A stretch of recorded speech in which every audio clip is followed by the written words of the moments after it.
Chapter 7:15. Awoke. Big John roared and charged at the giant killer with his long legs. He was nearly 2.1 meters tall, and his body was full of solid muscles. His movements were very sudden, like a tank moving at the speed of a jeep. With a powerful impact, he knocked away 3 unprepared knights of red heart of flames in just a few steps. Before he got close to the sedan, he swung the iron sword in his right hand, which was as wide as a seesaw. Under the light of the giant weirwood tree burning, everyone felt a gust of wind in the sky. Then, with a smack, the giant killer's head retracted into his chest. Yes, Aegon was so stimulated that he vomited blood, and it happened to spray on Gordy Farland's face. Big John was too fast, and his outburst was too sudden. Gordy was swearing and wiping his face, so he didn't notice the door plank coming at his head. Originally, with Big John's strength and the weight of the greatsword, the giant killer's head should have exploded like a watermelon.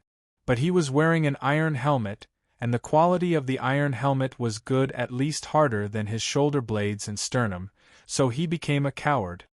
Plop! Gordy Farland's limbs twitched unconsciously as he fell to the ground. Only then did everyone recover from the shock. Bah! The great John spat on the corpse of the Red-Heart Knight as if nothing had happened.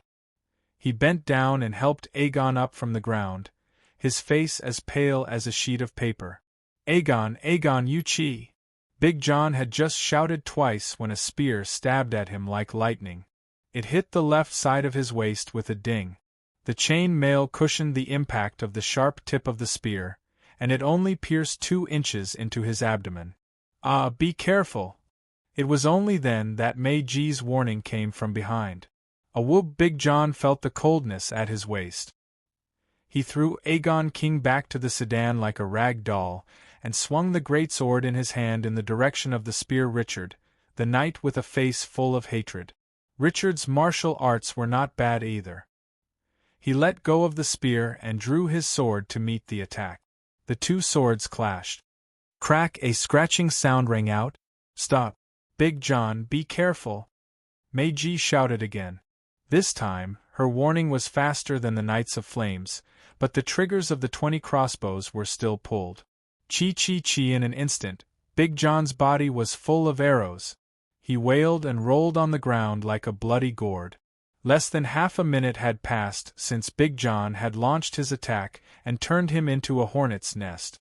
The Knights of Blazing Flame and Red Heart were all seasoned warriors. They had followed Erlu to the north and south for many years. Not to mention how skilled they were in martial arts, they would never stand there and watch their general be cut down.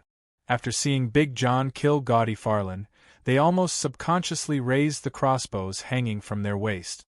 Roar! Seeing Big John fall to the ground, Mei Ji, Gilbert, and the rest of the Northerners went crazy. They drew their swords and were about to charge over. Aunt May frowned. The ruby at her throat flashed red. She did not seem to make any other movements, but the red flames mixed with a large amount of black smoke separated from the burning weirwood and turned into a black and red smoke python. It charged brazenly into the middle of the rioting Northerners. Mei Ji and the 20 or so Northerners were burned by the smoke and fire. They screamed and ran away like rats. The red-robed woman did not want to kill anyone. She only covered their heads and faces in black smoke and ash before she stopped controlling the fire. In just a short while, hundreds of mercenaries with the blazing flame and red heart emblem on their chests charged into the forest of God's trees. They used spears, shields, and bows to surround the rioting Northerners.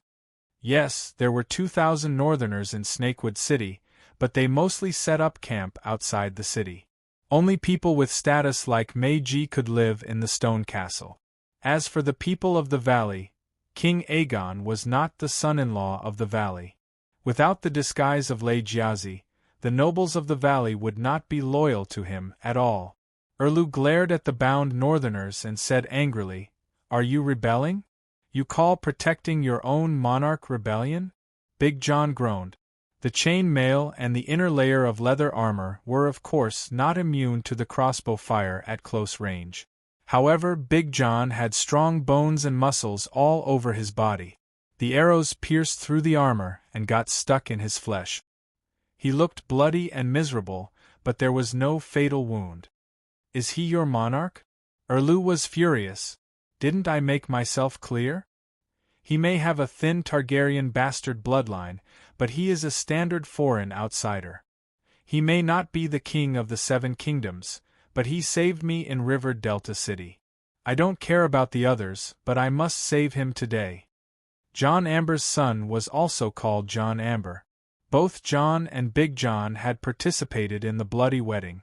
Little John was killed, but Big John was thick-skinned and did not die.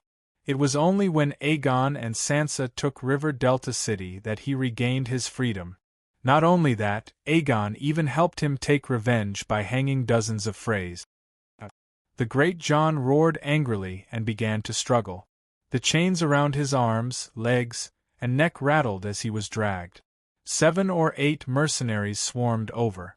Some grabbed his hands, some pressed his shoulders, and some even used their butts to sit on his face.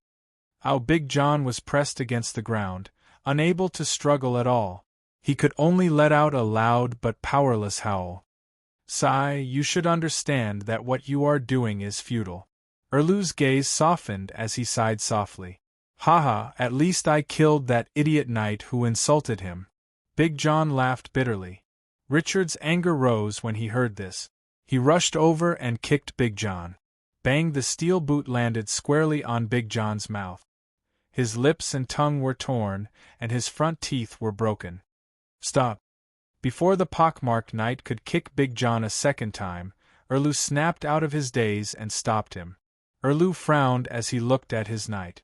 Words of reprimand flowed into his throat from his heart, but he swallowed them back into his anus. Sigh. You may have broken the king's laws, but you are still a brave and loyal man. Erlu sighed with a complicated expression. He pointed at Big John and said to the Knights of Red Heart, "Take him away and lock him in the dungeon. We will deal with him when Jon Stark returns. We will continue." No, don't burn my son." A fat man in embroidered clothes staggered through the crowd, wailing in grief. Illyrio had arrived. Although he was the mastermind behind the exchange of princes, and Erlu had always wanted to take him down for trial, Jon's crime of impersonating Lady Giazi had little to do with him. It really had nothing to do with Stark. Of course he did not like him, but he was still Sansa's father-in-law. These days, the fat man had been staying in the northern camp outside the city. He had limited freedom of movement. He could move about in Snakewood City, but he had to be under the protection of the northern guards. The heart tree of the Godwood Forest was a 1,000-year-old weirwood. It was over 20 meters tall, and when it burned, it looked like a candle stuck on a birthday cake. Snakewood City was that birthday cake. Anyone outside the city who was not blind would notice it. "We have already paid the ransom. Why are you going back on your word?" The Pentos Trade Prince's fat face twisted, his eyes spitting fire as he roared at Erlu. Erlu looked at him in disgust and turned to ask Aunt May, "Does he have the king's blood?" Aunt May shook her head. The Trade Prince is an honorary title. His political power is equivalent to that of a senator. Even if he has the king's blood, it must be extremely thin. Erlu said coldly, "The ransom was paid for the defeated Aegon Targaryen. It has nothing to do with the war now. Your son impersonated Lady Giazi and conspired to seize the Iron Throne. His crime is unforgivable. Aren't red dragons and black dragons all dragons?" The fat merchant said angrily.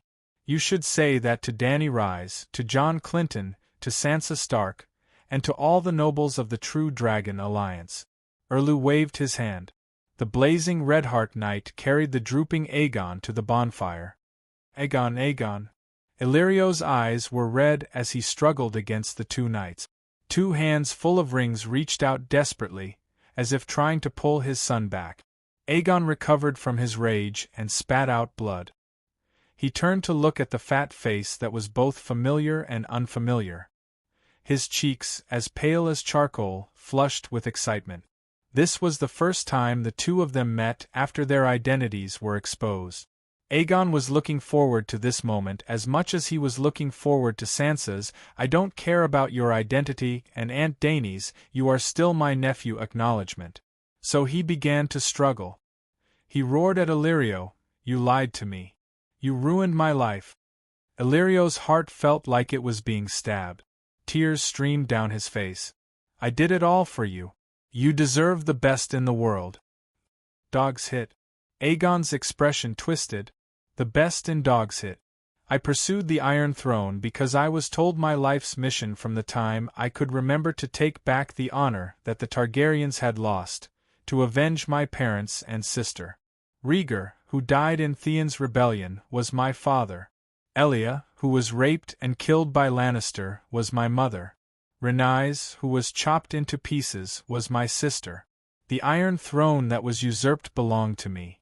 These are the reasons why I have always wanted to return to the Westeros. From the moment I was born, you draped me in the guise of a ghost. My dreams were given to me by you. My fate was twisted by you. Now you tell me that this is for my own good? I would rather be a fisherman by the Rhone River for the rest of my life. At least I can truly live with my own identity." Illyrio seemed to have been hit by an oncoming truck. His body swayed as he clutched his chest. "You are the grandson of Demon Blackfyre. You have the noble bloodline of Aegon IV and Diana Targaryen. You should inherit the legacy of your ancestors. Your mother once told me that you should become a noble prince." He. Aegon looked up and laughed maniacally. "Retribution, retribution. You and Varys' plan drove Viserys crazy, and caused Dany and Rhys to suffer. The turmoil in the Seven Kingdoms over the years was most likely caused by you, right?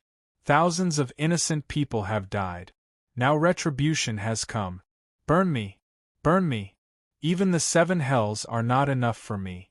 Only the evil Esgod Arg, Aegon." No, the fatty stretched out his neck and wailed. When they heard the interaction between Aegon and Illyrio, including Erlu and Aunt May, the Red Heart Knights of Blazing Flames, the onlookers from the Northern Territory, and the people from the Valley were all enjoying the show. However, how could the believers of the Red God tolerate someone insulting Lawler? Without waiting for King Aegon to finish his last sentence, the two knights who were holding him down pushed him into the sea of fire with all their might. A holy mother of mercy! Aegon was bathed in flames as he rolled back and forth on the burning firewood. The realization of being in the evil god's hell was thrown out of his mind as he began to shout for the Holy Mother of Mercy. The night is long and danger is everywhere. Fortunately, there is Allah, who overflows me. Aunt May recited the Red God ritual again, and the Red Heart Knights around her followed suit. It formed a strange harmony with Aegon's wails and Illyrio's curses and cries. There seemed to be a gluttonous monster hidden in the fire. Aegon's pain from his soul was its food. It once again extended its shadow tentacles greedily and wrapped them around the rolling Aegon in the bright fire. The red fire and the pitch-black shadow swayed happily in the fire, as if it was extracting something from Aegon's body. The fire was clearly soaring into the sky, but the onlookers felt a chill run down their spines. It was as if their souls were being tightly grasped by the shadow. "Gods, what kind of monster is that?"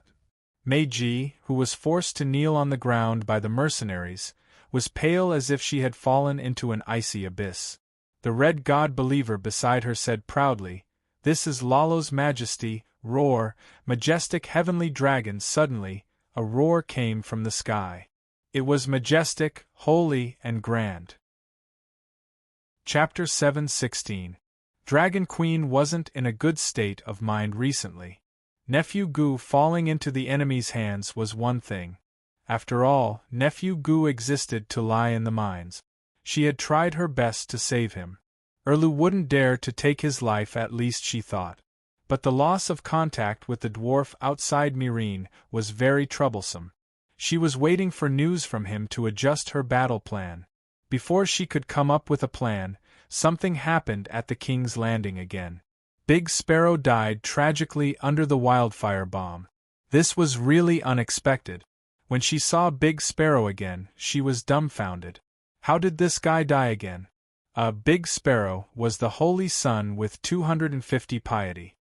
His soul broke free from the pull of the death domain and entered the seven gods' paradise, the seven gods' faith pool, the seed of the seven gods' divine kingdom. After that, Aegon's eldest nephew was completely gone. His identity was exposed. Naturally, he was no longer the Dragon Queen's nephew. Dragon Queen missed the dwarf even more. Although he was small, his survival ability was very strong. He would definitely be a stronger and sturdier shield than Aegon. In the end, a bolt from the blue and the long night really came. Like Aunt May, she also sensed the change from beyond the Great Wall. She wasn't sure how Aunt May felt.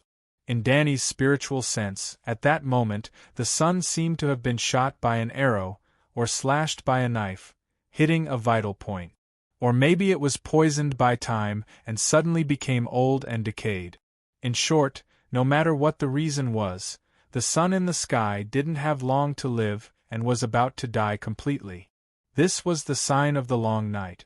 As for King Strange Ghost, maybe it was too far away. Maybe she didn't have any prophecy skills. She didn't know at all and didn't feel anything. Let's put it this way. Because of the long night, King Strange Ghost, who was previously hiding somewhere, went out to relax. Instead of King Strange Ghost going out, the long night appeared with it. Even when Bran was being hunted down by King Strange Ghost, Stark and his siblings fused into the Vajra-Gord brothers, and then fought against the Green Prophet's imprint to grind down Bran's willpower. She didn't know about this series of actions either. After that, King Strange Ghost followed Arya's will and joined the Stark family to counterattack the Green Prophet's seal. Dany still didn't notice. Until the very last moment. Dany had already condensed the Song of Wind, and the birth of the first Green Prophet came from the children of the forest who listened to the Song of Wind of the Door God. It could be said that Wind's song was the origin of the Green Prophet. As such, when the Green Prophet's seal shattered, she felt it far more clearly than Melisandre. At that moment, the sky seemed to have collapsed for Westeros. At that moment she was both shocked and at a loss.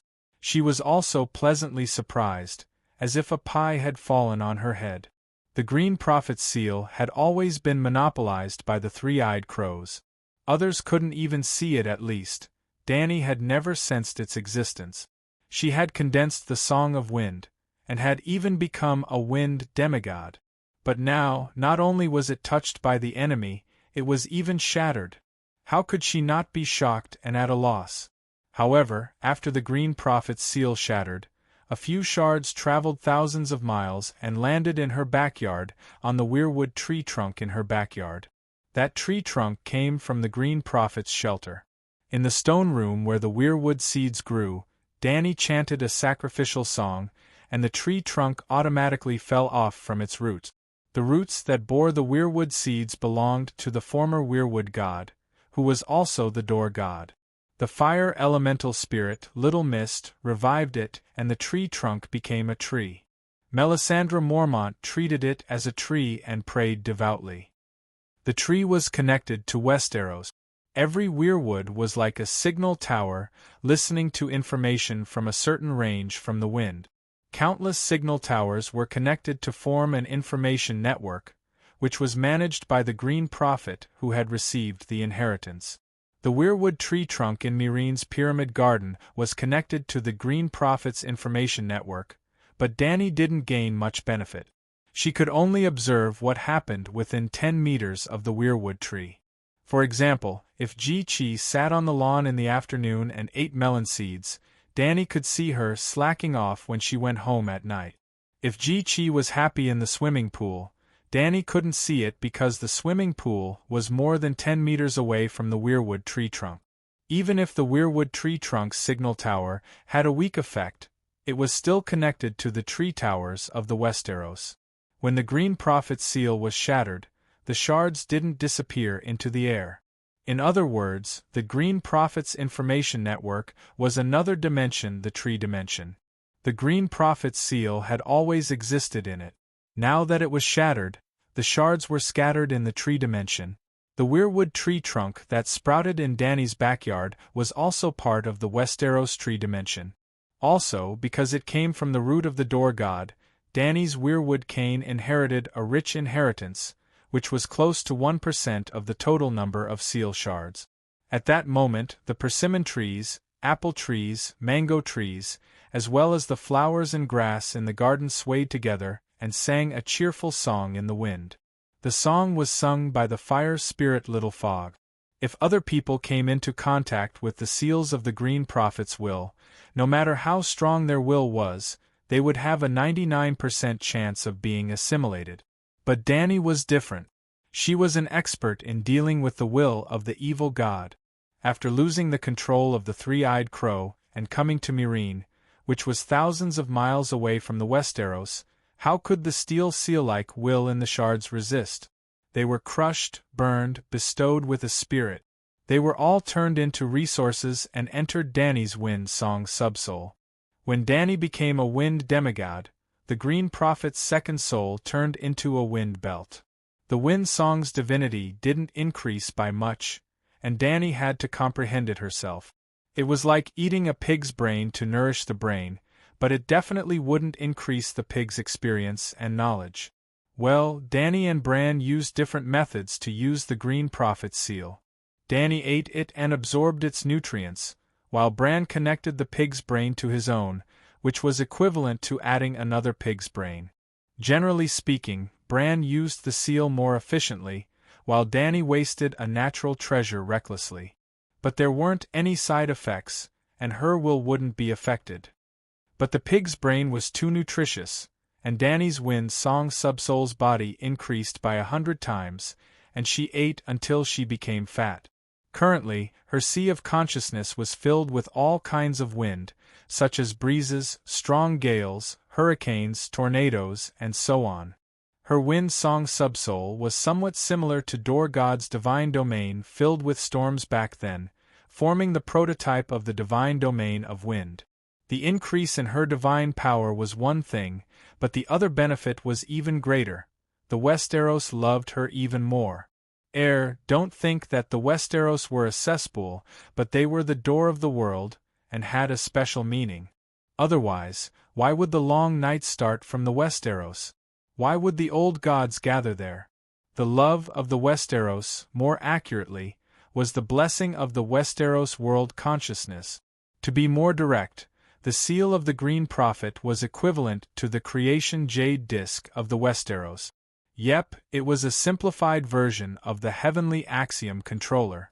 The love of the Westeros gave Dany two benefits. First, when she was in the Westeros, her cultivation speed would become faster. Second, she had a general sense of the Westeros. She couldn't be omniscient about the Westeros like the three-eyed crow, because the shares she received were too little. Also, she didn't fuse with the fragment of the Green Prophet's seal, but absorbed it through spiritual bestowment. A hatchet could chop firewood, but when the hatchet was melted into iron and then forged into steel, the steel would lose the hatchet's ability to chop firewood. The fragment that Dany absorbed wasn't the Green Prophet's seal, so she couldn't be omniscient. But Dany was the mother of the seven gods. If she and Blackie entered the dragon spirit state, they could faintly sense the prayers of the seven gods' devout believers. Just like in the Seven Kingdoms, there were already more than 100 monks who received blessings from the Holy Mother through their prayers. In the past, the seven gods could only listen to the prayers of believers with more than 200 piety points at any time and place. They didn't need to be in the Holy Church, and they didn't need the believers to face the Holy Mother statue. They could only respond to the prayers of true believers with more than 10 piety points, but they needed the Holy Church, which had a long history and rich power of faith. They also needed the believers to sincerely pray to the Holy Mother statue. But now, things were different. After receiving a portion of the love of the Westeros, Blackie and Dany's dragon spirit sensed the believers, so much so that they could fly. If the communication between the seven gods and their believers was compared to information exchange on the internet, then Blackie used the phone line plus cat mode to communicate with the believers. Not only was it slow, but it was also extremely expensive. It was so expensive that the Holy Mother Dani could only bestow divine arts to monks with more than 200 piety points. For example, the Big Sparrow had 250 piety points. He contributed 100 points of power of faith to the pool of faith. Dani deducted 50 points and gave them to Blackie. The remaining 50 points were stored in the pool of faith and belonged to the Big Sparrow. When the Big Sparrow needed to use divine arts, all the stored 50 points were transferred to him. He thought he got 50 points, but in fact, only 25 points were actually used, and the remaining 25 points were consumed in the process of transfer.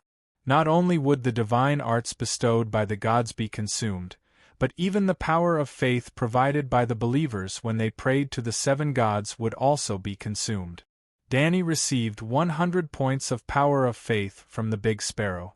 Maybe the Big Sparrow contributed 120 points, and the remaining 20 points were lost in maintaining the channel of faith. The Big Sparrow was the Holy Sun. The channels of faith of other believers were far more thin than his, and the consumption was greater. Therefore, Dani could only bless the saints with more than 200 piety points. That was the era of the phone line internet. But now it had changed. After being favored by the heavenly axiom, the connection between the 7 gods and their believers instantly surpassed 3G and entered the 4G era. The speed and efficiency were increased dozens of times, and the cost was reduced dozens of times. Originally, in the state of the Holy Mother with the big black dragon, there were only a few hundred red dots distributed in the land of sunset in the west. Now, the red dots were densely packed and stacked, and countless information poured into the 7 gods' minds. They were all the prayers of the believers.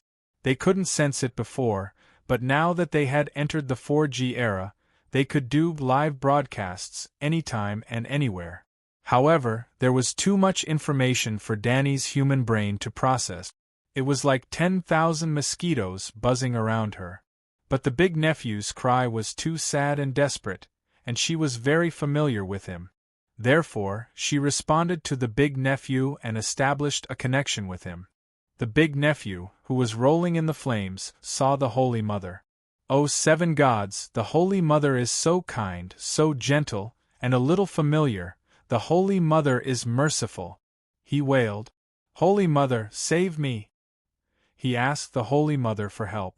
Then, Dani discovered in shock and anger that a familiar evil aura was entangled around her dear big nephew. It was Lalo. Lalo, the shadow devil, was extracting the power in his bloodline and corrupting his soul. Erlu, that square-jawed guy, dared to sacrifice her cute big nephew? Dani was furious. Fine, he was no longer her big nephew. But even if the family was gone, the favor was still there. There had never been any family before. The exposure of her big nephew's identity didn't affect Dani's love for him at all, because she never treated him as family. It was the 4G era, and the transmission speed and efficiency of godly power had increased dozens of times. She didn't have any family love for her big nephew, but for him she was willing to waste a lot of the 7 gods' godly power. Chapter 7:17. Great Mighty Heavenly Dragon. The burning weirwood was like a candlelight on the earth. Flames that were 20 to 30 meters high rose. Suddenly, a grand, majestic, and sacred voice came from the sky. It was like the evening drum and the morning bell. It was so loud that it cleansed everyone's souls. In an instant, everyone's fear of the twisted black shadow in the fire disappeared. They looked up and saw a platinum palm the size of a bed for 2 falling from the sky. It slapped the struggling and wailing Emperor Aegon. Boom! The red flames around them exploded. Sparks flew, charcoal flew, and smoke filled the sky. It was as if a missile had hit Emperor Aegon.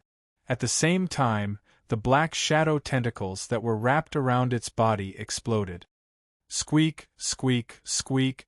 The black shadow twisted and made a sound that scratched the soul. The Red Heart Knights who were chanting the Red God's sacrifice suddenly stopped. They were stunned and did not know what to do. The people of the Northern Territory, the people of the valley, and the mercenaries from the other side of the narrow sea were also shocked. "What's going on?" Erlu exclaimed. Rustle, rustle, rustle. While everyone was still in shock, the surrounding flames were pulled by a mysterious force. They quickly gathered above Emperor Aegon's twitching charred corpse. They condensed into a ferocious megalosaurus with its eyes wide open. As a large amount of flames were absorbed into the flaming megalosaurus body, its figure gradually turned from an illusion to a solid form.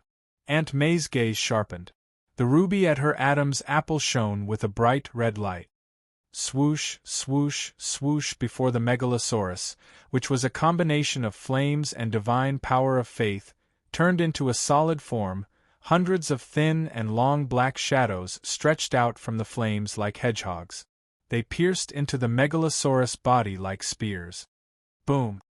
The megalosaurus exploded into countless small fireballs and fell from the sky. Dany made a perfect entrance with her voice. However, when she showed her face, she failed to show off. The flaming megalosaurus exploded, leaving behind a milky white ball of light that emitted a holy radiance. A thought from the seven gods. Instead of reforming the megalosaurus, Dany directly appeared in front of the world in the form of a holy light ball. She roared, "How dare you, demon! How dare you sacrifice my holy night in my blessed land?" Ah, Holy Mother! Some nobles in the valley suddenly came to their senses and knelt on the ground. They were so excited that their faces were covered with tears. They shouted in a trembling voice, "The Holy Mother has come to the world!" Wow! The crowd exclaimed, "Gods, the seven gods have descended? The evil god has lured the Holy Mother here. Aegon is a holy knight blessed by the seven gods. He is a disciple of the seven gods." Some of the nobles who knew about the Holy Knight's seal suddenly realized. "Mother of mercy, save my son." Ignoring the fact that he had never believed in the seven gods before, Illyrio was like a drowning man grasping at straws, crying out with unprecedented devotion. There was no need for him to make a fuss. Since the Dragon Queen had come, of course she would not let nephew Gu end up in such a miserable state. Buzz, buzz, the night sky where the crescent moon was hidden suddenly scattered a misty silver light that almost covered the entire forest of divine trees. Then, the silver light condensed into a milky white, holy pillar of light that landed on the body of the moaning, charred figure in the fire pit. At the same time, a golden seven-pointed star rune lit up between Aegon's eyebrows. The Holy Knight's seal appeared. Spirituality poured into his sea of consciousness, helping to repair his broken soul. There was healing on the outside and soul repair on the inside. It seemed that Aegon was really going to be reborn. Seven gods. Erlu, who had always been expressionless, looked at the red-robed woman with a panicked expression. "The seven gods are fake. Throw a dagger at her." Aunt May laughed coldly. "What?" Erlu was puzzled. Aunt May turned around and pointed at the dragon bone tile dagger at Erlu's waist. "Dany Lilith is playing tricks. Throw a dagger at her." "Dany Lilith?" The fear on Erlu's face disappeared. He ground his teeth, his eyes full of shame and anger. He felt that he had been deceived and humiliated. He pulled out the ransom Dany had given to Asha Greyjoy, rushed to the fire, and threw the dagger as hard as he could. Whoosh! It hit the ball of light. It was clearly an illusory ball of light, but it seemed to pass through a ball of cotton candy. The dagger passed through the ball of light, taking a handful of milky white light with it. Then it lost its momentum and fell into the fire pit not far away. The tile weapon was indeed the best anti-magic weapon in the world. Even the Holy Mother of Divine Light, Dany, was fatally wounded. "Heretic of the evil god, how dare you blaspheme against the seven gods?" The ball of light expanded and contracted. The majestic and angry voice directly entered everyone's ears. It was like a series of thunderbolts in their minds, shaking their minds and causing them to be in a state of panic. "I will curse you deeply. Heretic will never be able to ascend the Iron Throne." Boom! St. Danny's thoughts suddenly exploded. The milky white ball of light exploded, turning into countless specks of white light and disappearing into the night. Well, this was the reason why there were very few gods in the Song of Ice and Fire world who showed up in public. Danny was now in her true god state. The descent of a god was supposed to be a scene of divine light, but the laws of this world were too unfriendly to supernatural powers. A tile dagger could easily kill a god. What was even more frustrating was that the tile dagger with a dragon bone handle originally belonged to Danny. No wonder the people of Valeglia would rather use tile to forge Sphinx statues than let tile weapons out on a large scale. The ball of light exploded, and the pillar of light enveloping King Aegon disappeared. The flames and shadows were like living monsters, once again spreading toward Aegon, igniting him and entangling him. The terrifying demonic shadow once again enveloped everyone's mind. Suddenly, a knight of the valley seemed to wake up from a dream. His face twisted as he shouted in horror, "Stannis is attacking the Holy Mother! Blasphemy, blasphemy!" The priest of Snakewood City's small sanctuary was heartbroken as he cried and cursed. Heretics will never be able to ascend the Iron Throne. When Erlu burned the godwood, the people of the valley were indifferent. When Aegon was burned, they were also indifferent. But the 7 gods were their mainstream religion. How big of a miracle was the descent of the Holy Mother! But it was blasphemed by the heretics and the shadow evil god. Heretics, blasphemy! Heretics, blasphemy! Westeros don't need a blasphemous king. Almost all the knights and nobles of the valley shouted along. Erlu's fingers cracked as he chewed through his gums. "Your Majesty, why don't we sacrifice them all?" Aunt May moved close to his ear and suggested. Erlu's expression was uncertain. After a while, he changed the topic and asked, "Can the dragon egg still hatch?" "Of course." Aunt May raised the stone egg high. A black shadow hung down from the stone egg-like root. The eggshell shattered at a visible rate, revealing a slowly wriggling creature with black and red scales inside. "The mystic dragon has been born." Erlu was overjoyed. "Mystic dragon, mystic dragon, mystic dragon!" The blazing red heart knight, who had been silent for a long time, shouted fanatically again. At this moment, another change occurred. An inexplicable pressure suddenly enveloped the godwood. It was as if there was an invisible but substantial mountain floating above their heads. Above Aegon King Jiaosu's corpse, 30 meters from the ground, a golden light outlined dotted lines as if it was a 3D projection. Then, it filled in the details along the dotted lines and finally constructed a lifelike huge stone gate. The gate was in the style of a Chinese archway. The pillars on both sides were carved with the pattern of a heptagram. At the top, there was a plaque with the words "Mountain Paradise" written in Westeros. "Ah!" An ethereal and tender female voice came from behind the gate. A faint sadness instantly filled everyone's heart. Little Fog had spiritualized and was pulled into the space of the 7 gods by Dragon Queen to act as a singer to set the atmosphere. The Children of the Forest's original name was People Who Sing the Earth. They had no other skills, but their singing was definitely top-notch.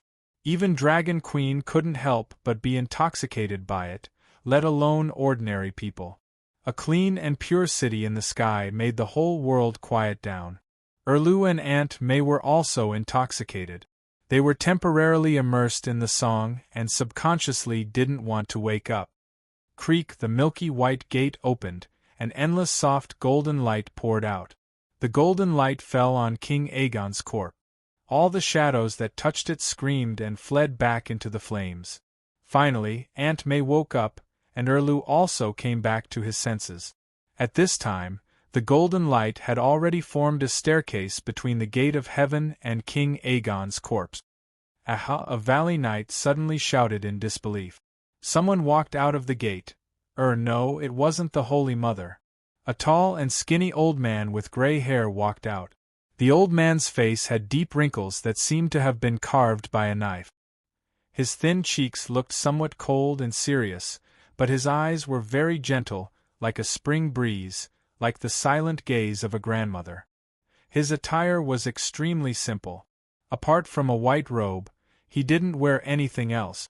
A pair of dark and rough feet were exposed. The old man's entire body was covered in a layer of holy white light. It sparkled but wasn't dazzling. "Holy Father!" The old Snakewood city cultivator knelt on the ground and shouted excitedly. "Holy Father!" Everyone was about to follow suit, but the Valley Knight from before interrupted them loudly. "He's not the Holy Father, he's the Great Sparrow." So the Great Sparrow ascended to heaven. The old cultivator's shout stopped abruptly. "Isn't the Great Sparrow dead?" he said blankly. "That's not a living person, but a Holy Spirit. It's because he's dead that we can see him at the gate of Mountain Paradise." "Is he guarding the gate of Mountain Paradise?" Some northerners were puzzled. "What's wrong with guarding the gate? It's also an honor to be guarding the gate of Mountain Paradise," the knight who believed in the 7 gods said indignantly. "No, he's not guarding the gate." The old cultivator shook his head and shouted excitedly, "The Great Sparrow is heaven's guide, just like the 7 stars Bible described. The Holy Mother looks at us with a smile, the sound of heaven rings, the gate of heaven opens, and the Holy Spirit guides the souls of the dead into heaven." Speaking of this, he seemed to have realized something. "Aegon is going to ascend to heaven too. 7 gods above, he can ascend to heaven too? Isn't the requirement of ascending to heaven too low?" The old cultivator was conflicted. Before he finished, the Great Sparrow had walked to the bottom of the stairs and reached out his strong hand that was like a withered branch. Like fishing for the moon in the water, he fished up a tall and strong silver-haired young man from the air on King Aegon's burnt face. "Ah, it's exactly like the Bible. The Great Sparrow is going to guide Aegon to heaven." However, Aegon was not in a good state at this moment. His spiritual body was riddled with holes and entangled by dense shadows that looked like blood-sucking leeches. Some of the shadow leeches had already drilled into Aegon's spiritual body, and some of them were still hanging outside. It was a horrifying sight. All the people around, including the Knight of Red Heart, felt that their blood was freezing. They could never imagine that the blood sacrifice of Lalo could be so evil. The Great Sparrow widened his eyes in fury and slapped the head of Aegon, who had a painful expression on his face, with his other hand. Chapter 7:18. Big Sparrow clamped Aegon's shoulder with his left hand and slapped his head with his right hand. A dazzling white flame spurted out from his palm. The white flame spread from Aegon's head down, burning all the way. His spiritual body twisted in the holy flame, and his face twisted in pain. He opened his mouth and howled, but no one could understand the sound from his soul. However, the effect of the white flames was indeed powerful. Those black tentacles, whether they had drilled into Aegon's body or hung on him, did not escape the burning flames. Crackling, crackling, crackling, they exploded into black mist and dissipated in the white flames. "Damn it!" Erlu cursed and asked the red-robed woman beside him with his hand on the hilt of his sword, "Can only steel weapons attack these illusions? The red sword was created before steel was invented. It's very effective against deviant ghosts, but," Aunt May said uncertainly, "why don't you go and try?" Erlu was bold and fearless. He pulled out the light emissary, which was glowing with a strange red light. His eyes were firm as he strode toward Holy Sparrow. "Ah!" The Knight of Valley was furious. "Blasphemy! Blasphemy! Heathen! Believer of evil God! Protect Holy Disciple Big Sparrow!" the old cultivator of Snakewood City shouted. Then, he was about to charge at the defense line of the Red Heart Knights when pockmarked face Richard slapped his forehead with the back of his sword, and he fainted. Actually, there was no need for the believer's protection. After receiving King Aegon's soul, the stairs made of golden light went up automatically, almost as if they were running away. Illusion. It must be an illusion. How could the stairs of heaven run away? However, When Erlu came to the fire with anger, Holy Sparrow had already brought the confused King Aegon into the gate of Mountain Paradise. He couldn't reach them. Moreover, Holy Sparrow and Aegon didn't stay for long. After they disappeared, the milky white gate of Mountain Paradise slowly closed. The gate that looked like it was made of stone gradually faded and was about to disappear. "Danny Alice, I know you're behind this. Come out, come out." Erlu waved his flaming sword, looked around, and roared. "Will I come out and let you chop me?" Danny had already seen the consequences of not running away immediately after acting tough. She didn't want to use her spirit body to resist his demonic sword again. Is he crazy? Why is she called Dragon Queen when she's one of the 7 gods? He's trying to twist the truth and shirk responsibility. Blasphemy! Erlu's brave and fearless behavior deeply angered the people of the valley. "Don't go, Holy Mother Big Sparrow, come down and fight with the Red God King." Well, only the people of the valley believed in the 7 gods, while the people of the northern region were just watching from the sidelines, complaining that the melons weren't ripe yet. They were quite dissatisfied with Mountain Paradise's retreat. Great mighty heavenly dragon plus Buddha's palm was so eye-catching and unexpected, and Mountain Paradise's light and shadow were so splendid with the background music. Everybody was expecting the 7 gods to teach the blasphemous king of fire and red heart a lesson, but you're retreating in silence? Danny was also very dissatisfied with the arrival of the gods this time. A thought of the 7 gods was hurt by a dagger. Wasn't it too cowardly? At this moment, there should be a thunderbolt from the sky, and a chain of lightning should smash Erlu, who was yelling and pulling out his sword. Unfortunately, she couldn't do it. The gate of faith at this moment consumed enough power of faith for Big Sparrow to pray devoutly for 10 years. The Holy Father said that faith belongs to the 7 gods, and the fight between the royal power and the secular world belongs to the believers themselves. He will only be the final judge. Fortunately, every castle in Westeros had a forest of divine trees, and every family that believed in the 7 gods also built a sacred hall, and there were monks in every sacred hall.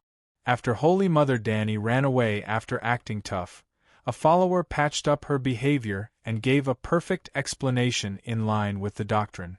The old monk was knocked out by Richard before, and now he woke up slowly. Hearing the blasphemy of the northern region barbarians against the 7 gods, he began to lecture them seriously. The soul of Saint Aegon has been saved by the Holy Mother from the evil gods.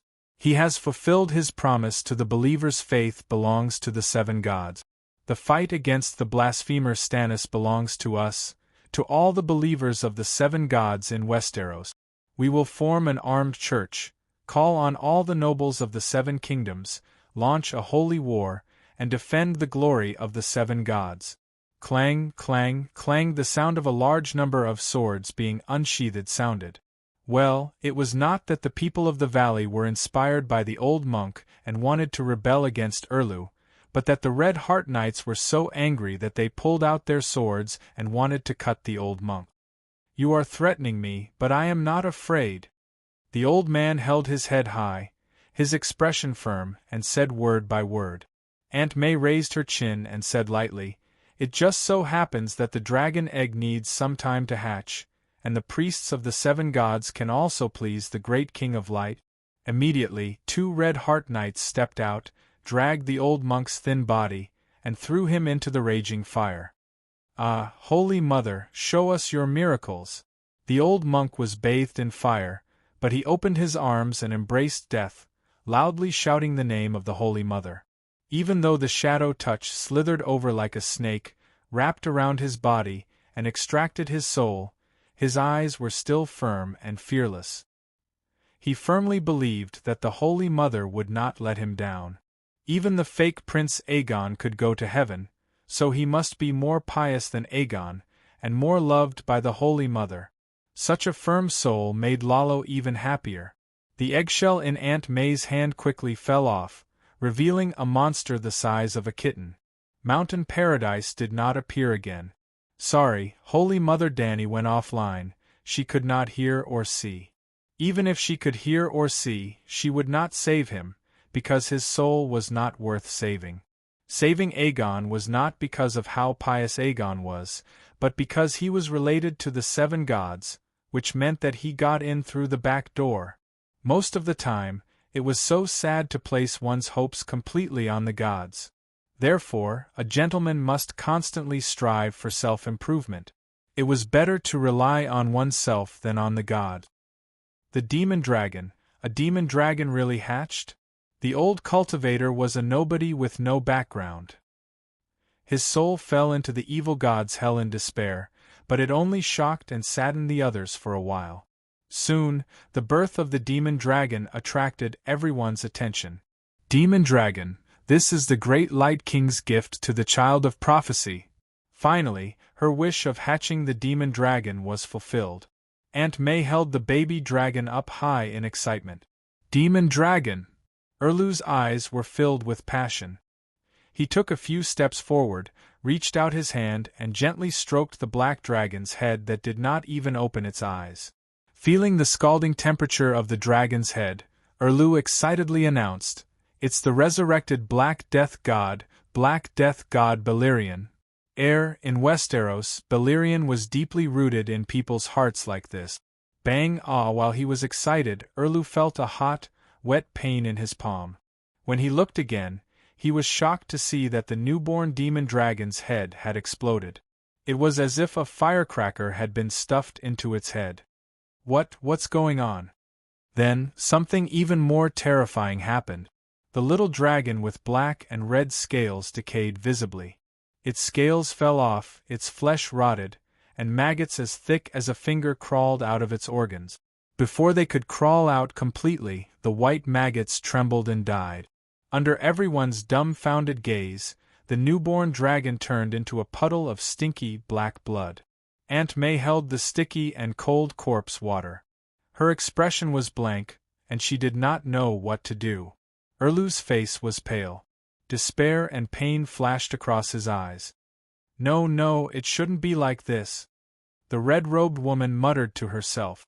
Then, she brought the stinky black, red, and yellow corpse water to her mouth and drank it in one gulp. Oh, not in one gulp.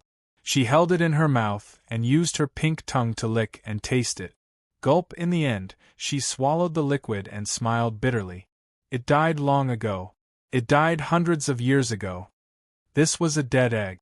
It had lost its vitality more than 100 years ago, so it was forgotten by Targaryen in the Dragon Cave. Lalo answered the prayers of the believers and hatched the stone egg. He did it. He brought a corpse that had been dead for 100 years to the human world. It was also because it had been dead for more than 100 years that it rotted so quickly in Melisandre's hand. But Erlu was unwilling to accept this result. "You said that a demon dragon can be hatched from a stone, not a rotten dragon corpse that has been dead for 100 years. Aunt May could not give an answer. She could only look for Lalo in the flames for inspiration. Lalo really responded to her. By the fireplace, Aunt May said dejectedly, "Other than Dany and Rise, no one can bring a dead megalosaurus back to the human world. Why? Is the great king of light inferior to a mere mortal?" Erlu's eyes were bloodshot.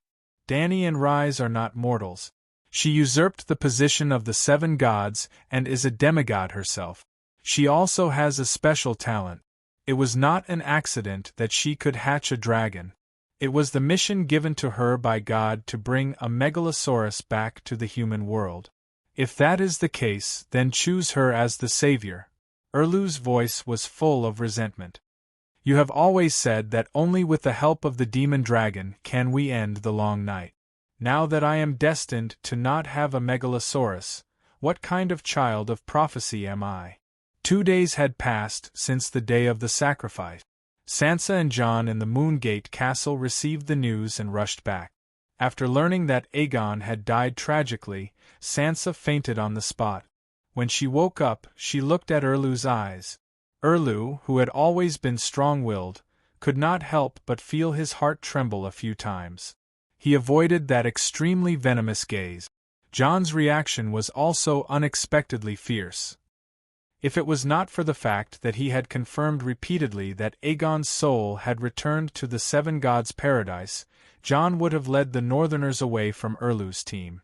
Actually, the two of them were basically in a team now. If it was not for the fact that they had a common enemy in Cersei, they would have gone their separate ways long ago. If he could hatch the demon dragon, the price he paid would have been worth it. However, he had offended Jon and Sansa, and he had come out empty-handed. He only received endless hatred and curses. This made Erlu very frustrated. Aunt May looked hesitant. Actually, there is another way to obtain an adult demigod-level demon dragon. An adult demigod-level demon dragon? Erlu opened his mouth wide and said in disbelief, "Is there such a demon dragon in this world?" "Yes, and it is in your hands," Aunt May said softly. "Speak more clearly," Erlu said with a frown. Aunt May's eyes flashed with an excited red light. Her red lips said softly, "Dragon binder? Dragon binder?" Erlu frowned. "Isn't that the horn?" "There is a dragon soul in the horn, Vargol," Aunt May emphasized excitedly, "not Vargol of the Targaryen family, but one of the three oldest megalosaurus in this era, Vargol. What's the use of just one dragon soul? A soul and a corpse. Your Majesty, what have you thought of?" Aunt May said with a strange smile. "Resurrection. Jon was resurrected in this way." Erlu's eyes were deep. He remembered the Dragon Queen's mocking words to him that day in the Wolfswood. Jon, who was resurrected by Lalo, is the real child of prophecy. You are just cannon fodder in the king's vanguard. Maybe all your efforts will be taken advantage of by him.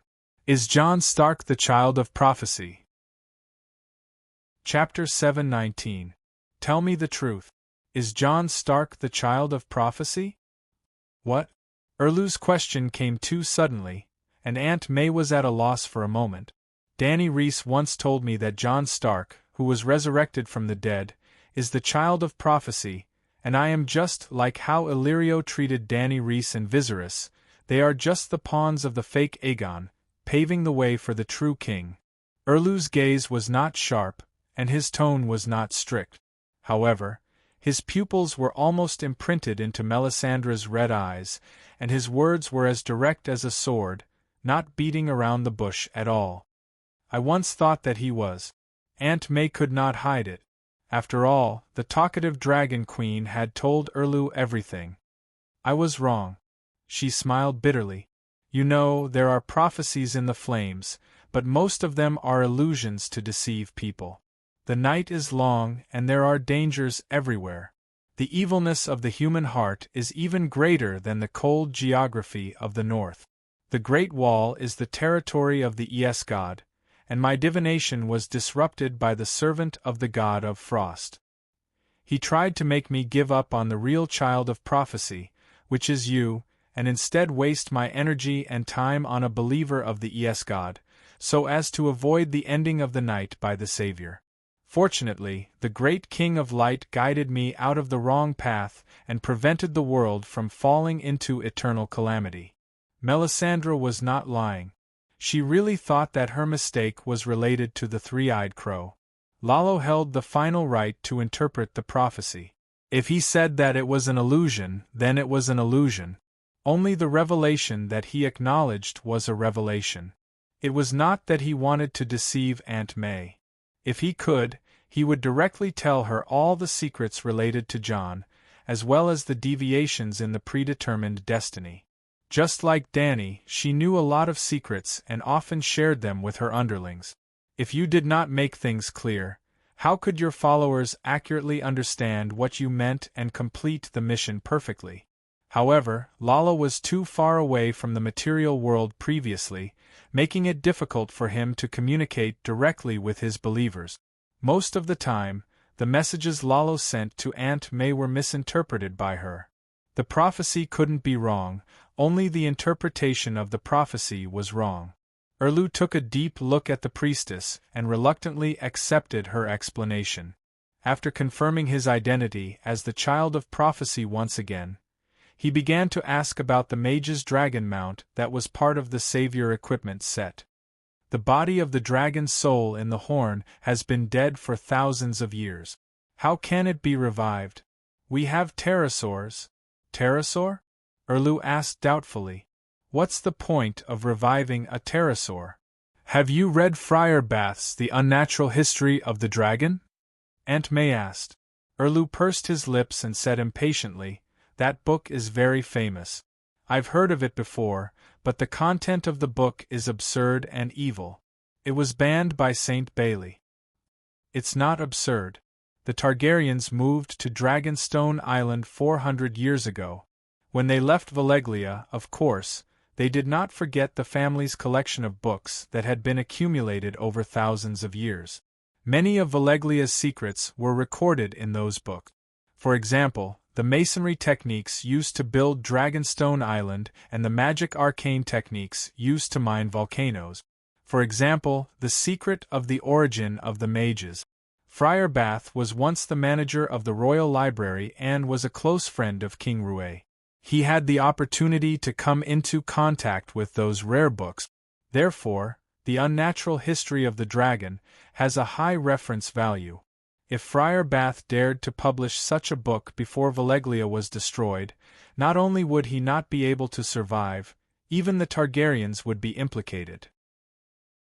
What's the point of saying this now? Those books have been burned by St. Bailey long ago, Erlu said impatiently. If you had read that book, you wouldn't be asking so many questions now. Aunt May sighed inwardly and said directly, The mages of this era were born from blood witchcraft.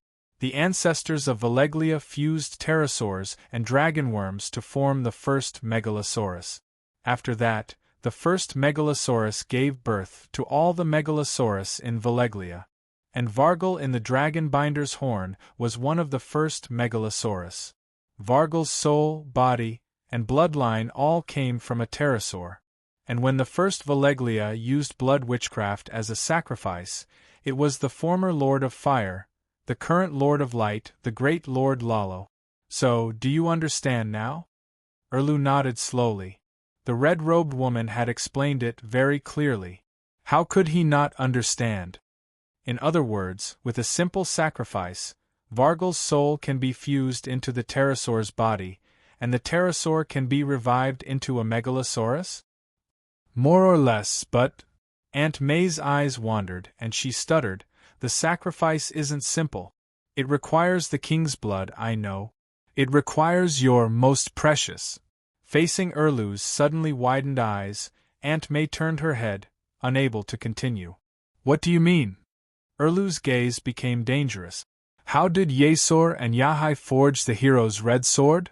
Aunt May lifted her head slightly, her beautiful eyes looking at Erlu, and said, He failed countless times in forging the sword, until he sacrificed his most cherished wife, Nisa. The mages are your hero's red sword, and you have to forge your own divine weapon of salvation. Erlu's stern expression suddenly became very strange. I'm going to sacrifice Celis? If he could obtain an adult megalosaurus, sacrificing that big-eared, long-bearded, bad-tempered wife of his who was as tall and burly as him was not unacceptable. No. Aunt May's face twitched a few times. How could there be such a good thing in the world? It's… Serene. Smack the slap came suddenly and fiercely. Aunt May's head was knocked askew, and she was also dazed. Her ears rang, and her face instantly swelled into a greenish-red bun.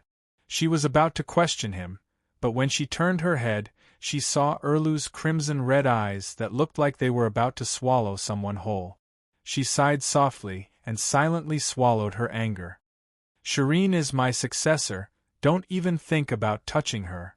Erlu left this sentence, and angrily left. Where is this? Aegon walked in a white world.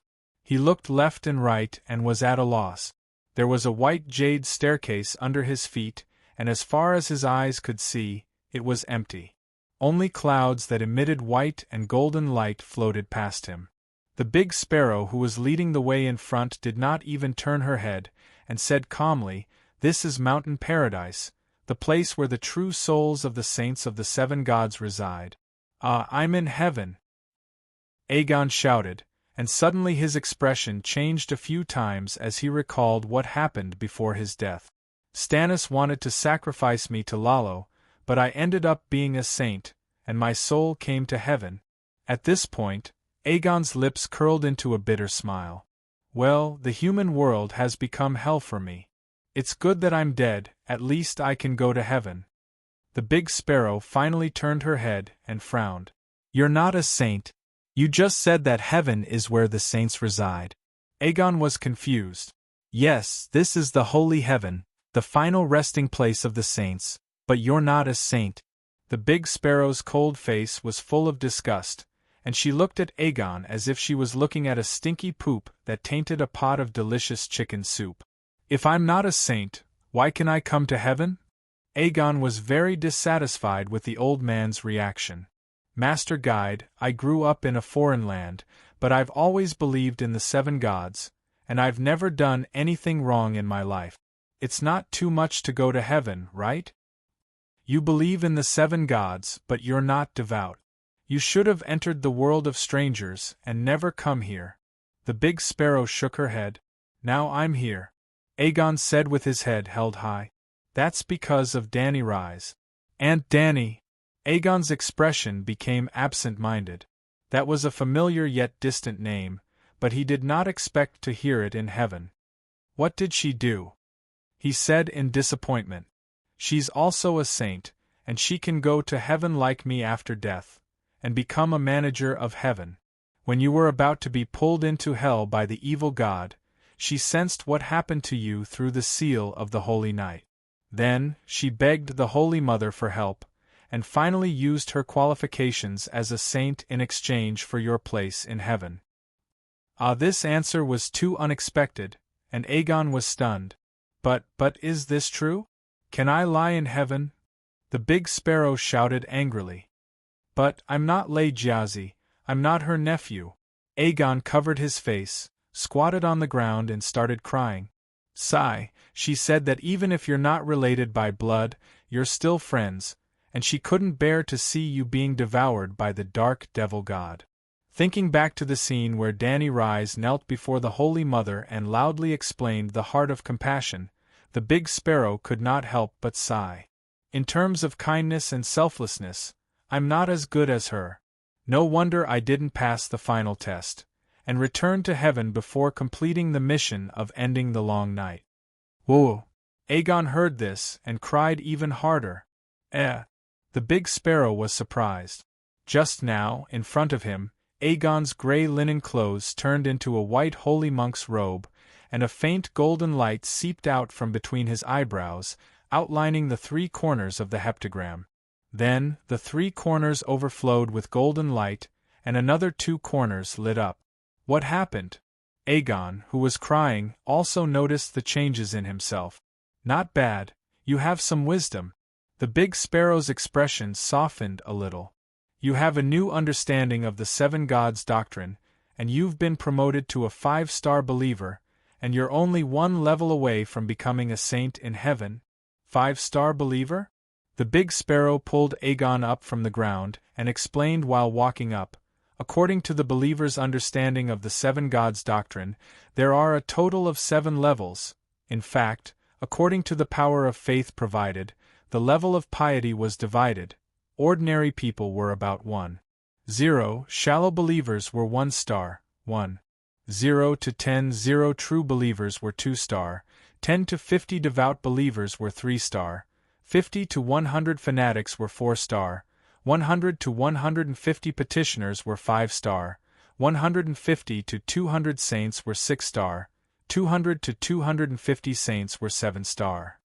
Aegon's piety was relatively low before, but in order to obtain the mark of the paladin, he increased it to more than 10-0. Recently, his life had been going through ups and downs, and now he had ascended to heaven, and was touched by Aunt Dany's lofty heart of compassion. His piety rose from 21 to 110, and he became a 5-star petitioner. After listening to the big sparrow's explanation, Aegon wiped his tears and said excitedly, "If I work hard to become a saint, then Aunt Dany's saint qualification can be returned?" Yes, Danny Reese and I are not related by blood, but she is my aunt. His eyes were shining with a determined light, as if he was explaining to the people around him, and as if he was accepting his identity calmly. Chapter 720. Danny Alice is not dead yet. She still has a chance to make a contribution, the Big Sparrow said bitterly. She opened new parishes in Slave Bay and Barbarian Land. In the future, the whole world may be under the glory of the Seven God. Her contribution is great, enough to be canonized 10 times. Sigh, ending the long night was my mission. Danny Alice was responsible for opening parishes in the secular world. I was responsible for saving the world spiritually and physically. But I was trapped in the messy circle of power in King's Landing. I couldn't extricate myself and lost myself. I kept playing games of power and forgot the mission of saving the world from the Holy Mother. I failed to live up to the Holy Mother's expectations. The Big Sparrow burst into tears, crying more fiercely than Aegon. Aegon was surprised. "Excuse me, who are you? You don't know me?" The Big Sparrow just asked and suddenly realized that he and the fake Crown Prince had been friends for many days, but they had never met.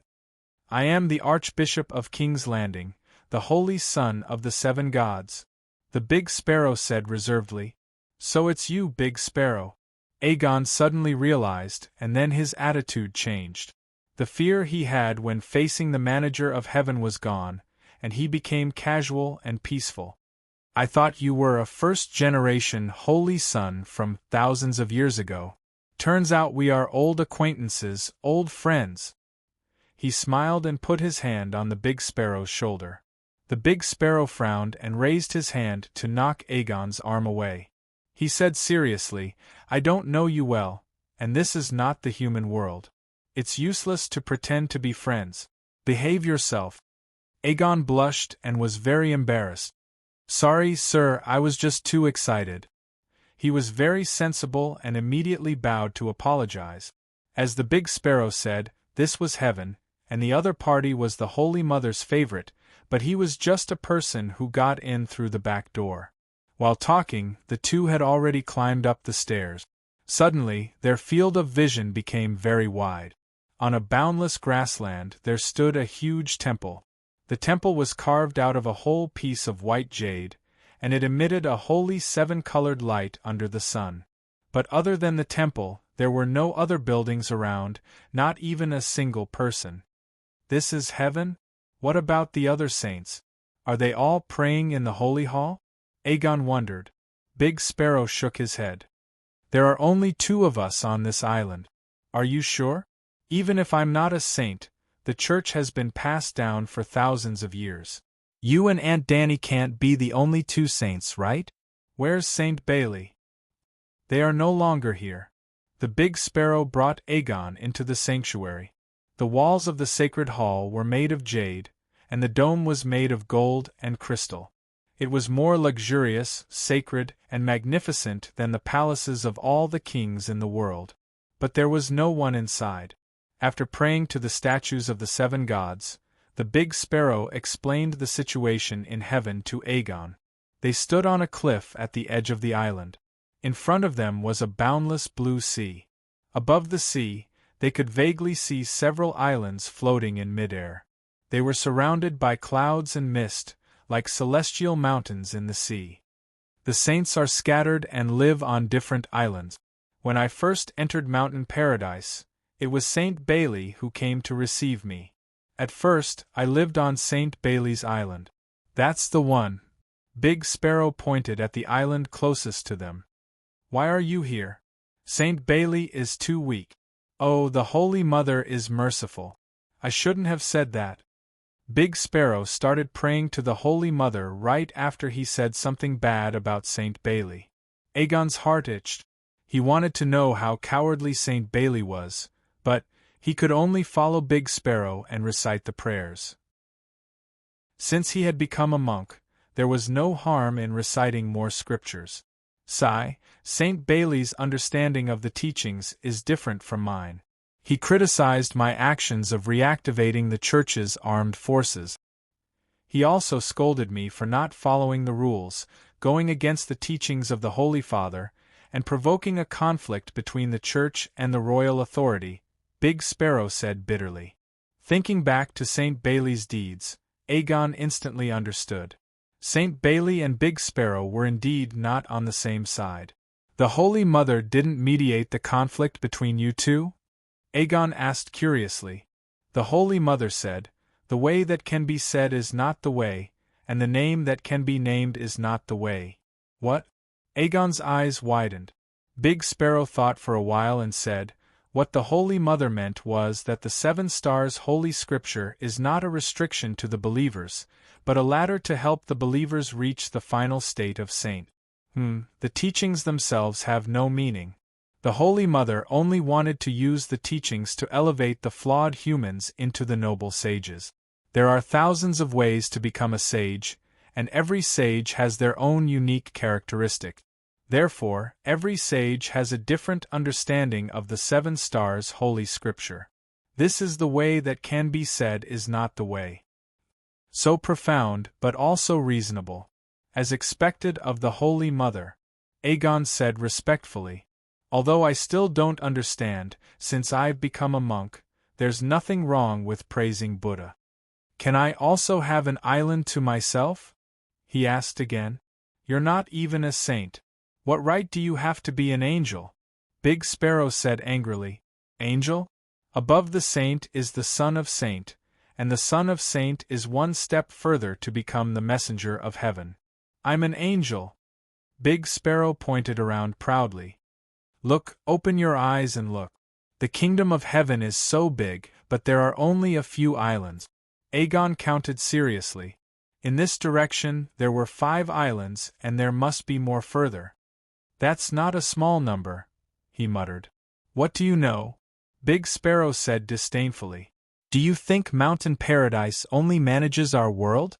Humph, the multiverse, trillions of planes, and countless believers of the 7 gods will return here." Multiverse? Planes? What's that? Aegon was confused. The Great Sparrow immediately applied what he had learned from Saint Denis to Aegon's face. Hearing this, the fake crown prince was dumbfounded and his brain was about to explode. "Really?" Aegon's worldview was suddenly shattered. "Of course it's true. I've even been to a realm called Earth. The people there are so simple and honest. They're so much more noble than the people of Westeros who are trapped in the mire of lust." The Big Sparrow sighed. "Tell me about it," Aegon said excitedly. There were only 2 people on the island. Aegon, and Big Sparrow was willing to talk to him. "The people on Earth have a kind of magic called technology. They don't need a horse to drive the iron box on the ground. There's also a kind of information transmission chip called mobile phone. The people on Earth don't like to hunt on horseback. They usually stay at home, read novels on their mobile phones, and check Weibo." "Wait." Aegon hurriedly stopped her and asked in confusion, "What are you talking about? How can the iron box run without a horse? And mobile phone, Weibo, I don't understand at all." Big Sparrow sighed. "I know I look like a lunatic now, but that's a different world. 1 acre of land can harvest 500 kilograms of wheat. The nobles live in small houses and eat vegetables instead of meat. The poor live in magnificent buildings with dozens of floors high and eat meat every meal. Everyone's face is rosy and chubby." "What kind of world is that? It's so strange," Aegon said in disbelief. "Yes, it's a highly developed civilization. The society is progressive and the people are simple. It's a perfect world." Big Sparrow was fascinated. "How simple are they? What's the dream of ordinary Westeros?" Big Sparrow asked in return. "Well, to become a noble, to have a large piece of land, to have a group of servants, to marry a beautiful noble lady, and perhaps to achieve great deeds and gain the glory of the whole country and become a legendary hero," Aegon said thoughtfully. The fake prince summed it up very well. Big Sparrow agreed and said, "That's right. Anyone with a little ambition can't escape from the above few desires." "But the people on Earth," Big Sparrow sighed. "They're too simple. I've seen a lot of people. They're very interested in God. Oh, the name of the great Virgin Mary on earth. They only hope that the Virgin Mary can give them a house of 100 square meters. Well, actually it's only 70 square meters. The rest is said to be a public stall. Sigh, I don't understand. It's probably a house with 2 beds, a kitchen, and a living room. That's too simple. Aegon frowned. If they pray to the Virgin Mary, they should at least have a castle, right? That's why I say they're very simple. Big Sparrow sighed again. Most of the men pray to the Virgin Mary, and their biggest wish is to marry a wife. Does he want his wife to be beautiful, talented, and good at singing and dancing? Aegon guessed. No, as long as she's a healthy woman, not promiscuous, able to bear children, a little stupid, a little ugly, a little reckless, anything is fine. This. Aegon was dumbfounded. That's too simple. Can I go live in the heaven of the people on earth? It takes a lot of divine power to travel between planes. You're not even a saint. What choice do you have? Big Sparrow said angrily. Even he himself was too curious about the other world. It took him a lot of effort to beg the Virgin Mary to take him out to see it. He would need to pray for 100 years to pay back the divine power of faith that he consumed. Aegon looked back at the vast grassland and sighed. But it's so desolate here. There's not even a place to live. You have to learn from the simple people on earth. Know your place and have little desire. Build your own house and farm your own land, Big Sparrow said calmly. How do I build a house? There's not even a forest. Pray to the Virgin Mary. Big Sparrow knelt on the ground and demonstrated to Aegon. He chanted the 7 Stars Bible. A white light flashed in his right hand, and a piece of gold the size of a brick appeared. Here, worldly power and wealth are meaningless. Here, as long as you give your devout faith to the Virgin Mary, you can get everything. Big Sparrow spread out her arms and raised them high. Here is heaven. Soon, Aegon also received a big apple through prayer. Crunch. He took a bite. It was crunchy and delicious. The juice was full. Tasted great. Ah, so this is heaven. Aegon was wild with joy. He was really in heaven. After a moment of excitement, he thought of the fetters in the human world. The joy on his face disappeared and was replaced by sadness. He asked Big Sparrow, I want to see my wife. I also want to see Aunt Dany. Can the Virgin Mary arrange it? Slap. Big Sparrow was furious. She slapped Aegon's head hard and scolded, You really got in through the back door. Do you think the Virgin Mary is your nanny?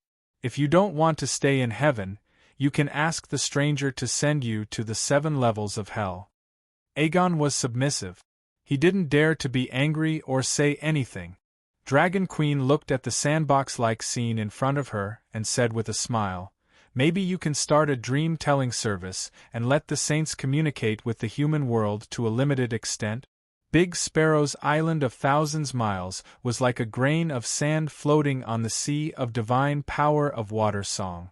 The sea of water song was in Dany's mind. A thought was born from a wave of neurons. In other words, the heaven of Big Sparrow and Aegon was just a thought of Dany, a thought. Chapter 7:21. The pool of faith of the 7 gods was a strange space filled with the power of faith. Only spirits and magic power could exist. Since the trial of martial arts, when the soul of the Big Sparrow broke in for the first time, Dany had the idea of building a heaven of the 7 gods. Before Dahe usurped the position of the 7 gods, the pool of faith of the 7 gods was in a closed state. It could only passively absorb the power of faith.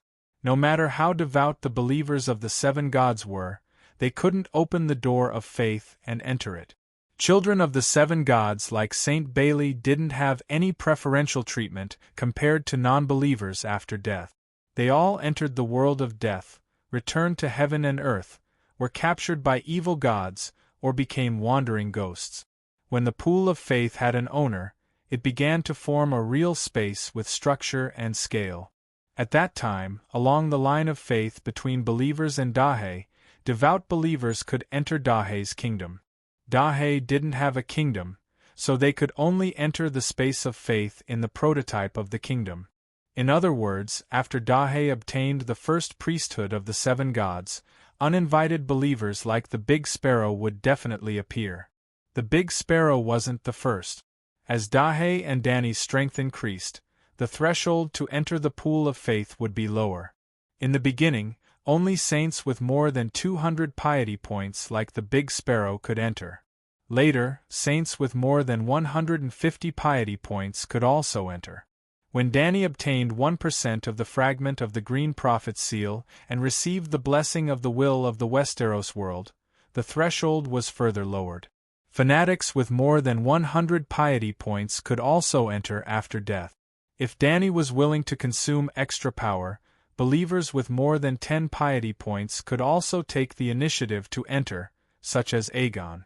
If Dani's strength continued to increase, one day she would condense the complete Song of Law, one day she would become a true god, one day she would become a god king.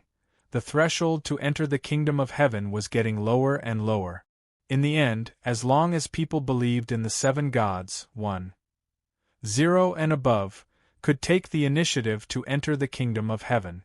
At that time, Dani would take the initiative to restrict and differentiate believers. Well, the God King was too far away, but there would be more and more believers who would open the door of faith and enter the pool of faith after death.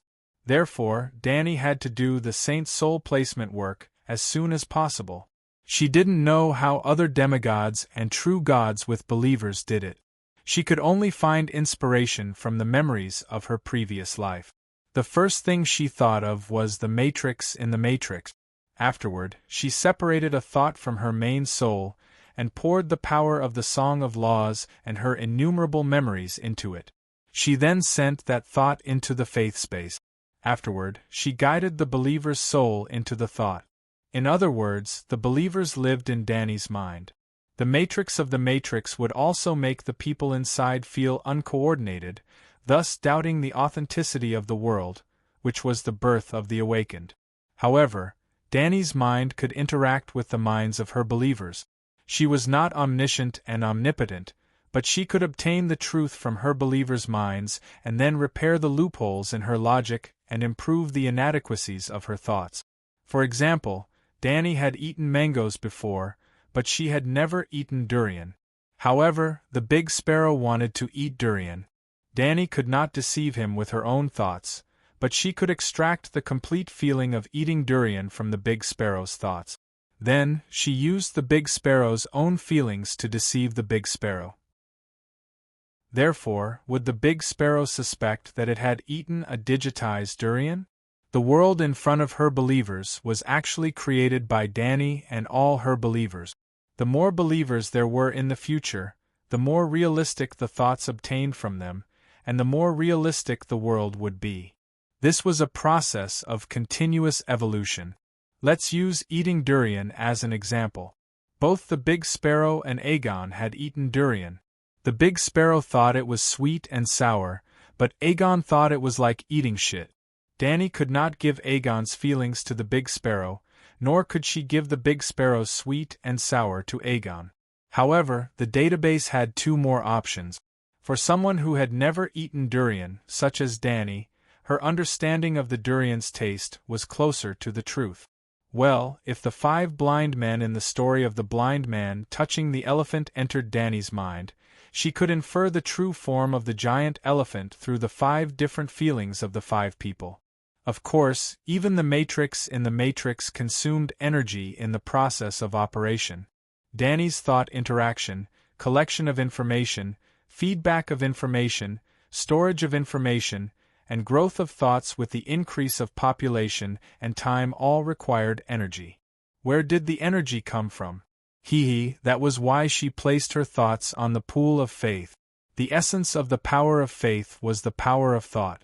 It could completely satisfy the growth of the mind's mind. Moreover, the souls of the saints in the mind's mind were not for nothing. They were all devout believers and had to pray every day. The power of faith produced by praying was used to maintain the operation of the mind's mind and even infinitely evolve.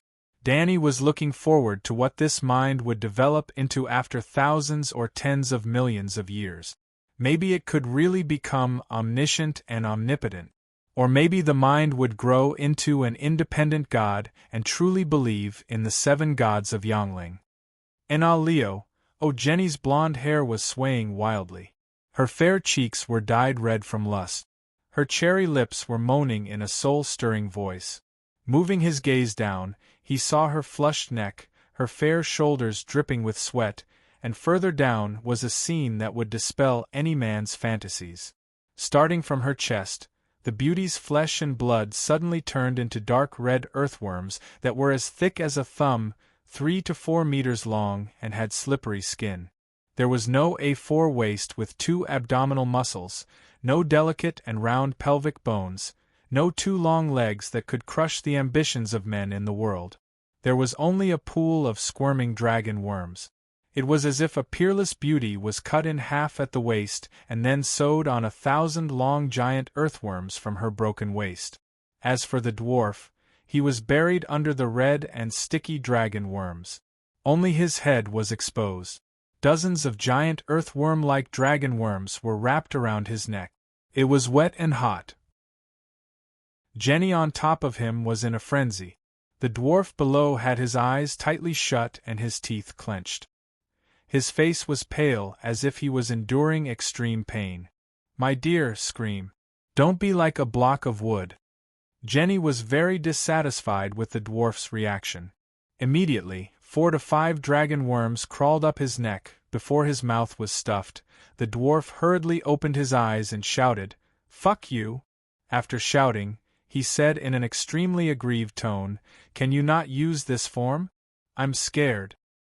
"What are you scared of? You're a dragon. How can you be scared of dragon worms?" Jenny was dissatisfied. "I'm not scared, but it's horrifying," the dwarf shouted with a sobbing tone. "This is my body. My original body was destroyed by Danny Rise and her White Knight. I can only use dragon worms to reassemble into a human form." "Then use your human form," the dwarf begged. "You really don't know what's good for you." "I've already accommodated you," Jenny said unhappily. This was the truth. Jenny's face, body and temperament were all top-notch. The dwarf had always been more focused on his body than his heart. As long as his appearance was good, he never cared about his inner beauty. But the first time with Jenny, it was the biggest nightmare of his life. It was even more terrifying than the experience with Zero's top beauty. It was 10,000 times more terrifying. No matter what, those beauties were still humans. But when Jenny took off her clothes, they immediately turned into a pool of squirming dark red dragon worms that spat out sticky liquid and covered his entire body.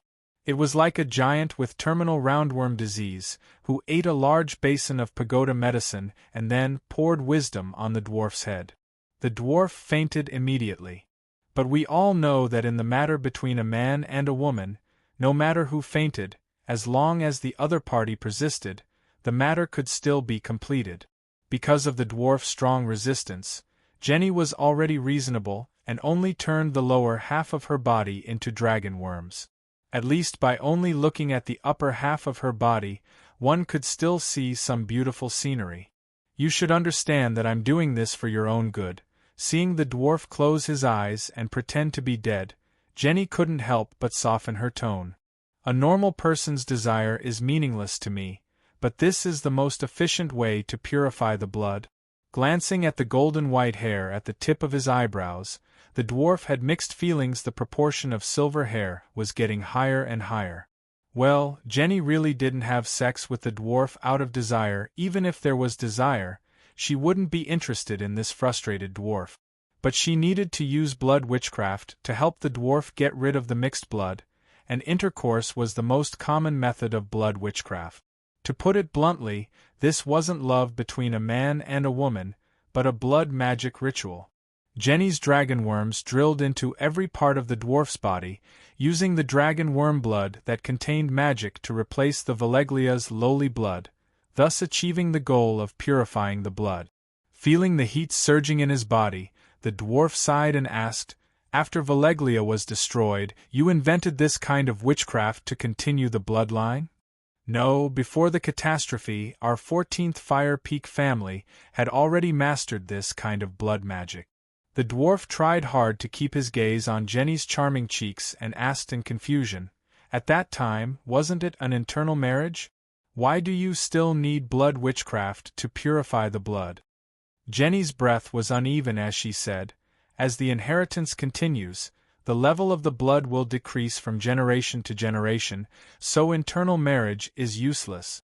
"Why is that?" The dwarf was shocked. "There are two criteria to determine the level of the blood: genes and the compatibility with the laws of heaven and earth. The only thing that doesn't change in the world is that it will always change.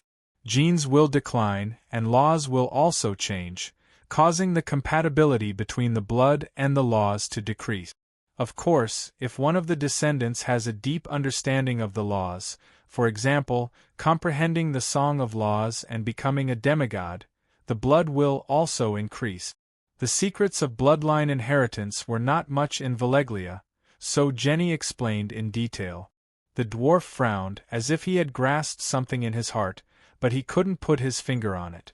After a while, he asked, "You said to use the dragon worm's blood to replace the mixed blood in my body? Why don't you use the megalosaurus? The megalosaurus is obviously stronger than the dragon worm." "Then I have to have the megalosaurus," Jenny said unhappily. The dwarf was deep in thought.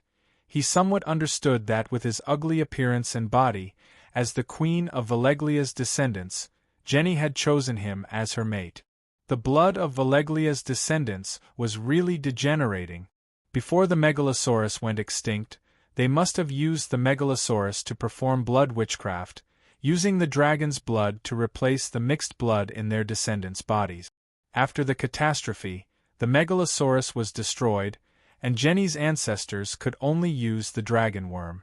When Jenny's parents gave birth to Jenny, they must have used this kind of blood purification witchcraft, so Jenny's body was filled with the genes of the dragon worm, and she could directly fuse with the dragon worm. Chapter 7:22. I heard that Valeglia's ancestors were just shepherds under the 14 Fire Peak. Their bloodline wasn't that great. Before the dwarf could finish his sentence, his words had already touched Jenny's sensitive nerves. She immediately used a move called earthworm burrowing, and the densely packed giant earthworm-like dragon worms entered the hole they saw, covering the dwarf's entire body. The dwarf's body twitched as if he had been electrocuted. After a while, Jenny let him go.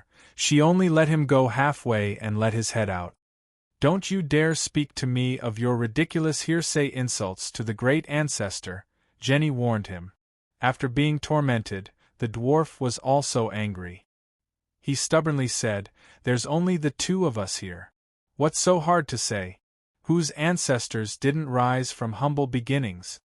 Jenny shook her head and said, "Valeglia's ancestors are divided into the ancestors of the 14 Fire Peaks and the ancestors of the rest of the Valeglia family.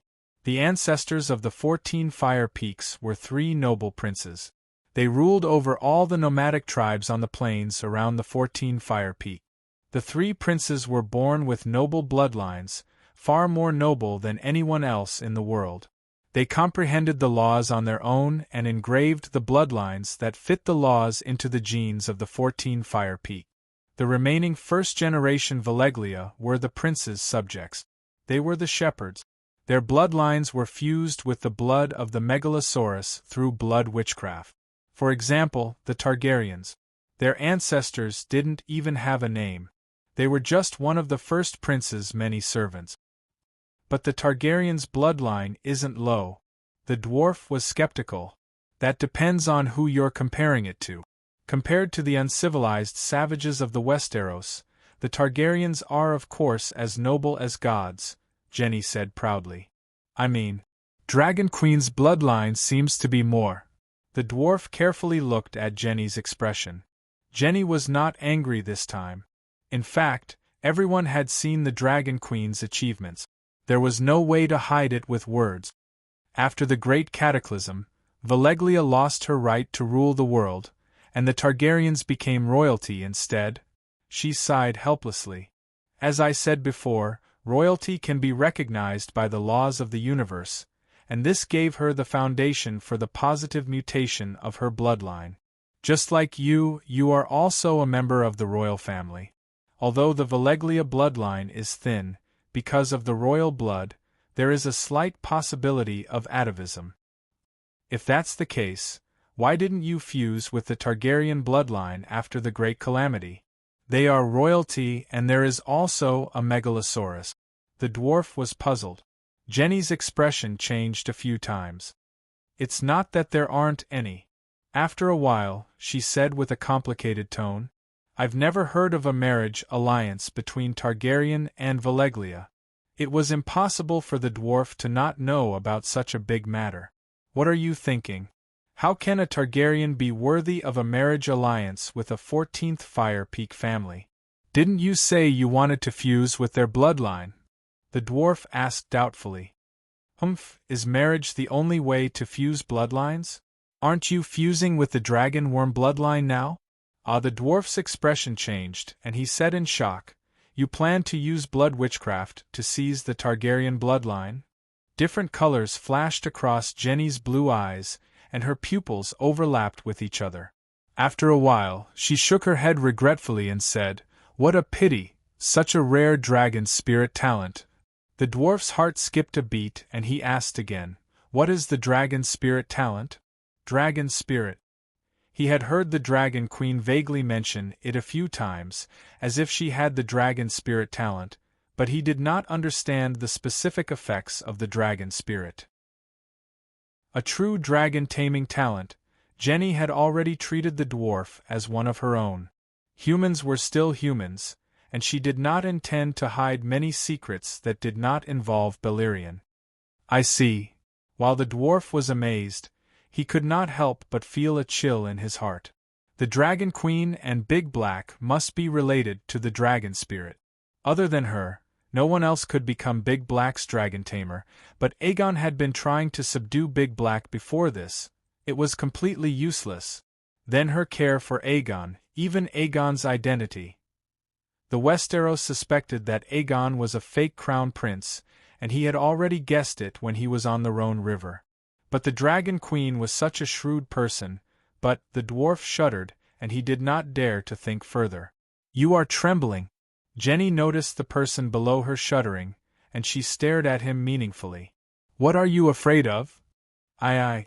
Jenny, don't seize my bloodline. The dwarf did not explain, and only begged bitterly. If you don't explain, you are not hiding, and if you don't hide, it means that you are not guilty. The dwarf's expression changed quickly and naturally, and he was a little impressed by himself. After this undercover mission is completed, I may be able to become an actor in a troupe. Yes, the current 4th Prince Leo of Ko Chang Island was not even comparable to Targaryen back then. Jenny felt that Targaryen was not worthy of marrying the noble descendants of the 14th Fire Peak, and naturally, Leo was even more unworthy. Don't worry, after the incident with Arya Targaryen, we will not kill the goose that lays the golden eggs. Jenny chuckled and comforted him.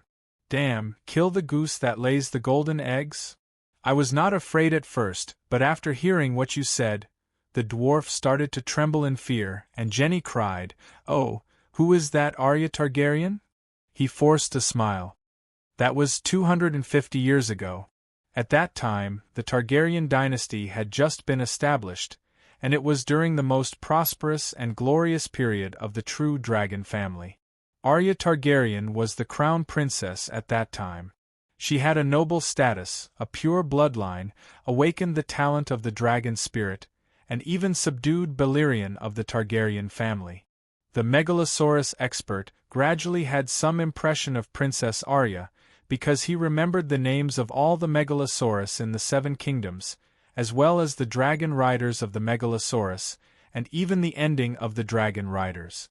It seems that, according to the official records, Princess Arya died of fever? That's not right. Princess Arya had once left the Westeros with Balerion for almost a year, and passed away in a bizarre manner within 2 days of her return. This is not normal. There must be a huge secret hidden by the Targaryen royal family. Thinking of this, the dwarf was really interested. What happened at that time? Why do you care about this? Jenny asked curiously. I feel the same way. The dwarf let out a long sigh. I am also a prince, and also of Valeglia's side bloodline. I have also awakened the noble pureblood of Valeglia, and I have also been chosen by you. You think too much. Jenny looked at him with disdain. You are a few hundred streets behind her. No matter how lowly the Targaryen bloodline is, it is still only relative to the 14 Fire Peak. In front of mortals, the servants of the 14 Fire Peaks are also gods. Moreover, her talent. Jenny swayed her body a few times, thinking deeply, and commented, She has just awakened the dragon spirit. You are far from her in this aspect. But your bloodline is a little special. The help it provides to me is probably no less than the Targaryen dragon spirit. How special? The dwarf began to tremble in fear again. Since it is so special, will it be devoured by you? It is special because it is rare. This is the first time in thousands of years that there has been such a magic wave. Actually, your bloodline is not pure, nor is it noble. Then, Jenny noticed his expression and said unhappily, Only our child will merge with the great Balerion. Don't think too much. That's good, that's good. Thank you for the arrogance of the 14 Fire Peaks of Valeglia. Thank you for looking down on me, High Priestess. The dwarf heaved a sigh of relief, and asked again, What happened to that Arya later? Any megalosaurus born in Valeglia has a strange spiritual connection with His Majesty Balerion. So, after Arya became the Black Death God's Dragon Knight, we could directly summon the Black Death God home. Although the former Valeglia is now in ruins, the Black Death God will not get lost, nor will he be blocked by the Wall of Storm. The dwarf suddenly realized that the Black Death God Balerion was indeed born in Valeglia, before the great cataclysm and before the Targaryen were exiled. Returning to the smoke sea was like returning home to the Black Death God. Since we already brought Arya to the ruins of Valeglia, how could it still fail? You're a sheep in a tiger's den, yet you can still run away, aren't you too weak? The dwarf was puzzled. At first, she was very obedient, and even worked as a priestess in Orlos for half a year. His Majesty Balerion also taught her many great wizard legacy spells. But that little bitch was the same as Dany Rise, ungrateful and unable to tell good from bad. When she found out that she was going to merge with the spirit of the ancestors, she immediately struggled and resisted, unwilling to give up everything for the great ancestor god Balerion. Sigh, she has only just awakened her dragon spirit, and the Black Death God Balerion is an adult megalosaurus. This means that Dany Rise and Princess Arya are normal people, other than you bunch of brainless survivors of the 14 Fire Peaks, who would be willing to give up everything for an evil god. The dwarf complained in his heart, and then asked strangely, The Black Death God is so terrifying that he can resist the ancestor god? Do you know when Balerion died? How many years did he live? Jenny sneered. Of course the dwarf knew, but Leo definitely did not. So he said, I don't know. In order to save Arya, the Black Death God used a forbidden spell. She wasn't even his first night, and the two of them shouldn't have had such deep feelings for each other, Jenny said regretfully. Then, she told him about the great wizard legacy and the overclocking fusion in the form of a dragon spirit. The dwarf carefully recalled that after Arya's death, Balerion lived for almost 40 years, but his condition was very poor. He was the first megalosaurus to live in a dragon's den, and he had been lying in the cave all this time. Later, a Prince Viserys gained his recognition and became his last dragon knight, but the Black Death God could barely fly, and almost never went out on a mission. In less than a year, he died of old age. He barely lived for 200 years. As one of the 3 great dragon ancestors of the Targaryen dynasty, Vargal lived about the same age as Beleriand, 180 years old, but he died in a dragon battle, and there were no signs of his energy declining. And Vargal's death was not because he was weaker than the younger generation. It was mainly because his dragon knight was a one-eyed dragon, and in the dragon battle, his only eye was blinded by the afterglow of the setting sun, and the enemy took advantage of his blind spot. Even when a megalosaurus half his size bit him in the throat, Vargal was not afraid, and almost tore the strong megalosaurus apart with his claws.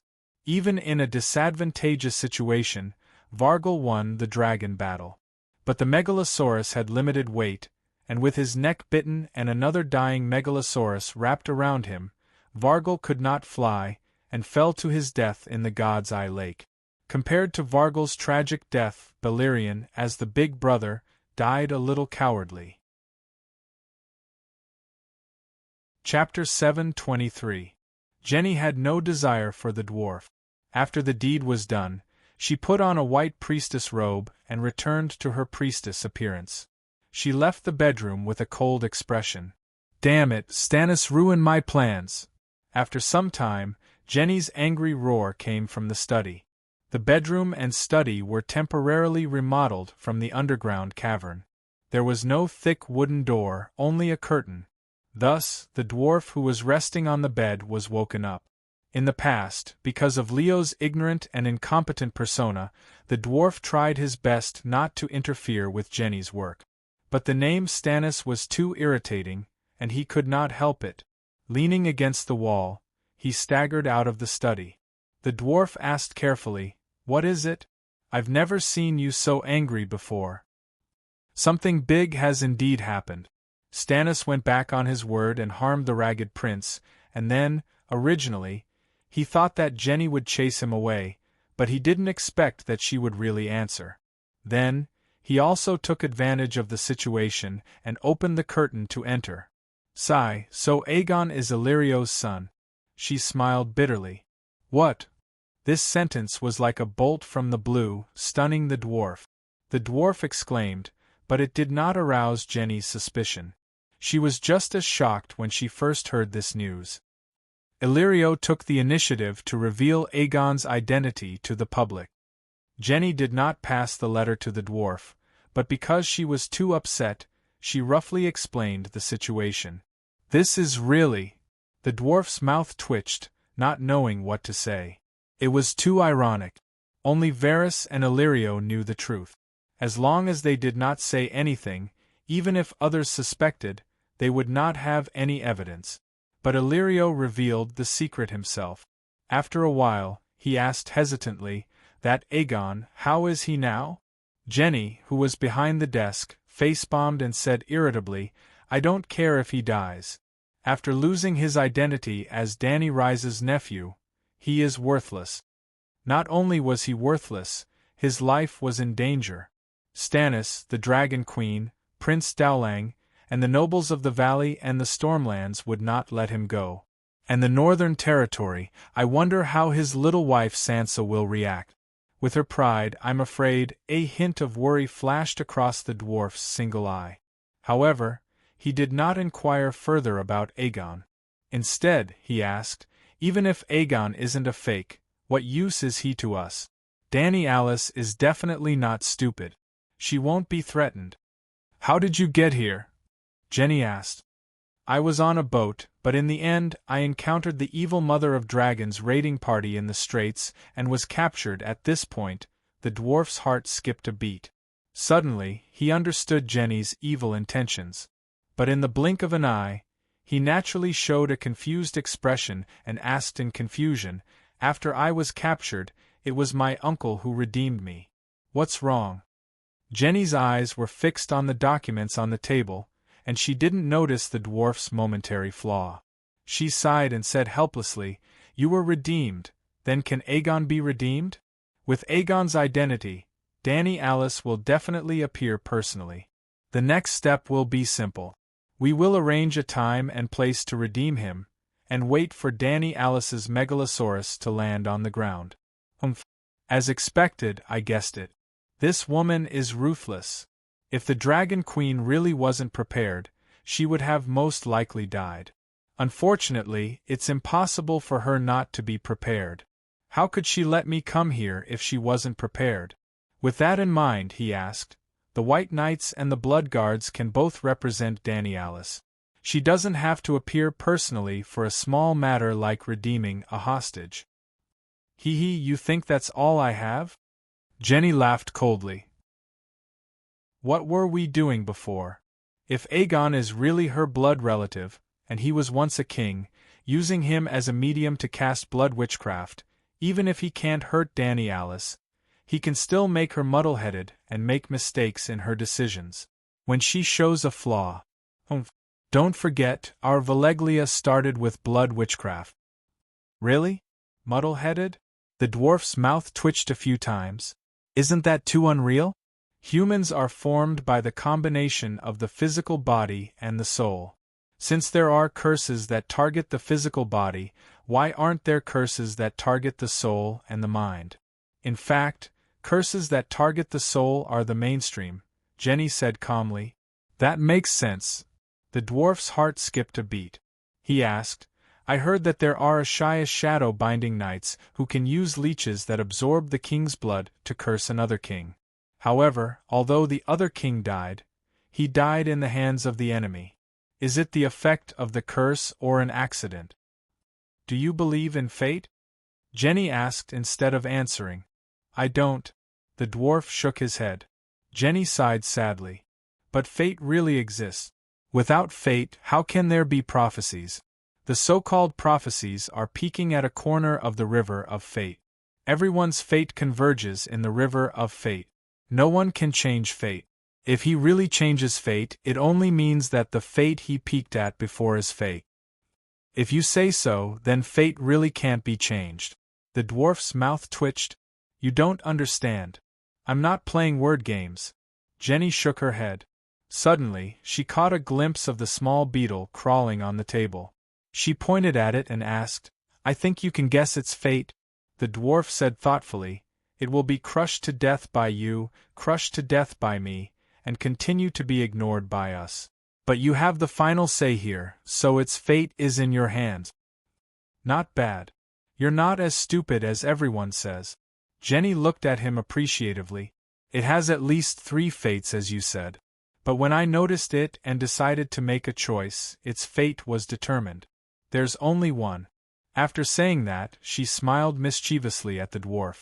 She lowered her head, stuck out her pink tongue, and put the beetle into her mouth. Crunch, crunch, crunch. The yellow juice slid down the corner of her mouth. Before it fell, it was licked by her tongue that was covered in black and green minced meat. Ugh, the dwarf's face turned pale, and he wanted to vomit. Hee hee, Jenny laughed happily. You don't know anything. This is a meat longhorn beetle. It can be eaten raw. As long as you're happy. The dwarf mumbled. Going back to the curse technique mentioned earlier, the king could be betrayed by his subordinates, could be killed by the enemy, could be killed in an accident while riding a horse, but more likely, he wouldn't die before a conscious being observes his fate. No one knows what his fate will be. In other words, his fate is uncertain. When a conscious being observes the king's fate, that consciousness will see the fate that he chose for the king. In this way, the king's fate will be predicted by that consciousness. If that consciousness has ill intentions towards the king, he might subconsciously choose a fate that is not good for the king. Of course, his prediction might not be accurate. It's very likely that what he saw was just a fantasy. Understanding this, it's not hard for you to understand how the curse worked. Even if I can't observe his fate, I can sacrifice power to the river of fate and pray that the worst fate will befall the king. Yes, if you can't come into contact with the river of fate, you can sacrifice evil gods to obtain temporary power. The dwarf frowned and said, If that's the case, it's best not to find someone to help you predict, and don't come into contact with witches that know how to curse. Yes, if you don't have power, don't come into contact with extraordinaires. If you have extraordinary power, it will be very difficult for the curse to work. Otherwise, I would have cursed that little bitch Daenerys to death. At the end, Jenny's pretty face twisted, her eyes full of hatred and greed. The dwarf said strangely, "You said before that you want to use Aegon to curse her. Blood relatives have a miraculous effect. I don't want to be cursed. Jenny, can you teach me witchcraft?" The dwarf asked expectantly. Jenny looked at the dwarf from head to toe, and finally stopped at his waist. Her blue watery eyes flashed with satisfaction. She nodded and said, "I've been purifying your blood these days. You're almost qualified to come into contact with Valeglia's secret technique." "Ah, you're really willing to teach me?" The dwarf was overjoyed. "Without Aegon, I'm afraid this battle will—" Jenny closed the document, sighed helplessly, and said, "Meereen is built at the mouth of the river, and the underground water is too abundant. 3 days ago, in the process of digging a tunnel under Meereen City, 5 adult dragon worms drowned. In a head-on clash, although the dragon worms are strong, they can't fly.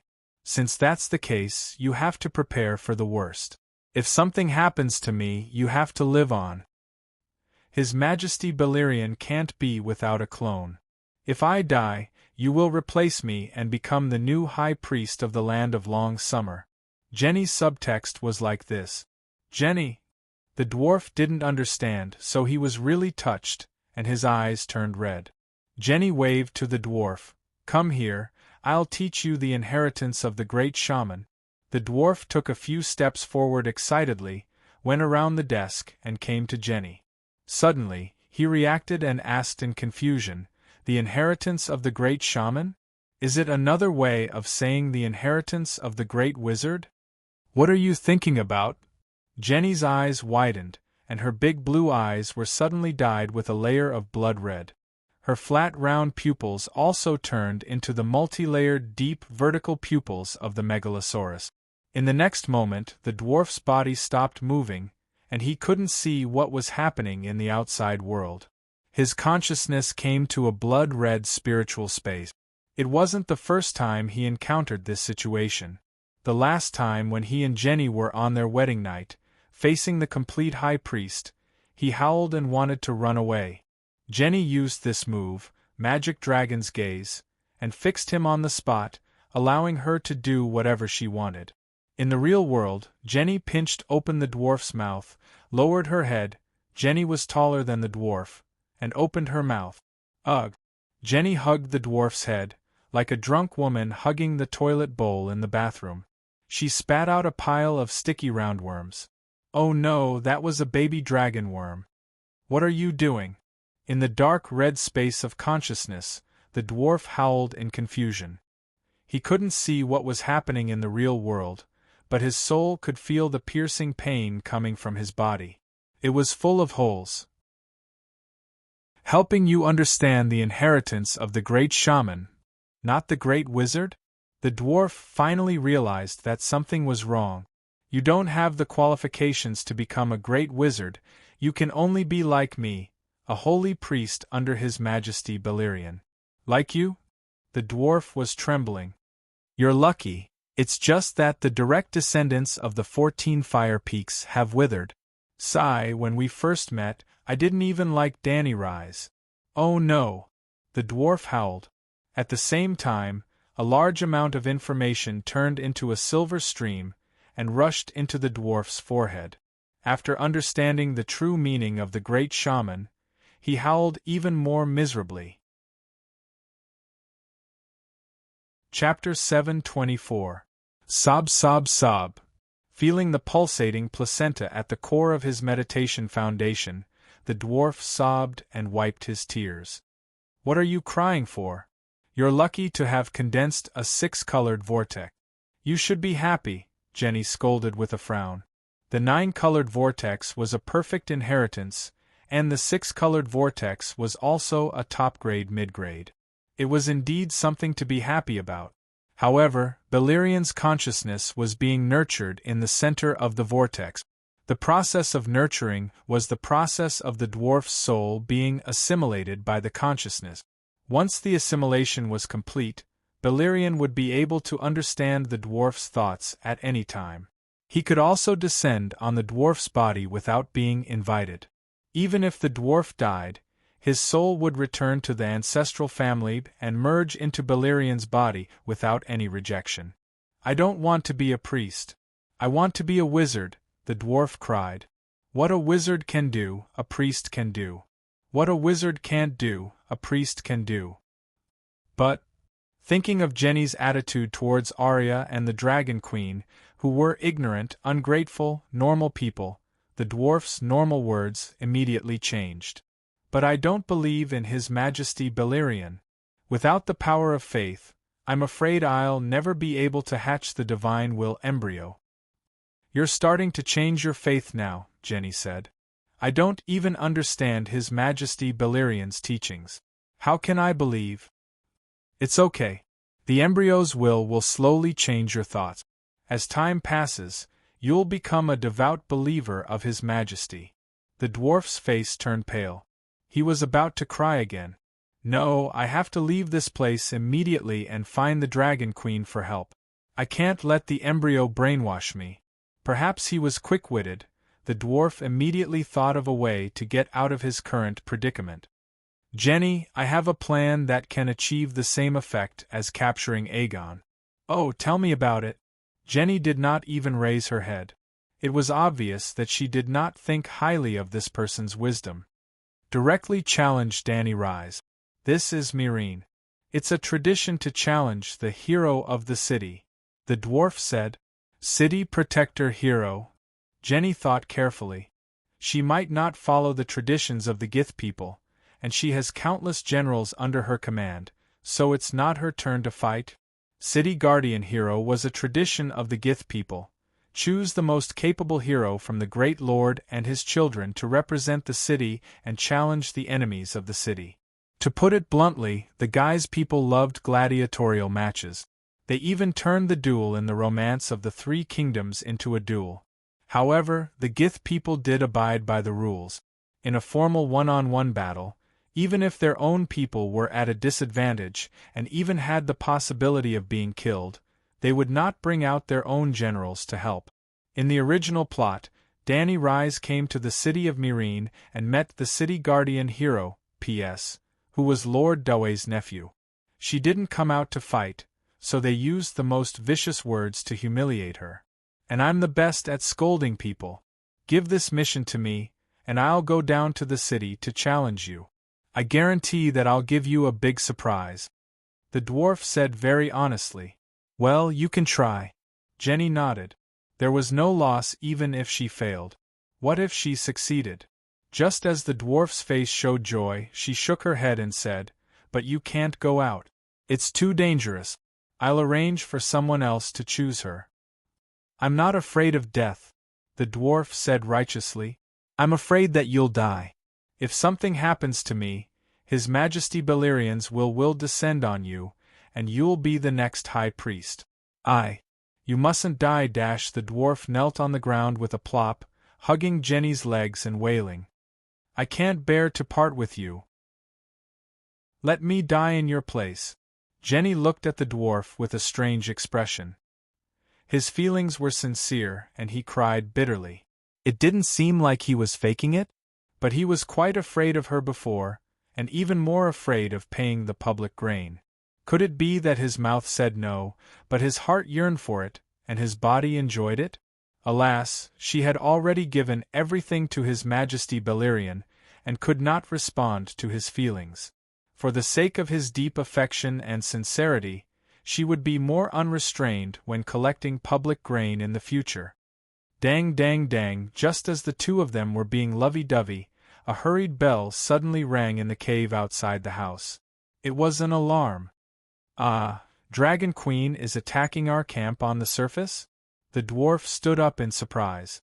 Jenny closed her eyes, and through the faith communication device, she contacted the believers of Beleriand on the surface. In just a few seconds, her expression changed. Dany Lilith has launched an all-out attack. What? The dwarf was stunned. It was not an act this time. He, the ace spy, had yet to spread the news. Why was the Dragon Queen so impatiently blowing the horn for the final battle? Also, didn't she say it before? The longer the time dragged on, the more advantageous it would be for her. It was around 10 in the morning. The sun in Slave Bay seemed to be covered with a thin veil, and it was no longer as bright and warm. The dwarf was surprised to find that he could even look up at the sun in the sky, but it was not glaring. Although the sky was still blue, and the air was still fresh, he felt that the sky in Slave Bay was slightly dimmer than before he entered the cave. One of the entrances to the cave was located in a dangerous cliff 1 kilometer northwest of the Allied Army's camp.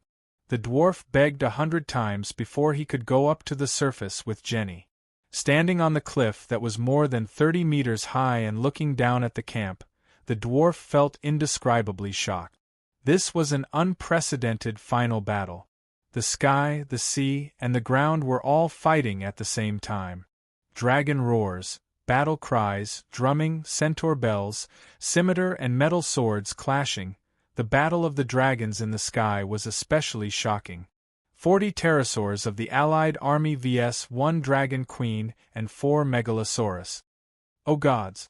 Is that even human? The dwarf's hands holding the binoculars were trembling. A silver iron helmet, a pale golden visor, a blue-white plate armor that fit her body, silver lobster gloves, a silver iron skirt armor with blue silk sewn on it, and long iron boot. Dragon Queen's entire body was wrapped in steel armor, and outside the armor, there was a layer of dark red fire mist. It was as if there was a fireball bubble wrapped around her as she flew in the sky. That's right, she did not ride a dragon, but she flew in the sky. Her speed and agility were like a wind fairy. Whether it was the megalosaurus in the sky or the pterosaurs, they were all larger in size.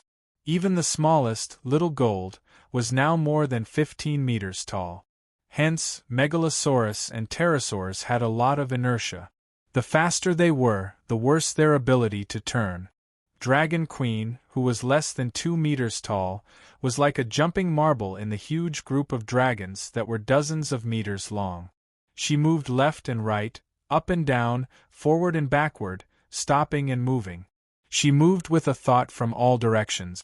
Roar! Suddenly, a mournful howl resounded through the sky, and the surrounding battlefield of more than 10 kilometers was also shaken.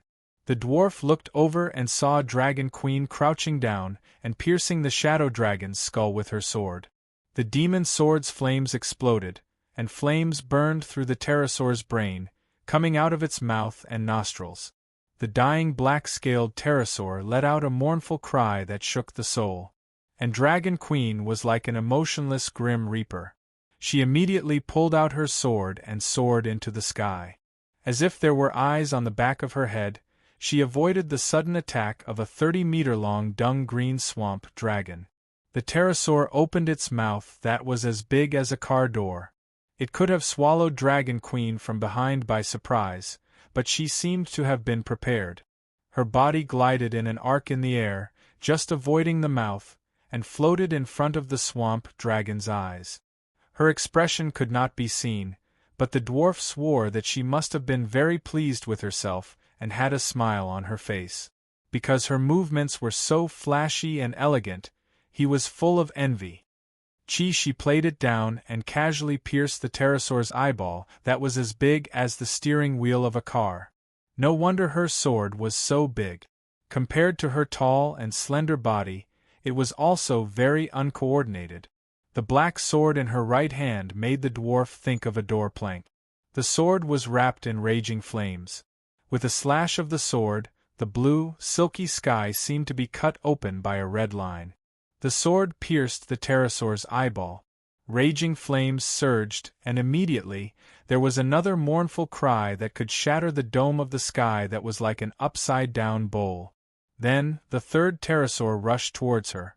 It was a shadow dragon with sharp claws and teeth. It was faster than her and also sneaked an attack from her blind spot. Just as she stabbed the sword into the pterosaur's eyeball, its blade-like sharp claws clawed at her body. Without pulling out her sword, she drifted 2 meters to the left and dodged the claw attack. Then, her body spun like a top. Sticking close to the shadow dragon's scales, She slid along its hind legs, past its lower abdomen, and all the way to the base of its wings. As her body spun like a top, the white sword in her left hand that was as bright as ice and snow also blossomed into a dazzling white sword flower. It left bloody scars on the pterosaur's thigh and lower abdomen. Then, the pterosaur's left wing was like a banquet tent that had been crushed by a typhoon. It was tattered and dragon blood splashed out. The pterosaur could no longer control its flying movement. Like a plane that had lost its momentum, it fell to the ground with a sorrowful cry. When the storm of swords broke through the pterosaur's wings, it also moved a few steps to the right and cut the dragon knight on the dragon's back, who was adjusting the pterosaur's movements in a panic into two. Then, Dragon Queen jumped lightly and landed in front of the forehead of the pterosaur that had pierced its left eye. She slowly pulled out her black sword. His Dragon Queen has become a god. The dwarf watched in a cold sweat and felt dizzy. Dragon Queen's fighting style crushed his worldview. How could a single person be so strong? Yes, she has become a demigod. Jenny's face was gloomy. A powerful elemental demigod, wind god. Demigod, wind god? The dwarf was at a loss at first, and then he said in horror, Dragon Queen is a demigod. She's using her divine power right now. In my eyes, she's like a small sun. Her divine splendor is dazzling and eye-catching. Speaking of this, Jenny's voice became more resentful. She cursed, damn it, how did she master Wind Song? Hasn't Wind Song always been in the hands of the Westeros monster? The dwarf glanced at the flustered and exasperated Jenny and asked carefully, Is Wind Song very strong? Can't you see? She is flying. She is fighting a group of pterosaurs alone. Jenny roared at him. The dwarf shrank his neck and whispered, Wind Song let her fly, but she is so strong not only because she can fly. Ravens can also fly, and flying into a group of pterosaurs is a piece of cake. Hearing this, Jenny was not angry. Instead, she calmed down. You are right. Her swordsmanship, her state of being almost omniscient and omnipotent on the battlefield is very abnormal. Looking at the 4 megalosaurus hovering in the sky, Jenny was thoughtful. Maybe she has surpassed all the great wizards in Valeglia and broken through the limit of only 1 megalosaurus dragon spirit. These dragons are all her eyes. Chapter 725. Big Black, Little White, Little Green, and Little Gold didn't just act as radar machines in the sky. As long as there was a chance. For example, if the opponent's pterosaur was alone, or if the pterosaur flew above 400 meters, they would dive down at high speed and spray out dragon flames. It was mainly for safety. Danny was hit by an arrow. The Megalosaurus radar was very cool to see the full map. In addition, with the magical perception of the surrounding environment in the state of Wind Song, Danny would almost never be surrounded and wouldn't be ambushed. However, the current situation was that she was killing the pterosaurs of the Alliance army. Therefore, the battlefield was chosen by the pterosaurs of the Alliance army within the range of the dragon-slaying crossbows. The scorpion crossbows of the Alliance army were endless. There were many arrows and they were fast, but the size of the arrows was relatively small. Even if there were no obstructions in the vision range, the dynamic vision of the Megalosaurus couldn't capture all the arrows. When the vision of the ground was blocked by the pterosaurs in the middle space, the Megalosaurus radar in the higher space would miss many arrows. Thus, there was a possibility that Danny would be hit by an arrow. 5 meters long, as thick as a thumb, the tip of the arrow was twisted into a spiral shape and was as thin as a willow leaf. When it flew, it had its own spiral force. A series of sparks and horrifying sounds were made as it drilled into the lower abdomen of the Dragon Queen. It actually scratched the painted coating of the Queen's armor. It was too hateful. Alright, there was almost no penetrating force, but the powerful impact still made the Dragon Queen fly out uncontrollably. Then, a pterosaur flew over and successfully picked up the corpse. Wow, it swallowed the Dragon Queen in one bite. That's right, the Dragon Queen was bitten by a 25-meter-long swamp dragon. Only her 2 legs were hanging by the pterosaur's mouth and swaying non-stop. Ah, the dwarf exclaimed. Ah! Jenny was wild with joy. Victory, victory, victory of the Alliance army! The dragon-slaying crossbows were thunderous with cheers. The centaur cavalry outside the camp of the Alliance army also had a momentary commotion. Malin City, at the top of the Great Pyramid, old Yimont, who was observing Long Jean through telescopic glasses, almost fainted. He clutched his chest and groaned in grief. But the pterosaur was already chewing with its cheeks puffed up, and the Dragon Queen's exposed legs were still swinging. There was no blood splattering, no broken limbs falling off. Suddenly, there was an almost inaudible cracking sound in the sky, as if something had broken. "Awoo!" the pterosaur wailed in a muffled voice. 2 broken teeth that were as thick as the soles of feet fell from the sky, reflecting bits of light under the sunlight. Gods! The dwarf held his forehead and exclaimed, "Dragon Queen is wearing tile steel armor. It's so sturdy. The pterosaur's teeth are all broken, but it can't bite through it at all." Tile steel armor, Jenny's face twisted. I shouldn't have forged those 2 statues. Valeglia's control over tile steel weapons was extremely strict. They had only forged 2,000 tile steel weapons in 6,000 years. As for tile steel armor, it was even rarer. Only the direct descendants of the 14 Fire Peaks were qualified to wear it. Maybe it was because they were too pleased with themselves, or maybe it was fate, but Valeglia had left 2 huge loopholes in Gatto. At this moment, Big Black, who was high up in the sky, without anyone noticing, lost its agility and went into a stiff gliding state. Then, everyone was shocked to see a string of golden flames filling the mouth of the pterosaur that was biting Dragon Queen. Black smoke and pillars of fire spurted out from the pterosaur's nostrils, teeth, and eyes. The dwarf even noticed that the dragon's eye, which was as big as a rice cooker, was connected to a green-red nerve tentacle that was as thick as an arm. It hung under the pterosaur's eye socket, and it was like fried meat in a pot of oil, sizzling with oil. Dragon Queen's entire body was covered in flames. She broke free from the dragon's kiss and continued her massacre as if nothing had happened. Even the pterosaur's saliva and blood on her body were all cleaned up by the flames. "There's no way to fight this battle." He looked at Dragon Queen, who had split the pterosaur knight into 2 with a sword, and said with a complicated expression, "The pterosaur's bite earlier might not have caused a penetrative wound, but it would definitely have caused a blunt injury. If it was a normal person, their organs would have bled and their body would be paralyzed, but the dwarf touched his big nose, and could not help but shed tears of sympathy for his allies. The Dragon Queen must also be injured, but she knows healing magic. Strong attack, agile movement, high defense, and rapid recovery of HP, not to mention this low magic and low martial arts world, even in the game, she would be a bug-like existence. I didn't expect her to have such a strong trump card." Jenny gradually regained her composure.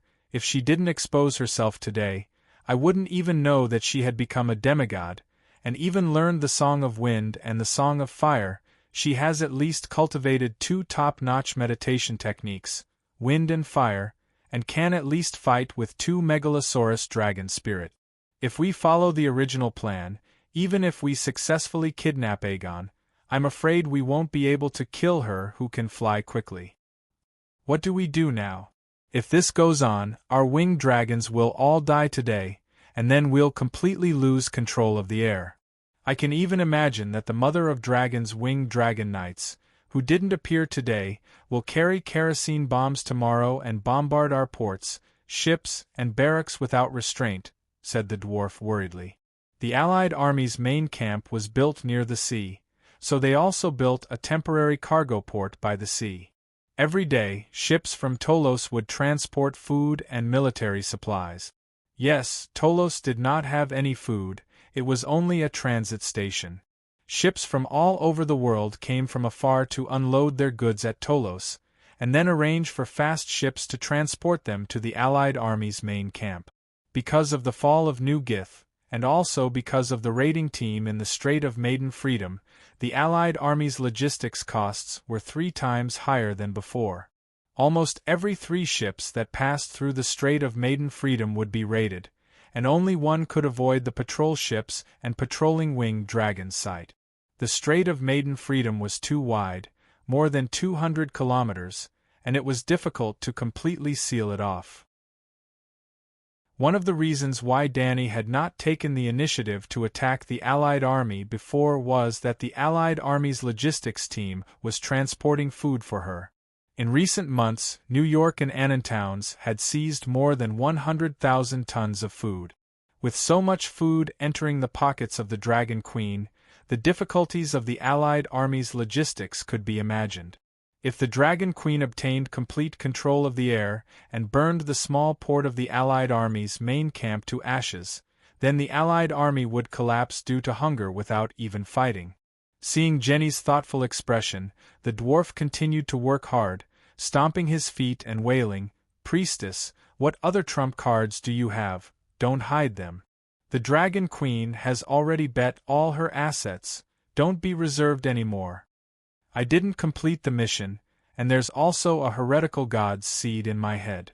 If I don't bring back some valuable information, don't mention finding the Dragon Queen to save my life, she'll probably sacrifice me." "Sigh, I don't have any more trump cards," Jenny said helplessly. "Valeglia has dominated the world for thousands of years. It's impossible that she doesn't have any trump cards, right?" The dwarf's face was full of doubt. Valeglia's trump card has always been the Megalosaurus. If one Megalosaurus can't solve a problem, send a team of 5 Megalosaurus. If one team of Megalosaurus can't solve a problem, then send 10. If 10 teams can't solve a problem, then send 100 Megalosaurus to form an army. If 100 Megalosaurus can't solve a problem, then send 200, 300. If it's really not possible, then send out all of them. At our peak, we had more than 500 adult Megalosaurus. What trump card is stronger than 500 Megalosaurus? The dwarf was completely speechless. Yes, what trump card is stronger than 500 Megalosaurus? None. 100 Megalosaurus destroyed the Undul's civilization.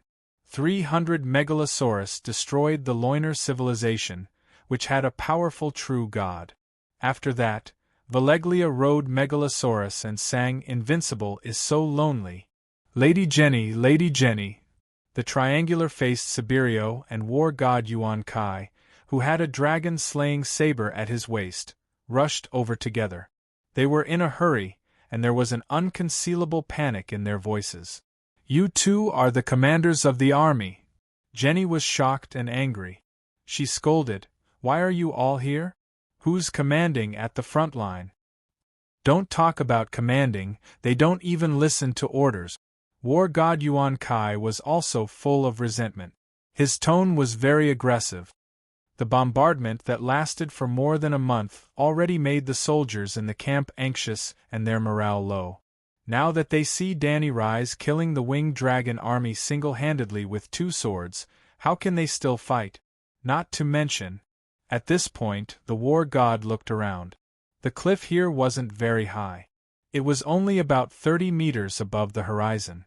Jenny and the others were standing in the wrong position. They were halfway up the cliff, facing the southeast corner of the camp. They couldn't see the northwest camp behind them, which was being attacked by the centaurs. The war god didn't care about his fear of Jenny. He stretched out his large hand and pulled the petite blonde priestess up the cliff. "If you stand up there, you'll be discovered by the Megalosaurus," the dwarf hurriedly reminded. But Jenny didn't react and let the war god do what he wanted. When they reached the top of the cliff, war god Yuan Kai pointed to the north and said angrily, "Priestess, look, look!" The endless horsemen howled as they charged from the northern plains. The Dothraki Sea had become a real ocean. Strong winds blew, and the Dothraki horsemen were like a tsunami. The hooves and roars of the horsemen were like the roar of the waves, and the dust beneath the hooves of the horsemen was the pervasive water vapor. The huge camp of the Alliance army stretched for nearly 20 kilometers along the coastline. It was like a seaside house built by a black-hearted merchant. The first wave knocked down the balcony railings. The second wave swept away the safe in the bedroom and the mistress on the bed. The third wave hit, and the whole house was on the verge of collapse. The fourth wave, of course, not all of the Alliance army were mercenaries, but mercenaries made up at least 60% of them. And the morals of mercenaries were known by everyone in the world. The Dragon Queen had been bombarding the camp for more than a month. The reason why the mercenaries could hold on and not run was because the high-ranking officers of the Alliance army had promised that High Priestess Jenny had a trump card. The Alliance army would definitely win. As long as they held on, they would be able to obtain the countless treasures, boys, girls, and the real Dragon Queen, but when the mercenaries asked what the trump card was, even war god Yuan Kai Graz, Dan didn't know. Now, in the sky, there was the Dragon Queen on a killing spree. On the sea, hundreds of warships of the Mother of Dragons surrounded the Alliance army's small cargo port. On the ground, tens of thousands of roaring warriors trampled on the Alliance army's camp. High Priestess, our army is collapsing. War god Yuan Kai Graz pointed at the camp that was in a mess and cried, "Our camp is 20 kilometers long, and the collapse of the front camp is spreading to the back camp. I can imagine that when all the winged dragons in the sky die, the entire camp, hundreds of thousands of people will lose their courage. The mercenaries will run like wolves, and the loyal warriors will be at a loss and follow them. Everything will be over." "What plan do you have?" Jenny asked with a gloomy face. "I don't even know your trump card, so what plan do I have?" "My lord, listen to my advice. If you have a trump card, use it directly. In front of Danny Rise, don't come up with any complicated plans or schemes," War God Yuan Kai Graz said earnestly. Chapter 726. Lady Jenny, the morale of the army is in chaos, and the main camp has already collapsed. If you have a trump card, use it immediately. Otherwise, the Alliance will cease to exist after today, the Kai Yuan battle god advised. Jenny looked at the collapsing camp in the distance and frowned, hesitating. "If we don't use a plan and fight head-on, I'm afraid we won't be able to kill Danny Rise," she said softly. "Lady Jenny," Grazadon lamented, stomping his feet, "I've said it many times, and I've experienced it many times. When it comes to the Dragon Queen, schemes will only backfire because we are not as smart as her. How can a fool fool a smart person?" Jenny's face instantly darkened. "You're a fool, but that doesn't mean I'm as stupid as you. Pa." The Kai Yuan battle god clapped and pointed at Jenny. "Yes, that's the way to think. Many people and I have similar thoughts, but only those who aren't that smart can think like that. Smart people should learn from the mistakes of their predecessors and face reality bravely." Jenny clenched her fists, and her blue eyes flashed with multiple pupils. Demonic energy surged within her body, and the next moment, seeing this, the triangular-faced Siberio hurriedly interjected, "High Priestess, the situation is critical. The Alliance is finished. Even if you have thousands of plans and methods, you don't have the foundation to use them." "Ah, Lady Jenny, I'm telling the truth. Please don't be angry." The Kai Yuan battle god also realized that his previous words were inappropriate. However, he really had a lot of things to say, and he couldn't help but say them. "You've been hiding your trump card all this time, not even telling a high-ranking officer like me. But the problem is, can you hide it? 5,000 elephant soldiers have disappeared, and large amounts of food have mysteriously disappeared every 3 days. Even if I'm an idiot, I can guess that you dug a tunnel. It's not on the ground, it's not in the sky, and it can't be in the sea. It can only be underground." The Kai Yuan battle god's tone was certain, and Jenny was speechless. "Is the Dragon Queen stupid?" The battle god continued, "Only an idiot would think that she's stupid. So, she must have guessed that you have. After a moment of hesitation, Grazidan slowly uttered a word, dragon worm. Only the dragon worms unique to Valeglia could dig such a large hole. Jenny lamented in her heart, too much time has been wasted. Now, even this war god, who had been defeated time and time again, realized that something was wrong and guessed her trump card. Danny Alice, who was investigating the Alliance camp every day, would most likely not be able to hide it either. I originally planned to kidnap Aegon quickly and lure Danny Rise out. Then, the dragon worm would suddenly emerge from the ground and swallow her. Who knew that the Westeros were too complicated and wasted too much time? At this point, Jenny no longer concealed her thoughts. She was not stupid. If the 5,000 elephant soldiers only disappeared for a week or two, everyone would slowly investigate and guess where they were hiding. If the elephant soldiers disappeared for a month and everyone searched everywhere but did not see them, they might guess the truth. Just like a missing person, the family would only be alerted after 24 hours and call the police. Jenny's original plan was to kidnap King Aegon during that 24 hours when no one would be suspicious. At that time, the two armies of the True Dragon Alliance were already approaching the King's Landing. If Aegon did not fall into Winterfell, the winged dragon mercenary group that Luwin hired would have already clashed with Aegon. It was less than 3 days after the elephant soldiers disappeared. But everyone knew what happened after that. Stannis brought Aegon from Winterfell to White Harbor and rode for more than a week. Then, he went to Snakewood City and floated on the sea for another week. When he arrived at Snakewood City, the Ragged Prince met up with him. Then, there was another round sigh. During this period, too much time was wasted. I see. The Cayuan war god, Triangle Face, and the dwarf finally understood why Jenny left behind such a huge loophole as the 5,000 elephant soldiers that disappeared. In other words, the waters of the Westeros were too muddy. Even the powerful Alliance army could not understand the situation there. Jenny's gaze gradually became resolute. She pointed at the northern camp that was being ravaged by the centaurs and said to Triangle Face, "Withdraw your men and lure the centaurs 10 kilometers away from the camp. Today I will close the door and beat the dogs. They will not be able to return." Triangle Face was overjoyed. "I will arrange it." Jenny stared at the Dragon Queen who was slaughtering the winged dragons in midair, and said coldly, "Be careful, don't leave any traces behind. Try your best to lure the centaurs in. I want to go on a killing spree too. Our army is really collapsing. It's hard to fake it." Triangle Face laughed bitterly and quickly left on his horse. "You are still not leaving?" Jenny looked at the Cayuan war god calmly. Grazidan laughed bitterly. "You didn't tell me the secret of the dragon worm previously because you didn't trust me.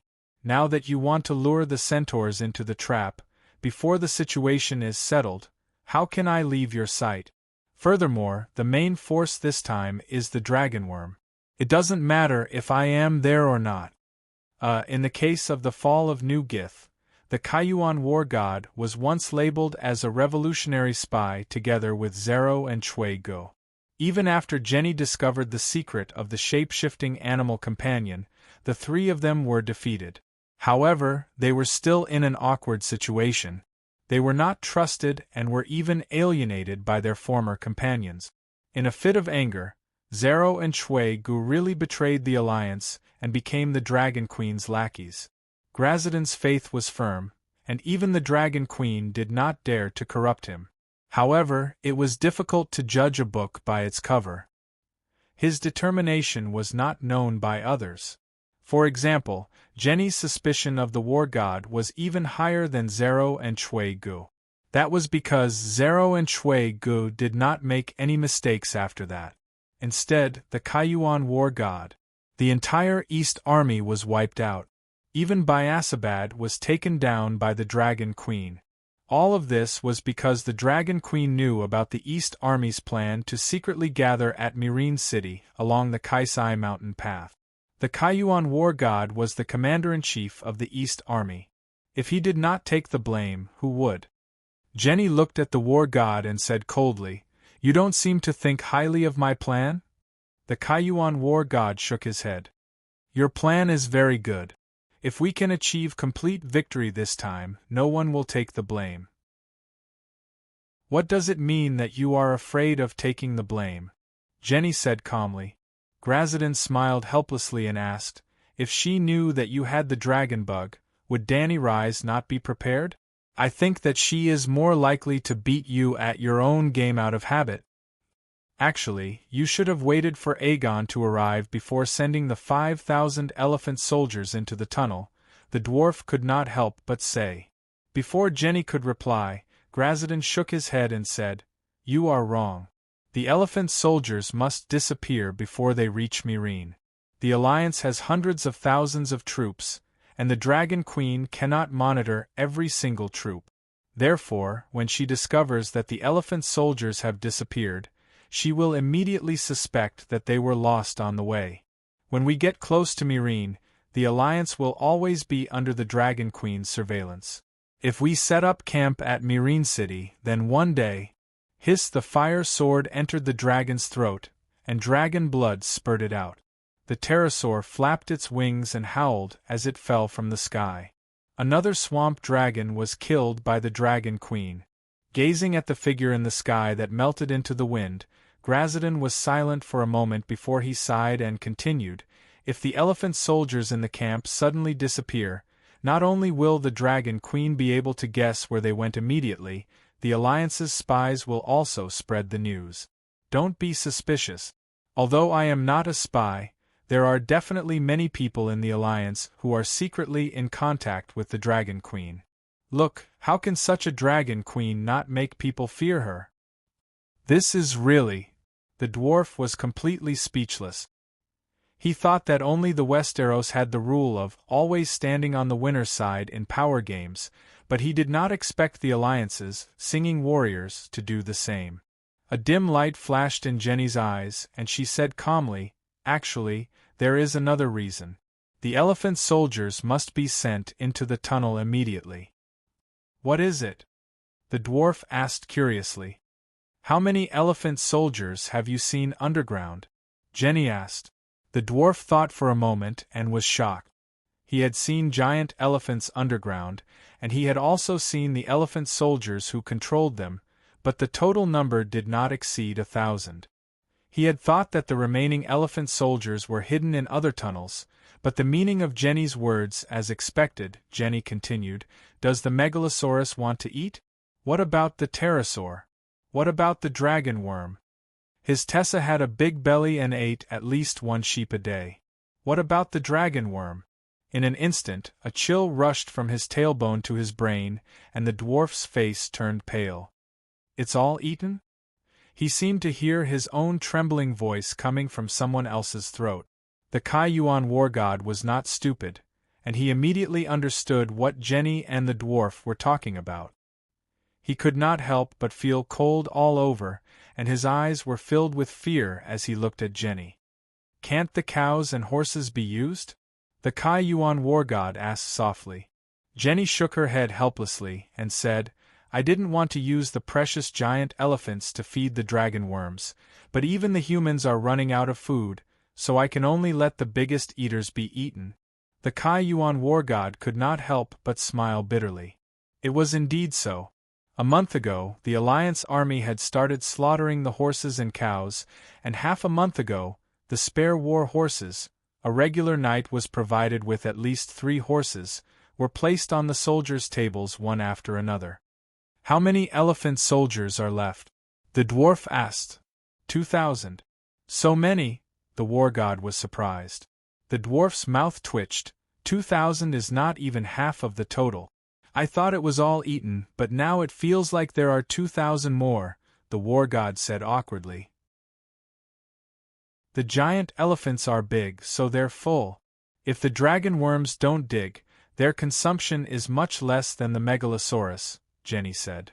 The war drums beat above Meereen City, and between the blue sky and white clouds, human figures surrounded by flames floated and flashed. Pterosaur's blood splattered across the sky, and their cries spread for more than 10 kilometers. To the north of the Alliance Army's camp, the excited sounds of the centaurs could be heard from afar. The horses galloped for more than 10 kilometers, and the cries of the Alliance Army mixed with the cries of the pterosaurs in the sky. However, it was obvious that there were more than 50,000 centaurs that had besieged the camp. Now that the gates of the camp had been broken and the morale of the Alliance Army had been destroyed, only about a fifth of the centaurs had charged into the camp to chase after the ducks. The rest of the centaurs had spread out and hunted the Alliance Army's knights in the vast plains outside the camp. In the first half of the camp, tents had collapsed, swords had broken, and blood had dyed the ground red. The fences were burned and black smoke rose into the sky. It was like the withered fingers of the grim Reaper reaching for the sky, wanting to take away the lives of all living things on this land. Only 10,000 men. Jenny's expression was gloomy. The Alliance Army has completely collapsed, and the soldiers have no fighting spirit. 10,000 men full of energy is enough to wipe out 100,000 deserters, Glasden lamented. If that's the case, then let the blood and bones of the centaurs reforge the soul of our army. Chapter 7:27. Danny turned into a ball of fire and blended into the natural wind between heaven and earth. The 4 megalosaurus in the sky transmitted visual and auditory information to her from all directions. She was like a little loach, swimming nimbly in the sky, taking away the lives of the dragon knights and pterosaurs. In the beginning, she was still using her swordsmanship and flying. Every move, she was purposefully slashing the dragon knights and attacking the pterosaurs' vital points. But as she killed and killed, she gradually entered a state of enlightenment. Just like Wang Shiji writing preface to the Orchid Pavilion collection in Kuiji Mountain, just like Li Bai singing, bringing in the wine while drunk, just like the last night of Damo's 9 years of meditation, Danny's divinity of fire, divinity of wind, and divinity of sword were sublimated together. Swinging the sword, slashing, flashing, and flying were no longer skills in her subjective consciousness, but turned into Tao and integrated into her instincts. Others may only feel that her movements were becoming more concise and her sword was becoming sharper, but a master swordsman like Baristan could clearly feel the changes in the Dragon Queen. Because their own realm was not enough, they only felt that the Dragon Queen had changed and become much more powerful, but they did not understand the reason or where her changes were. Suddenly, Danny stopped and summoned Dahe, because the remaining 8 pterosaurs in the sky were scared out of their wits and began to flee in all directions. The fire ladder technique allowed her to levitate, and the song of wind allowed her to fly in the wind, but she was only at the speed of a car on the street, 30 to 40 kilometers per hour, far slower than the pterosaurs. When she landed on Dahe's back, exhaustion surged like a tide. Danny groaned, feeling that her muscles and bones were sore and numb, and her whole body was weak. Her organs seemed to be pierced by thousands of needles, slightly tingling. Her head was as numb as a chopping board, and she almost lost the ability to think. For the first time, she was in a state of magic exhaustion. Flying felt good for a moment, but boom! Danny was sighing with emotion as she commanded Dahe to burn a pterosaur. Suddenly, there was an explosion below her. Roar! A soul-tearing beast's roar resounded in all directions, and a scorching airflow rushed straight into the sky. Dahe's body that spread out its wings tilted. Boom! Along with the airwave, a towering pillar of fire appeared.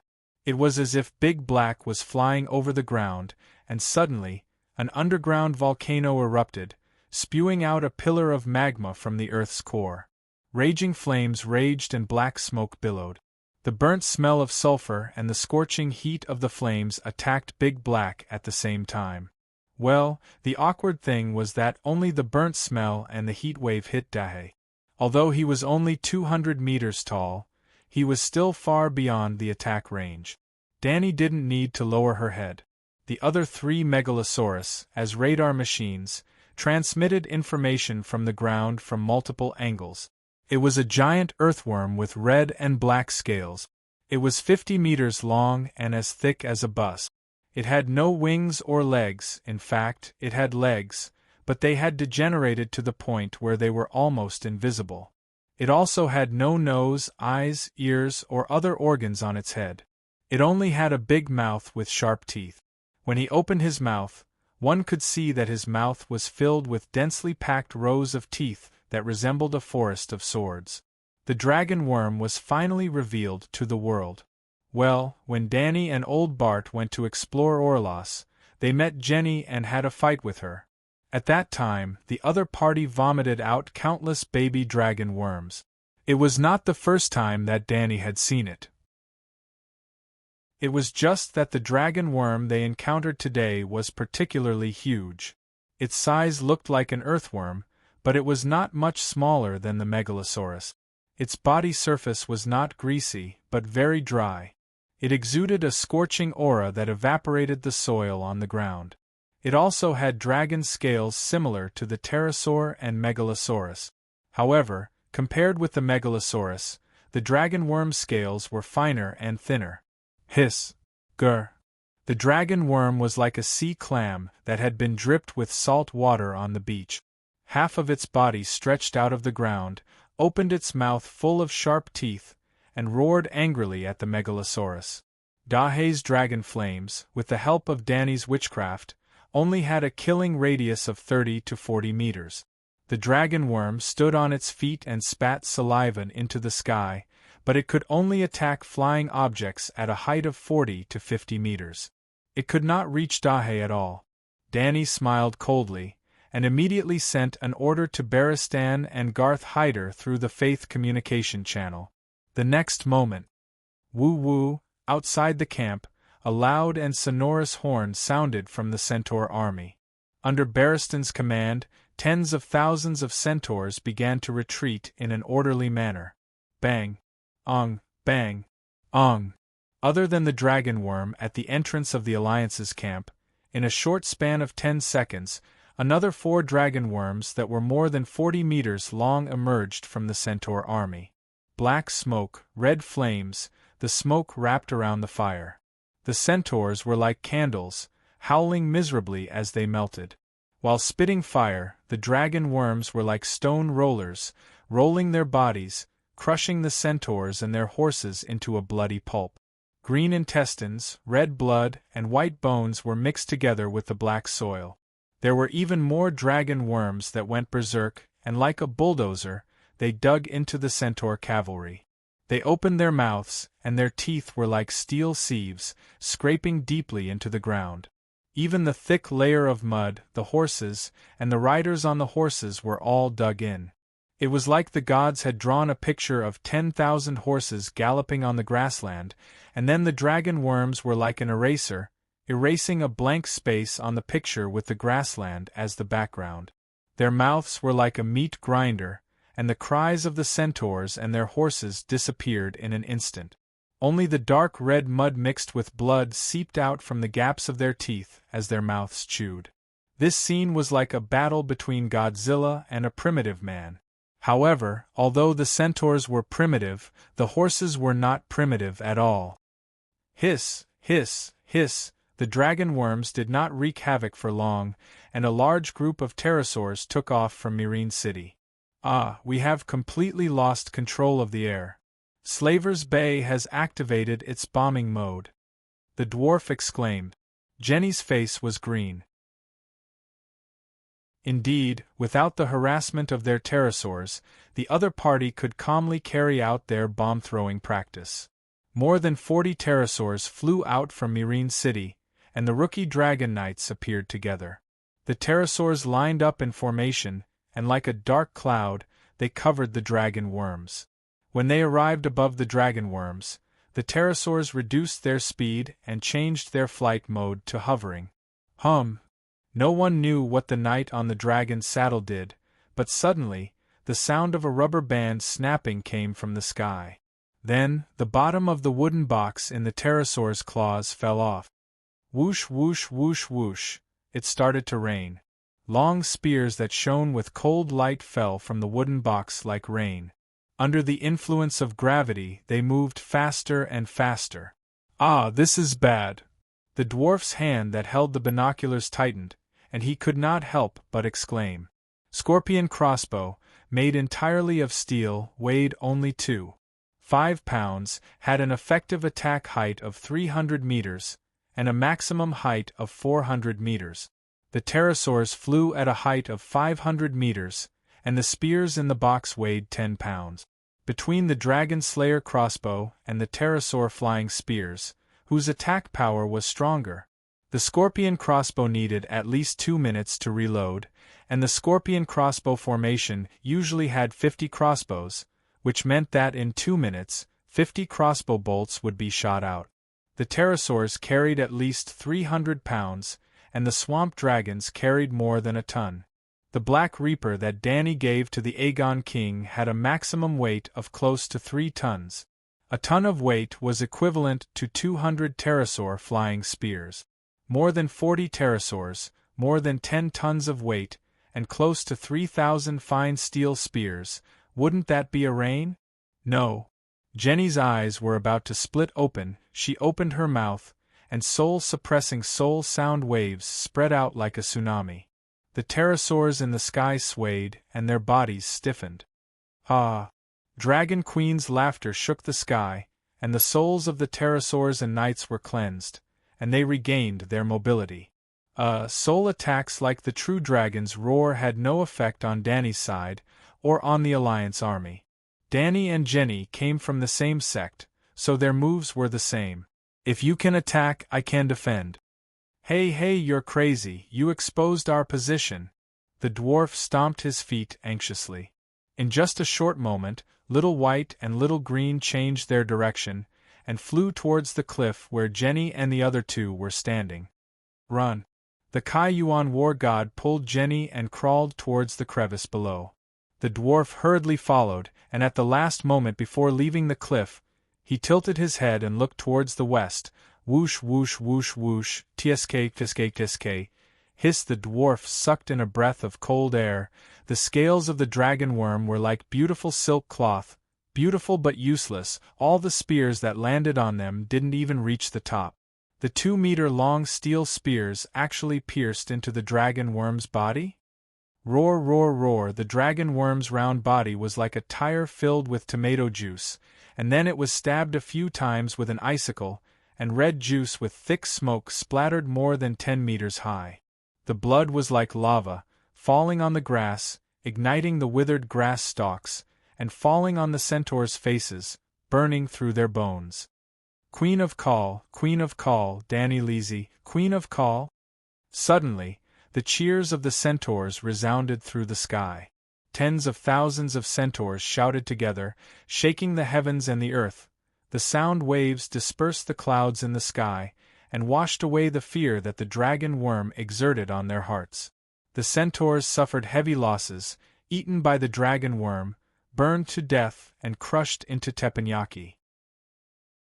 They were also accidentally injured by the steel spears that fell from the sky, just like the cockroaches in Old Ghost Village. Yep, they were even worse than cockroaches. The spears were too powerful, and when they pierced into their backs, they would either break into 2 pieces, and when they pierced into their heads, there would be a boom, worse than having a grenade in their mouth. However, the 5 inferno fire demons that crawled out from the ground were all dead. The pterosaur javelins were just that powerful, killing 5 dragon worms in one wave. The scorpion crossbow shot the megalosaurus from the bottom to the top, so the kinetic energy was getting lower and lower. The pterosaur javelins fell from the top, and under the acceleration of gravity, their speed was getting faster and faster. In addition, the pterosaur javelins were heavier than the scorpion crossbow's arrows, so the kinetic energy of the pterosaur javelins increased by dozens of times. Not to mention the soft dragon worms, even the thin-skinned armored vehicles couldn't withstand it. All soldiers of the Alliance army, listen up, the dragon worms have all been killed. You have no hope of turning the tables. Immediately throw down your weapons and surrender. Big Black's loudspeaker came online again, and Dragon Queen rode on her dragon and circled above the Alliance army camp, showing off her might, feeling proud of herself. The Alliance army has been defeated. The Alliance army has been defeated. Long live the Queen, long live the Queen. The tens of thousands of centaurs at the north end of the camp, and the Mother of Dragons guards in Malin City, 10 kilometers south of the camp, cheered together, beating drums, blowing horns, and shouting loudly. The entire battlefield, which stretched for tens of kilometers, seemed to be echoing with the sound of "The Alliance army has been defeated, long live the Queen." Boom, boom, boom, boom. Suddenly, there were 4 consecutive landslides. 4 landslides, 4 bottomless pits, and 4 dragon worms stuck their heads out and roared at the sky. Jenny was unwilling to admit defeat, so she continued to work hard. Chapter 728. Ong, ong, ong. In an instant the world was silent. Apart from the roar of the dragon worm, Blackie, the centaurs, and the Mother of Dragons guards in Myrene all went silent. The fleeing Alliance army also stopped and stared blankly in the direction of the dragon worm. Their eyes that were filled with despair once again lit up with the flame of hope. Victory to the Alliance army, Myrene will be broken. In the silence, the Alliance army camp began to shout sporadically. The appearance of the 4 dragon worms not only saved the Alliance army from defeat, but also re-established the belief of victory in the hearts of the crumbling soldiers. Well, it was not certain how strong this belief was, but the Alliance army finally won half of the battle in the afternoon. This time, Jenny was prepared for the pterosaur spears in the sky. The dragon worms still crawled out of the ground to attack the centaurs, but they did not leave the range of the tunnel. If a small number of pterosaurs threw the spears, the dragon worms would quickly dodge. The spears needed about 10 seconds to fall from 400 to 500 meters. If the pterosaurs threw a rain of spears in a wide range, the dragon worms in the tunnel would immediately dig a hole in the ground. The dragon worms on the ground would be near the tunnel and would be able to drill back into the ground with a few wiggles. After wasting 3,000 spears, Danny began to lower the throwing height of the pterosaur spears. 200 meters, 150 meters, and even 100 meters. She had absolute control of the air, so she could play with it however she wanted. Well, the law of the universe was there for all to see. She could not play with it however she wanted. By lowering the height, the spears would fall faster, but the kinetic energy of the attack would also decrease. In the first wave of attack, the 2-meter-long spears pierced through the dragonworm's body and blood splashed more than 10 meters high. When the spears were lowered to 100 meters, even if the spears hit the dragonworms that did not have time to drill, only a small part of the spears would be embedded under the scales. It was like a toothpick stuck in a python. If the spears did not hit the vital parts, it would be difficult to kill them. Anyway, the battle with the dragonworms started at noon. By 3 in the afternoon, the Myrene pterosaurs had wasted nearly 10,000 spears and only killed 1 dragonworm. The efficiency was too low and the cost was too high. Danny could only beat the gongs and retreat. Dragon Queen's goal of destroying the Alliance army during the day had failed, and the Alliance army had barely managed to defend their base. At night, in the Queen's palace at the top of the Great Pyramid in Myrene, the giant crab was the first to speak. "Your Majesty, we have achieved a great victory in this naval battle. The docks outside the Allied camp have been completely destroyed, and the seas around Myrene have been sealed off by us. If nothing goes wrong, the Alliance will lose control of the sea." Towards the end, his expression was very strange, as if he had encountered something incomprehensible. "That's a good thing. What's the problem?" Danny was puzzled. "Your Majesty, the Allied Navy shouldn't be so weak. The performance of the Allied Third Fleet is too poor, and the Maritime Escort Fleet is slow to react. Could it be a conspiracy?" Eris the giant crab frowned. The Third Fleet that was guarding the Allied Army's port was led by Zero, and the Allied Army's escort fleet was led by Chui Go. Both generals were my spies, so wasn't it normal for the Allied Army to lose control of the seas? Seeing me killing in the sky, how could they not be scared out of their wits? Dany waved her hand, deciding the outcome of today's naval battle. A victory is a victory, what conspiracy is there? Morona. She turned her gaze to the leader of the shapeshifters. How are things on Shui Luo's side? Morona nodded excitedly and smiled. Congratulations, Your Majesty, Tolos is once again in your hands. Well, today's decisive battle didn't just take place in Meereen. Dragon Queen had 200,000 howling warriors, and was fully capable of splitting her forces to attack from multiple directions. Shui Luo led a team of 10,000 men to approach Tolos early in the morning, and blew the horn to attack almost at the same time as Dany. Very good. Now the Allied army has lost all their ports at Slave Bay. In the end, Dany turned her gaze to Old Boar, and said with a heavy expression, Sir, how many men did we lose today? More than 5,000 centaurs died, and more than 80% of them died in the first wave of dragon worms. The main reason was that 10,000 centaurs entered the Allied army's camp, and the dragon worms came out from the entrance of the camp, blocking all escape routes. If not for the winged dragon spears you prepared in advance, killing 5 dragon worms in the first wave, the centaurs who entered the camp would have been wiped out. In today's battle, Dragon Queen was the commander-in-chief of the Air Force, and she single-handedly crippled the Allied army's air force, obtaining absolute air supremacy. Barristan commanded 5 teams of 10,000 centaurs, and attacked the centaur camp from the front. Garth Hyder was more talented in the dragon battle, so he led the Winged Dragon Legion, and was responsible for leading the Winged Dragon Spears to kill the dragon worms. We've crippled an army of 10,000 men. Dany was not feeling good. Sigh, as expected, plans change again and again. I originally planned to eliminate the Allied army without losing a single soldier, Barristan said in a low voice. Your Majesty, in a world war of this scale, the idea of not losing a single soldier is a shackle on one's mind. People die in war. We lost 5,000 light cavalry, but the enemy's casualties were at least 5 times more than ours. We cut through half of the 20-kilometer-long camp, and burned countless rations, tents, and supplies. This is a great victory. Sacrificing 5,000 centaurs is completely worth it. Under normal circumstances, we have already won, a true victory, and without food, the Allied army will definitely collapse. You said it was normal, but is it normal now? Big Bear retorted sourly. If Big Bear had been at Queen's Horn, the task of leading the centaurs would have been given to him. Before Big Bear came, Dany had already deduced today's tactic. Well, today's battle was a little sudden for the Allied army, but the generals of Meereen had already started preparing. During the drill, Big Bear was the centaur commander, and Dragon Queen's blood guards were the captains.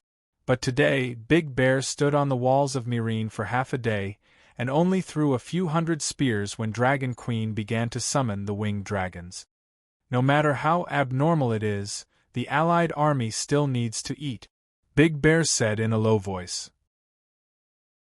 Just as they were talking, an Unsullied came to inform them that the Allied army outside the city was moving. Dany instantly summoned the dragon spirit, and with the eyes of Big Black in the sky, she saw the changes in the Allied army's camp. The Allied army was moving. The camp was crowded with people, war horses neighed, and the vanguard had already begun to move to Meereen City. Sir Barristan is right, the Allied army also needs to eat. Now that most of the camp has been destroyed, and they have lost the docks, it will be difficult for ships to bring in food, and they can't hold on for more than a few days. If we can't take down Meereen City quickly, 100 Megalosaurus won't be able to stop the mutiny of the hungry army. At this point, Dany couldn't help but smile coldly. The setting sun was like blood, making the blood-stained land even more desolate and cruel. The north camp of the Allied army was trampled by the centaurs, and there were countless holes drilled out by the dragon worms, making it impossible for people to live in. They only managed to salvage the tents and resources that were not burned, and tens of thousands of troops slowly moved towards Serene City. The middle and high-ranking officers brought the soldiers to build new barracks 500 meters away from Serene City, while the Allied army's leaders were in the tunnel below the camp, having a meeting with Priest Jenny. There weren't many people, just Jenny, Grazidan, Sibirio, and the long-nosed king. If it was a meeting of the Allied army's leaders, there should have been a few Navy generals. However, the Allied army had lost the battle this morning, the docks were destroyed, and the coastline was sealed. Chui Gu and Zero were floating in the open sea with dozens of ships, so they couldn't come even if they wanted to. Oh, and there was also the dwarf. As Jenny's lover, he stood behind her, listening but not speaking. Too tragic. Sibirio's triangular face almost became an oval shape. Including the troops and cooks, we originally had 180,000 people. However, in the battle this morning, we lost nearly 30,000 people and 80,000 deserters. They only slowly returned when Serene retreated. It was obvious that these deserters couldn't be relied on, so they could only fight battles that went smoothly. Lady Jenny, we can't lose anymore. Not only can we not lose, but we also have to take Serene as soon as possible. We lack food and our soldiers have been beaten, so they lack fighting spirit. Serene City has countless rations for us to eat and a large amount of treasure to turn the mercenaries into wolves, the Kaiyuan war god said in a low voice. Can we quickly break through the gates of Serene City? Triangular Face asked expectantly. Jenny nodded. Breaking through the gates isn't difficult. If the 150,000 soldiers are willing to sacrifice their lives, taking Serene City will be easy. However, Serene is only one of the 3 cities in Slave Bay, and it's not even Danny Rise's main camp. If we don't kill her, this war will be far from over. Grazidan heaved a sigh of relief. As long as there is hope of winning, our mercenaries are no different from the Dragon Queen's most loyal guards. Once the gates are broken, they will definitely go and take over Serene. As for Danny Rise, sigh, let's take it one step at a time. Despair appeared on the wargod's face. Even the pterosaurs couldn't bite her to death. It's almost impossible to kill her. The long-nosed king rubbed his large nose. The goal of the Alliance isn't to kill Danny Rise and make her take back her oath to free all the slaves in the world. If we can first take over Serene, then take down Yuan Kai and Astapor, and make her lose her ability to free the slaves, we will win. That's the right thing to do. Grazidan nodded. We only want to protect the slavery that is the foundation of our survival. We don't have any special hatred for the Dragon Queen herself. Chasing her away or forcing her to take the oath to free the slaves will be our victory. Jenny frowned and said solemnly, we must kill Danny Rise. That's my goal.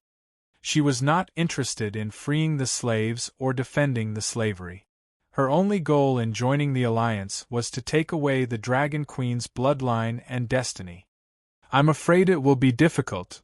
The war god shook his head and looked at Jenny expectantly. If the priestess still has a trump card, then it's a different story. Jenny's gaze was cold as she asked, what trump card do you think can take Danny Rise's life? How would I know? Grazidan complained in his heart, but he guessed that Valeglia's descendants were probably at their wits' end. He frowned and thought for a moment before asking, to capture Aegon, Lady Jenny has been delayed for more than half a month. You must have been digging for a long time, right? Where are you now? If you can reach Serene, or even hollow out the foundation of the Great Pyramid and let it suddenly sink into the ground at night, you might be able to bury the sleeping Danny Rise. Chapter 729. After a moment of hesitation, Jenny took out a scroll with a map of Serene on it and spread it out on the table.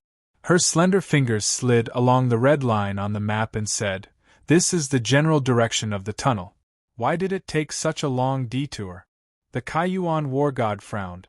The Alliance army set up camp at the north gate of Serene City. The tunnel started at the base of the camp and went east for about 5 kilometers, then south through the bottom of the river, until it reached about 15 kilometers to the northeast of Serene City. Finally, after a series of twists and turns, it barely reached the outer wall of Serene City. It was about 200 meters away from the wall.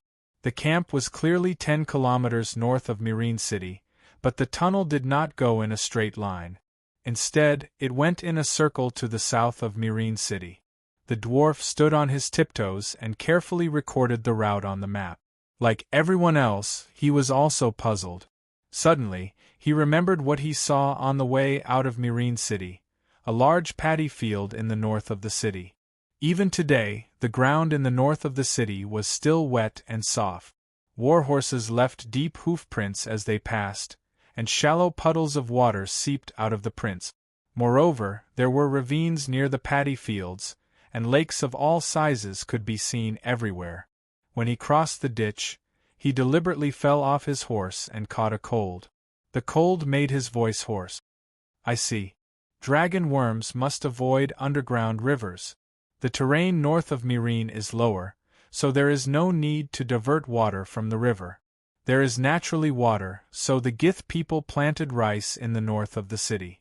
The terrain south of the city is higher, mostly low hills, which are more suitable for wheat and soybeans." The dwarf clapped his hands and suddenly understood. Jenny, the war god, the triangular-faced war god, and even the dwarf's new father turned to look at him in surprise. "Damn, I'm exposed. I'm not the intelligent little demon, but the stupid fourth prince of Ko Chang Island." With this thought, the dwarf naturally raised his chin slightly and looked at the sky at a 45-degree angle, revealing an extremely exaggerated smile. "Not bad, Leo. You're finally enlightened." The new father's puzzlement turned into joy. "Uncle, I've always been smart, but there is no place for me to use my talents." The dwarf's expression became even more smug. "Why don't you let me take the lead tomorrow? I want to be the first to rush into Serene City. I want to have a one-on-one duel with Danny Rise." The bewilderment in the eyes of the god of war and the triangular-faced man turned into faint disdain. "Even a fool can get something out of 1,000 thoughts. Ahem." The long-nosed king waved his hand awkwardly. "Don't mess around. You're my lieutenant. Of course you have to follow me." The Kaiyuan war god no longer looked at the dwarf. He pointed to the north of Serene City and asked, "Since we've already dug to the south gate, why don't we follow the city walls all the way to the north? The Great Pyramid is also in the north." "I would like to continue digging." "What do you mean?" Glash was puzzled.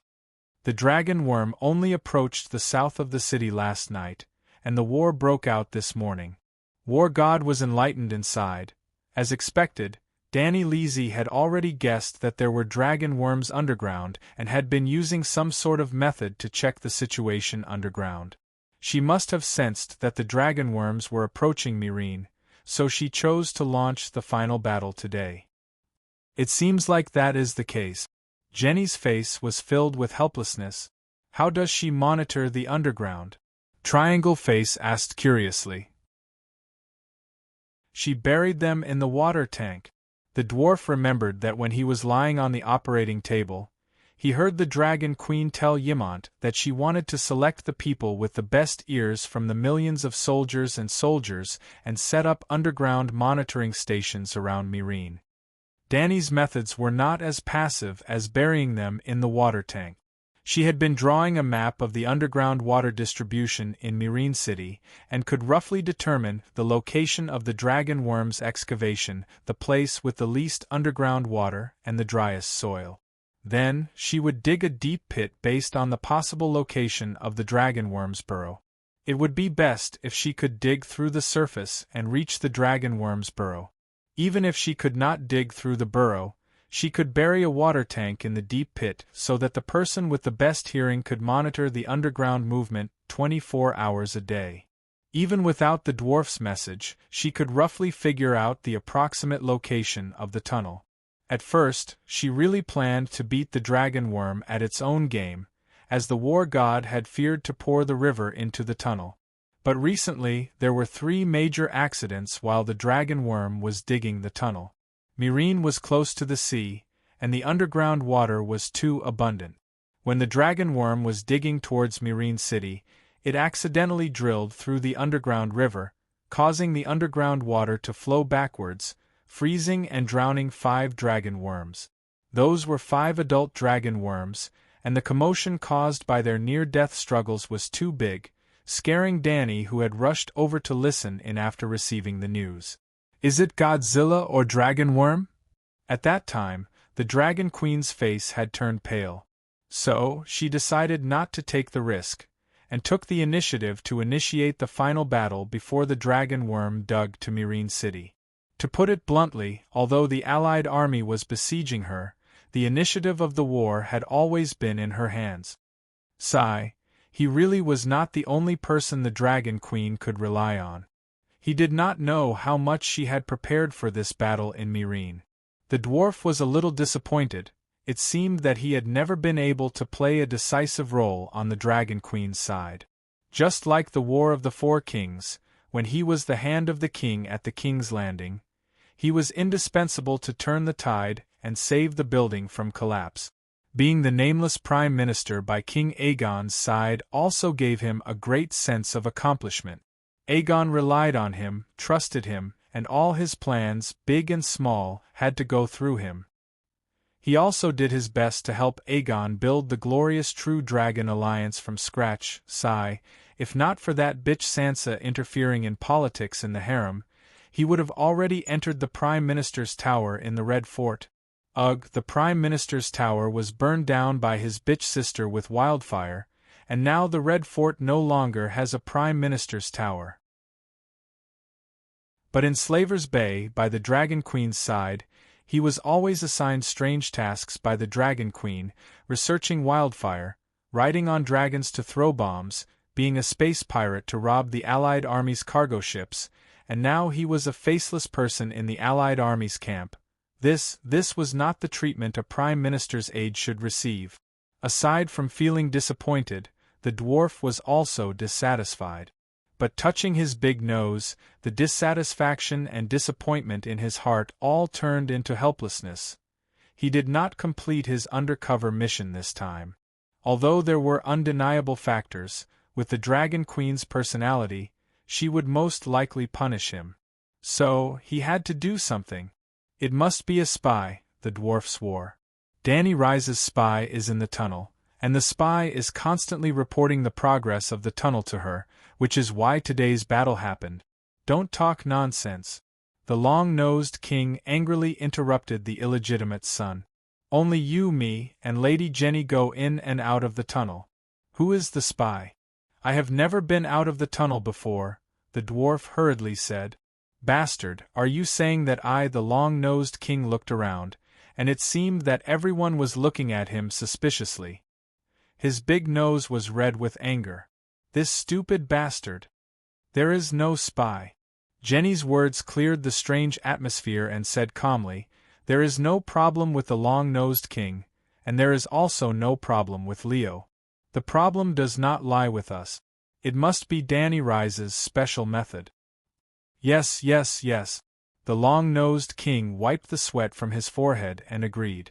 After looking at each other awkwardly, the triangular-faced Siberio asked doubtfully, are the dragon worm's requirements for the environment so strict? Jenny said helplessly, dragon worms like to move around in volcanoes and are actually not suitable for fighting on plains. The cold underground water is like poison to them. Then how did they cross the sea? The dwarf asked curiously. Dragon worms can't swim, right? I once read in an ancient book that dragon worms almost die upon contact with water. At this point, the Kai Yuan war god looked at Jenny with a hint of complaint in his eyes. There should be a tunnel between Long Summer and Serene. Lord Priest, you should have revealed this secret earlier and let the logistics team use the secret tunnel. That would have reduced unnecessary losses. There is no tunnel. Jenny shook her head. There are volcanoes under the Smoke Sea, and they are also under high-level magic radiation. After hundreds of years, the dragon worms that could only drill into the ground have evolved the ability to move freely in hot seawater. The dwarf's heart skipped a beat and he said expectantly, I heard that there are many sea monsters in the Smoke Sea. Our navy just lost a battle. Perhaps we can subdue a group of sea monsters to fill in the navy? The sea monsters in the Smoke Sea are also mutated species under the magic radiation. There are indeed many of them. But to the Megalosaurus, sea monsters are food. Other than filling the stomachs of Danny and Megalosaurus, they can't help at all. That's really, thinking about how he and Aegon were scared out of their wits by Uluan sea monsters, the dwarf felt awkward and dejected. Since dragon worms can cross the sea, why are they afraid of underground water? The Kaiyuan war god asked, confused. What do you think I built the magic tower for? Just to suppress the transmission of information on Dragonstone Island's magic network? Jenny said calmly. The magic tower can help dragon worms cross the sea?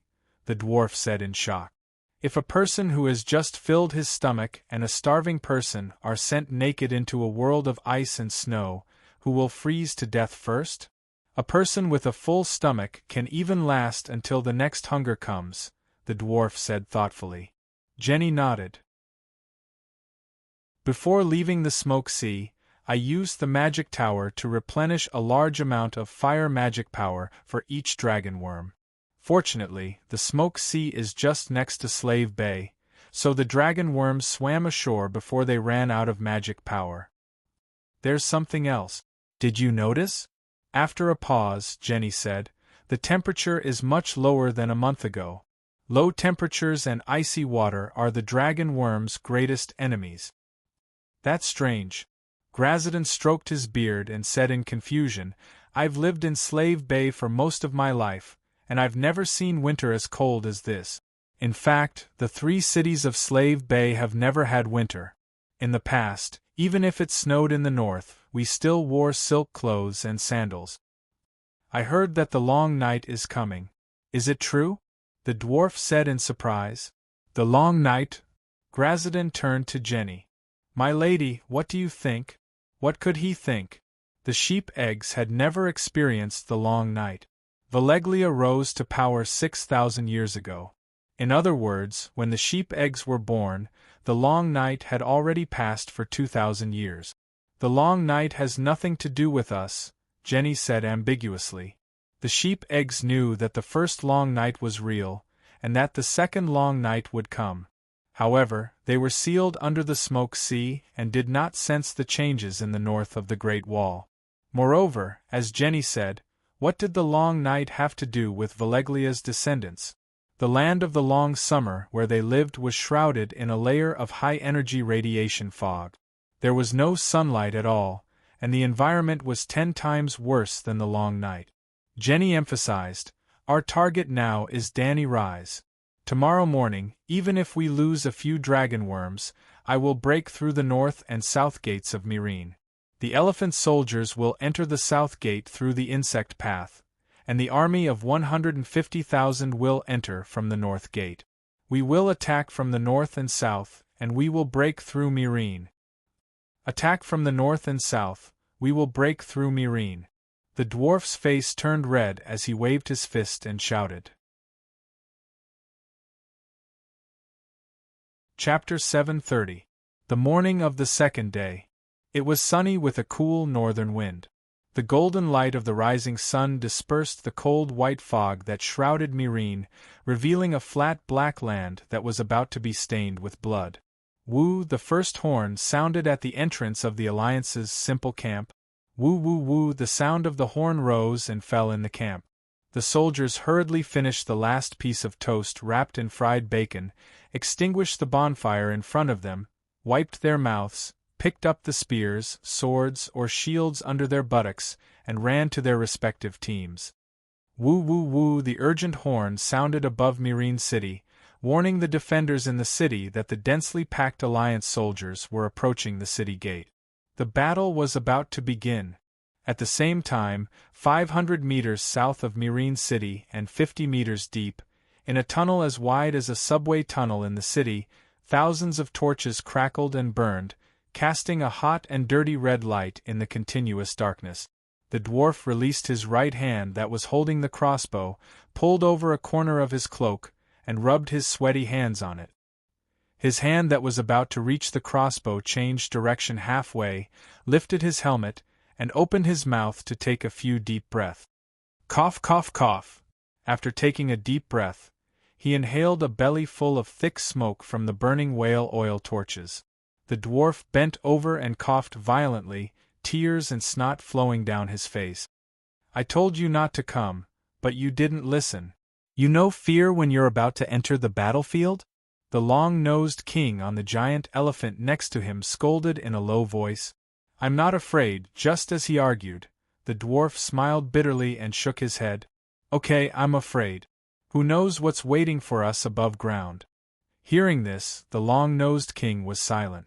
Since the Dragon Queen had already discovered the location of the tunnel, it was impossible for her not to be prepared. So, what would be waiting for them? Looking at the orderly formation of elephant soldiers in front of him, the long-nosed king said faintly, "A lot of people will die later, but we're at the back of the team, so it's not a big problem. Okay, we'll try to hide at the back." The dwarf looked back at the dark tunnel and let out a long sigh of relief. He said to the attendant in front of him, "Cadillac, take a few steps back." The attendant had blonde hair and blue eyes. He was in his early 20s and was about 1.6 meters tall. His long, freckled face took up about 25 centimeters of his height. "Sir, we're already at the back of the group," the horse-faced attendant said blankly. The dwarf held the crossbow in his right hand again.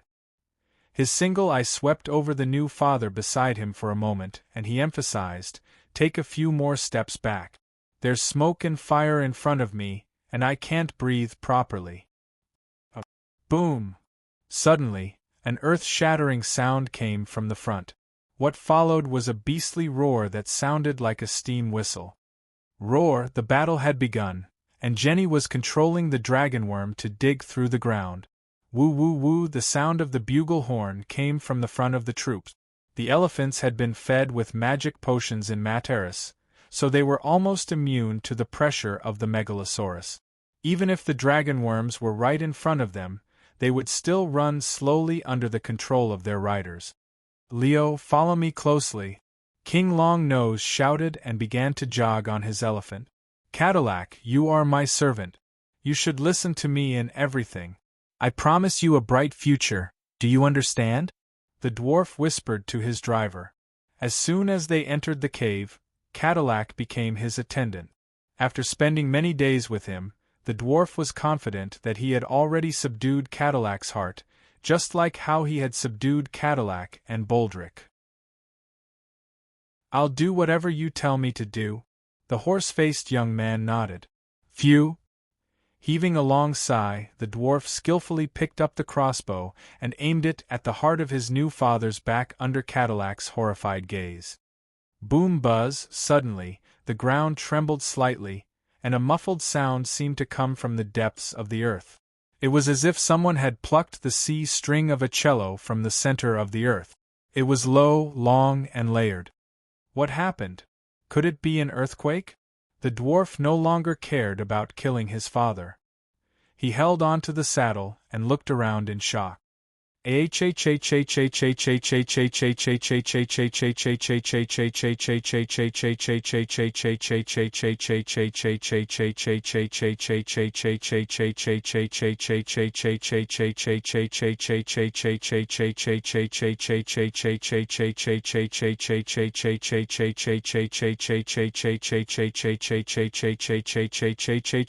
The river is rising. Flood. The flood is coming. Ah, it's dark, it's dark.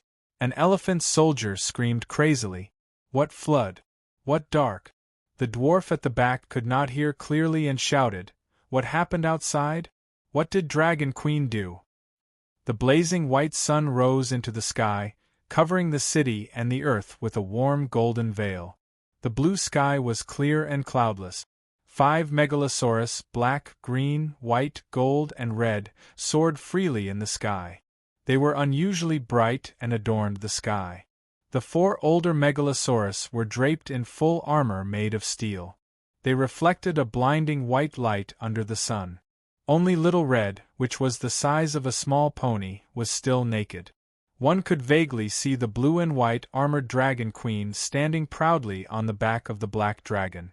She had a bright white greatsword in her left hand and a dark red broadsword in her right. She was ready to go, eager to give it a try. On the vast and barren black earth, soldiers in armor of various colors were like ants. They formed a curtain, slowly but firmly covering the city of Myrene ahead. On the city wall, the unsullied ones in grayish-brown armor raised their white flags. Their short swords were unsheathed and their shields were raised. The wings of freedom with their black-winged cloaks formed a huge crossbow formation under the city wall. The longbowmen were at the front, the ballistas were loaded, and the catapults were loaded with kerosene. There were also dozens of pterosaurs that landed on the huge pyramid like a swarm of bats. The bugle horn sounded, the war drums beat, hundreds of thousands of soldiers shouted, the armor of the armored warriors clashed as they ran, and the cavalry's hooves rumbled.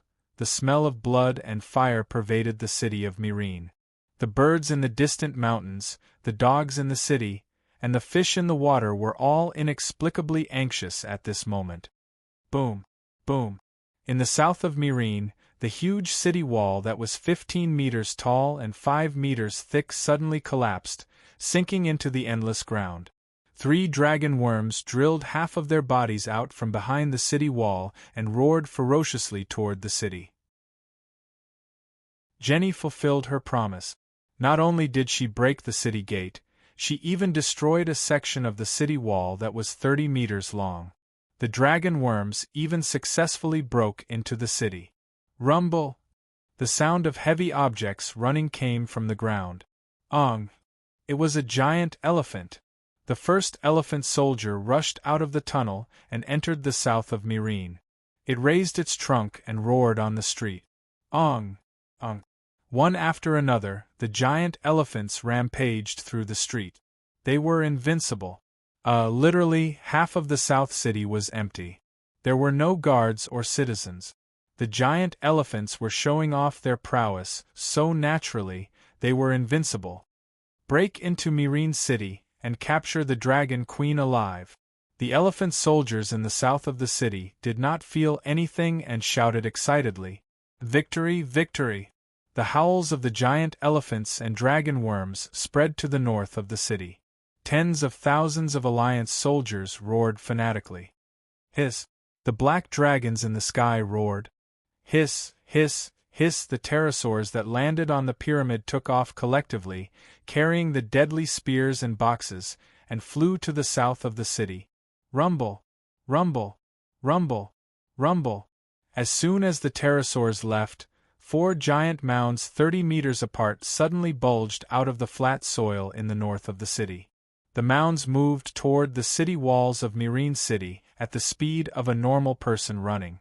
That scene was a bit like the ninjas in Suiko's wuxia movies. The only difference was that the ninjas walked in a straight line, and after they escaped, the mounds would cave in. But the dragon worms were different. They emitted scorching heat all over their bodies. Wherever they burrowed, large patches of scorched water vapor evaporated. The mounds that they raised also kept protruding, forming 4 S-shaped ridges on the flat battlefield. Because the dragon worm mounds appeared suddenly and spread very quickly, many Alliance soldiers could not react in time and were lifted up high. It was fine if they were lifted up. At most, they would lose their balance and fall to the ground. But the reason why the dragon worms did not burrow deep and instead moved stealthily on the surface was because there were many paddy fields in the north of the city.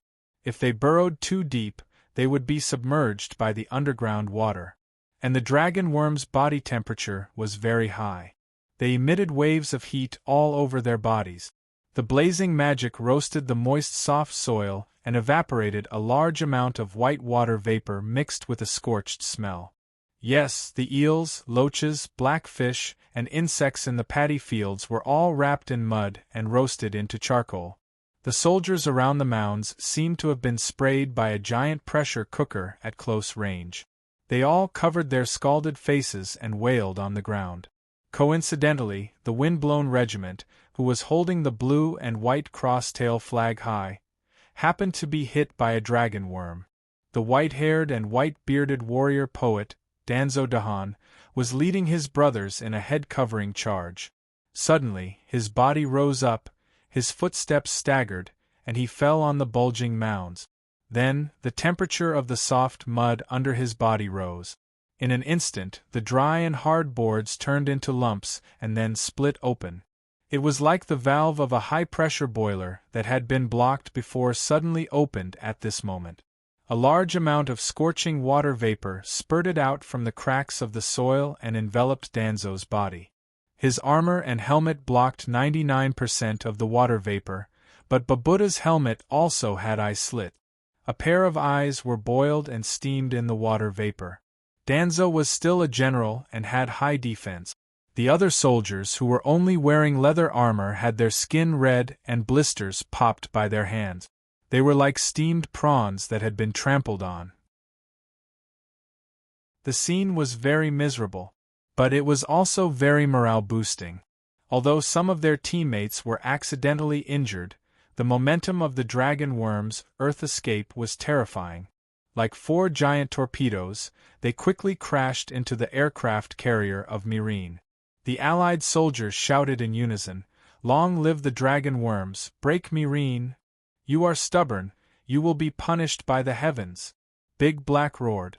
The Allied army was silent for a moment, then shouted loudly again, "Long live the Allied army, break Serene, capture Danny Rise alive!" Boom, boom, boom. Gradually, some people heard what seemed to be thunder coming from the east. It also sounded like thousands of soldiers and horses were galloping along the river toward the battlefield.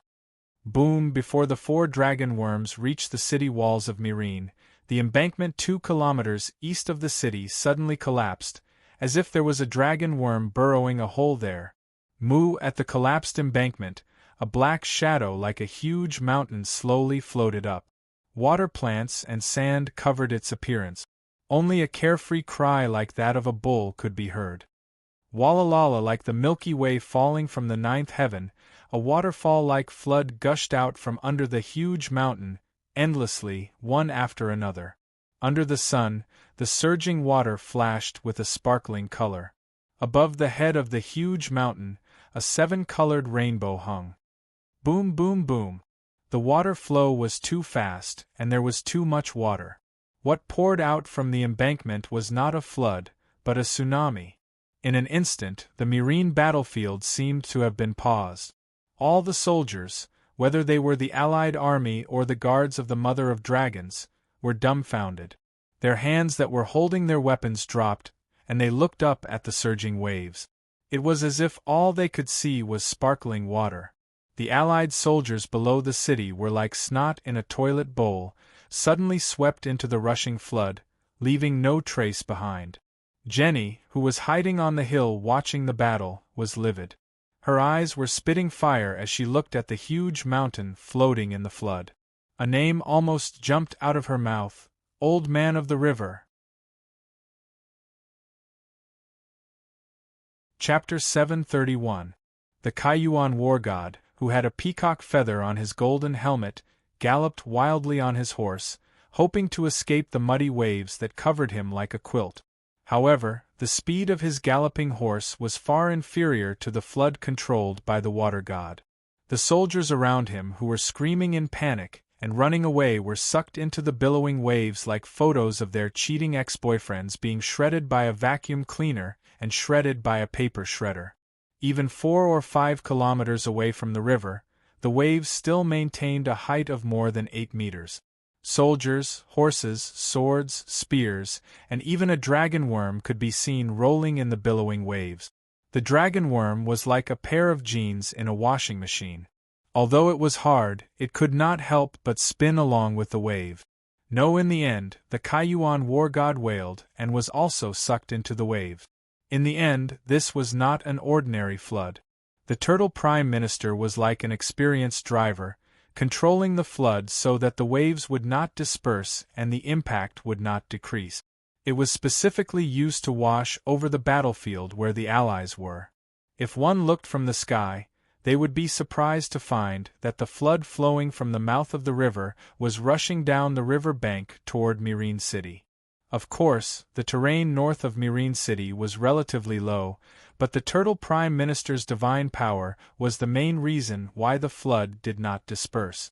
This was like a small-scale water-type forbidden spell.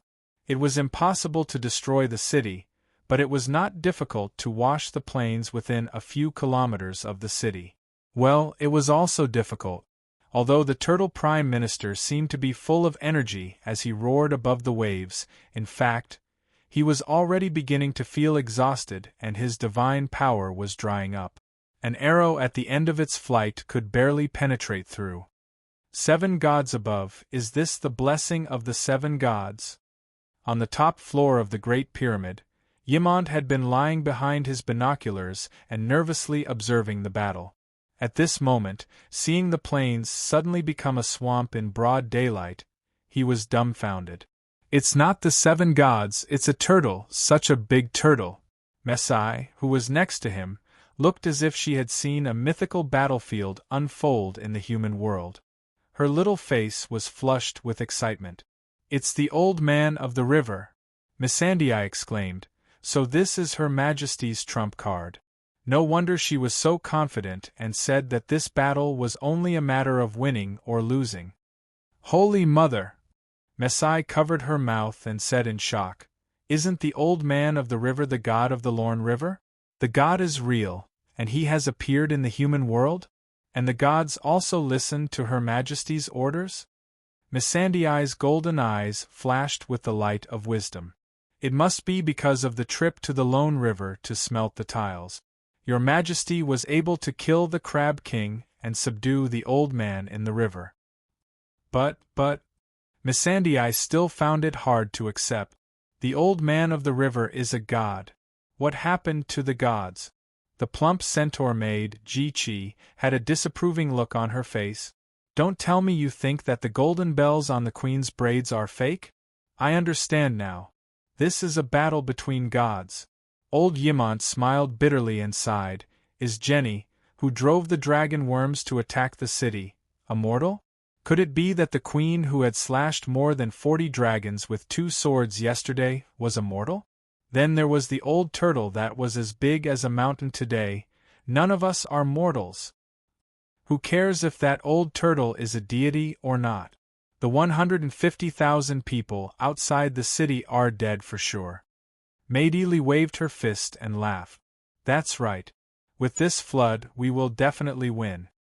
At the end, the old man laughed excitedly.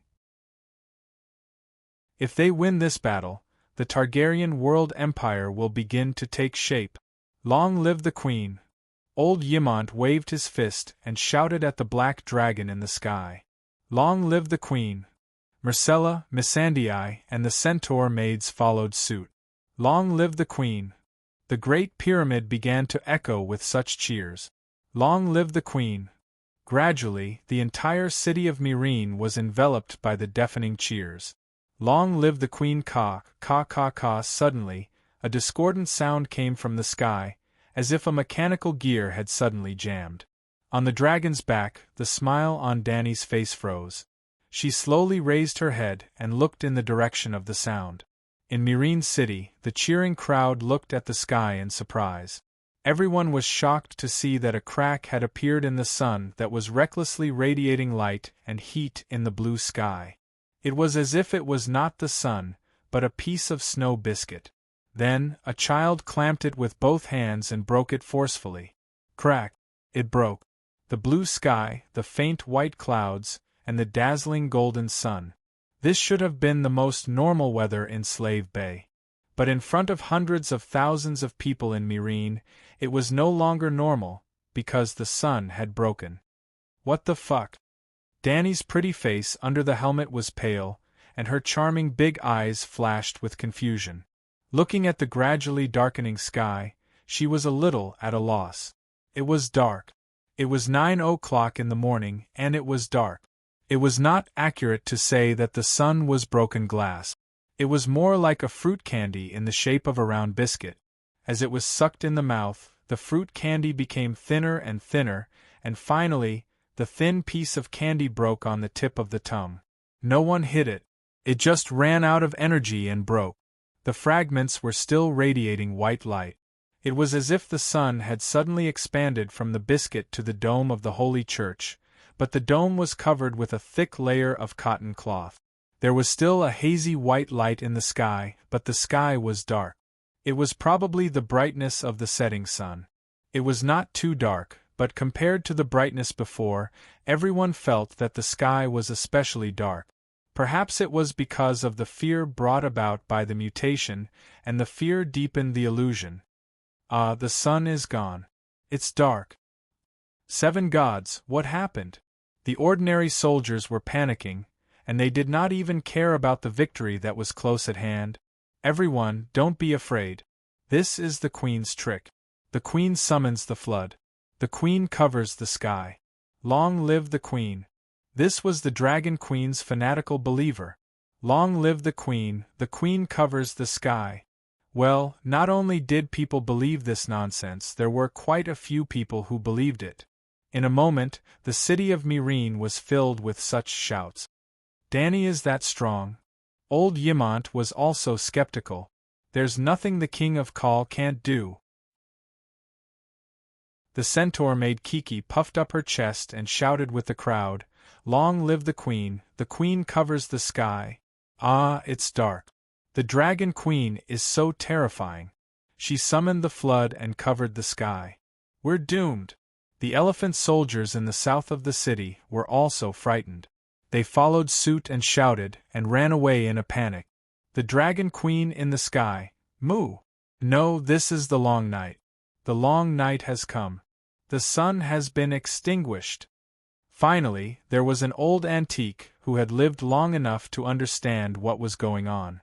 The Turtle Prime Minister no longer controlled the flood. He stretched his neck and let out a terrified soul howl. Ordinary people could not understand the sound of his soul, but the entire city of Myrene shook a few times from his howl. Blackie lowered its height and Danny jumped. Like a leaf, she swayed and landed on the back of the mooing giant turtle. Stop howling. It's just the long night. Danny stomped her feet and interrupted the Turtle Prime Minister's disgrace. No, you don't understand. The giant turtle's head, which was as big as a fire carriage, shook. The last time the sun cracked and slowly extinguished, the whole process lasted for a week. This time, it's only a few minutes. Danny felt that there was no difference between extinguishing in a week and extinguishing in a few minutes. She urged the old turtle, We're fighting a world war. Can you be more serious? Well, after the sun shattered, the old turtle stopped controlling the flood. The waves that were originally 4 to 5 meters high had now exploded. The north of Myrene City had become a country of water that stretched for dozens of miles. But this country of water was too shallow. It barely reached the calves. How could it drown people? In just a short while, thousands of people climbed up shakily from the battlefield. It's already like this. How do you want to fight? Do you want to kill everyone? The old turtle shouted. To be honest, Danny really wanted to drown all the 150,000 people outside the city. Don't blame her for being ruthless. Look at the sky. The sun was extinguished and the sky was dark. The long night came too suddenly. It was almost an extravagant hope to plant food. The sun extinguishing was too shocking. She didn't even have the confidence to feed her own people. 150,000 captives meant 150,000 mouths. It was simply disgusting to let her use the life-saving food of her own people to feed these former enemies. If all of them died, everyone would have less trouble. But this could only be thought in her heart and not said out loud. Well, it would be best if the old turtle could hold on for a while longer. When everyone drowned, the flood would be removed. Unfortunately, this Turtle Prime Minister seemed to have misgivings and was unwilling to take the initiative to share the Dragon King's burden. Bad review. Danny muttered in her heart, the battle in the north of the city is basically over. But there are still 5,000 elephant soldiers in the south of the city. According to the original plan, you should transfer to the south of the city and pour the flood into the dragon worm cave. The south of the city was more or less built into a special barbican. 3 streets were sealed, and the buildings on the streets were used as barbican walls. Mu, the turtle prime minister, howled again. Under the horrified gaze of the surviving Allied soldiers, it stepped on the muddy water and strode toward the Heilongjiang Dam. It wasn't difficult to flood the dragon worm cave in the south of the city. The old turtle floated and sank in the river. The river water circled around it and poured into the dam on the south bank. Well, the flood flooded the 150,000 Allied soldiers in the north of the city and opened the dam on the north bank of Heilongjiang. At this time, the flood flooded the dragon worm cave in the south of Mailin City, and the turtle prime minister dug the dam on the south bank. The old turtle lay near the dam and drove the river water into the south of the city. Following the trenches dug in advance, the water flowed continuously. Only then did Danny sit cross-legged on the turtle's back and ask the turtle prime minister about the secrets of the sun. How did the sun shatter and then extinguish? She asked curiously. Isn't the sun a star? Even if a star dies, it should first expand into a red giant and collapse into a white dwarf after millions of years. Or, if its mass is large enough, it should evolve into a black hole. However, it was too illogical and unscientific for it to shatter and extinguish. Half of the turtle prime minister's body was immersed in the water. 2 streams of water spurted out of its nostrils, and it said in a muffled voice, "Mother Goddess told us that our world was born from a ball of fire in the cold and empty universe. When the world was formed, all the flames were suppressed and buried under the ancient hills. The ground was shrouded in absolute darkness. The world was barren, cold, and dead, almost exactly the same as the outside of the universe. It was said that the first creatures were born in the ancient shadows. They were also the first generation of dark demons. Some powerful demons even survived until today and were worshipped by the Far East Asia resident." Chapter 732. Are you sure? The evil gods of Yaxia were born at the beginning of the world? Danny's voice was trembling, and her back was drenched in cold sweat. Damn it, she had planned to take the Shadowbinder's Book of Evil Gods to the east of Yaxia after the Battle of Mailin. She planned to wipe out the evil gods one by one, slaying gods and raising dragon babies. If what Old Tortoise said was true, the evil gods that were born at the beginning of the world were equivalent to the Khanate demon gods of the Eldritch world. Her action of wiping out the evil gods in Yaxia was almost the same as the cultivators of the Eldritch world after the journey to the west challenging the 3 pure ones. This is what Mother Goddess told me, so it shouldn't be wrong. However, the demon gods that were born at the beginning of the world are only a small part of the total number of dark creatures in the easternmost land. Just like how there are Mother Goddess in the world under the sun, there are more ordinary creatures like you and me, Prime Minister Turtle said. That's right. Even at the beginning of the Eldritch world, there were more than just the 3 pure ones and a few saints. There were more shamans and demons with no background, as well as the descendants of shamans and demons. Danny heaved a sigh of relief. She still had to feed the dragon and get rid of the evil creatures. She called Tam and Kuei-shi to let the Shadowbinder know who was the weakest. Was the Mother Goddess of the Lone River born at the same time as those evil gods? Old Tortoise shook his head and said slowly, "One day after the beginning of the world, a demon god that was born from the darkness was dissatisfied with the darkness, coldness, and death of the world. So, he drew a cluster of fire from the earth and brought the first light and heat to the world.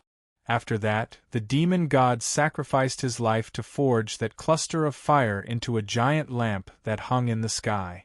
It was also the first sun in the world. The sun's light and heat drove away the darkness and the creatures in the darkness. At the same time, it also woke up the mountains, plains, and rivers. Yes, Mother woke up at that time.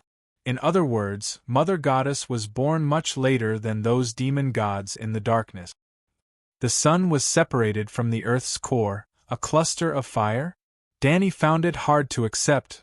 The whole world was born from the first flame. What's so strange about using fire to forge the sun? Old Tortoise said disapprovingly. Who was the unlucky guy who forged the sun? Danny asked. Unlucky guy? Prime Minister Turtle's tone was filled with dissatisfaction. She brought light and fire to the world, and all spirits were awakened because of her. She can almost be called the mother of all spirit. How can you say that about her? Well, I apologize, Danny said. She is an unlucky mother of all souls. She lost her life when she created the sun. Now everyone has forgotten her name and deeds. Aren't you and I praising his great achievements right now? The Mother Goddess remembers. She told me, I told you, and you told those who came after. Even if living beings forget, heaven and earth will always remember. And the sun in the sky is the most profound record, Prime Minister Turtle said in a deep voice. Danny was filled with awe, not towards the demonic god who created the sun, but towards the Prime Minister Turtle beneath her. She thought it was an idiot, but she did not expect it to say something so philosophical. She pointed a finger at the sky. Was this sun forged by the Mother Goddess of the Lorne River? He doesn't seem to have sacrificed himself. No, the Mother Goddess did not forge the sun. Old Turtle shook his head. I don't know the specific reason. I can only tell you what happened at that time. At that time, Yasur-Yahai came to the Mother Goddess with the hero's red sword. He said to the Mother Goddess, I have completed my mission. Now it's your turn. The Mother Goddess seemed to have received something from him. It seemed to be some kind of proof. I asked the Mother Goddess a similar question. I asked her if she wanted to forge the sun. She said she could not do it. She called all the gods of the Lorne River system together, and made us sing a song together. I have no idea what happened at that time. I just felt endless divine power being drawn out of my body, and endless exhaustion came over me. I felt dizzy and fell asleep. You fell asleep? What happened after that? Danny widened her eyes in disbelief. You're actually sleeping soundly at such an important moment? Prime Minister Turtle seemed to be a little embarrassed. He said in an unnatural tone, I was not the only one who fell asleep. The Crab King also fell asleep. Compared to that hairy crab, you are proud? Danny was stupefied. Old Turtle seemed to sense her emotions and immediately added, summoning the sun is very tiring. Even the Mother Goddess has been sleeping for thousands of years. Danny asked with a straight face, Did you ask the Lorne Mother Goddess what happened after that? Of course I did. But she did not say much. She only told me that the divine power of the Lorne River gods drew endless fire from the ground and poured it into I think it should be the mold of the sun. Then a new sun rose in the world. That seems to make sense. Earth fire is indeed stronger than dragon flame. Danny reluctantly accepted this strange worldview. However, a fire was drawn today, and the sun was extinguished tomorrow. Another fire was drawn the day after tomorrow. After so many years, was the fire in the heart of the world about to be extinguished? That thing, the thing that Yasur-Yahai gave to the Lorne Mother Goddess. What is it? If we want to summon the sun again, will we need it? That seems to be a kind of destiny. Prime Minister Turtle's tone was uncertain. Considering that Yasur-Yahai's most important achievement in his life was to drive away deviant ghosts and demons, that thing will most likely appear after repelling the deviant ghosts and dark monsters. That makes sense. Danny was deep in thought. Yasur-Yahai did not only eliminate deviant ghosts. After ending the deviant ghost affairs in the Westeros, he returned to the east and continued to fight the monsters from the dark world with the light emissary in hand. When she first heard the story of Yasur-Yahai, Danny thought that the dark monsters were deviant ghosts that entered the eastern continent through the Arctic Circle. Now that she thought about it, the world was not necessarily a ball. What the hell was the Arctic Circle? Those monsters should be evil creatures from the dark world to the east of Yashia. The Battle of Myrene is almost over. Dani stood up and lifted her helmet. She felt the snowflakes falling from the sky with her face. She gradually felt a sense of urgency. I must seize every opportunity to increase my power. Jenny, my dear, where are you? It's so cold. Ymont shivered and wiped the snowflakes on his thin white hair. He said in shock, "It's snowing in Slaver's Bay?" Missandei tightened the collar of her thin shirt and shouted in the direction of the garden, Little Mist, are you there?" With a whoosh, a red light floated out from the weirwood trunk. The fire exploded, revealing a little girl with dragonfly wings. "Ah, it's so cold. What's falling from the sky?" Little Mist held up a piece of melted snowflake and asked in confusion. She had never seen snow before. "Little Mist, go and ask the queen what's with the sun in the sky," Missandei said.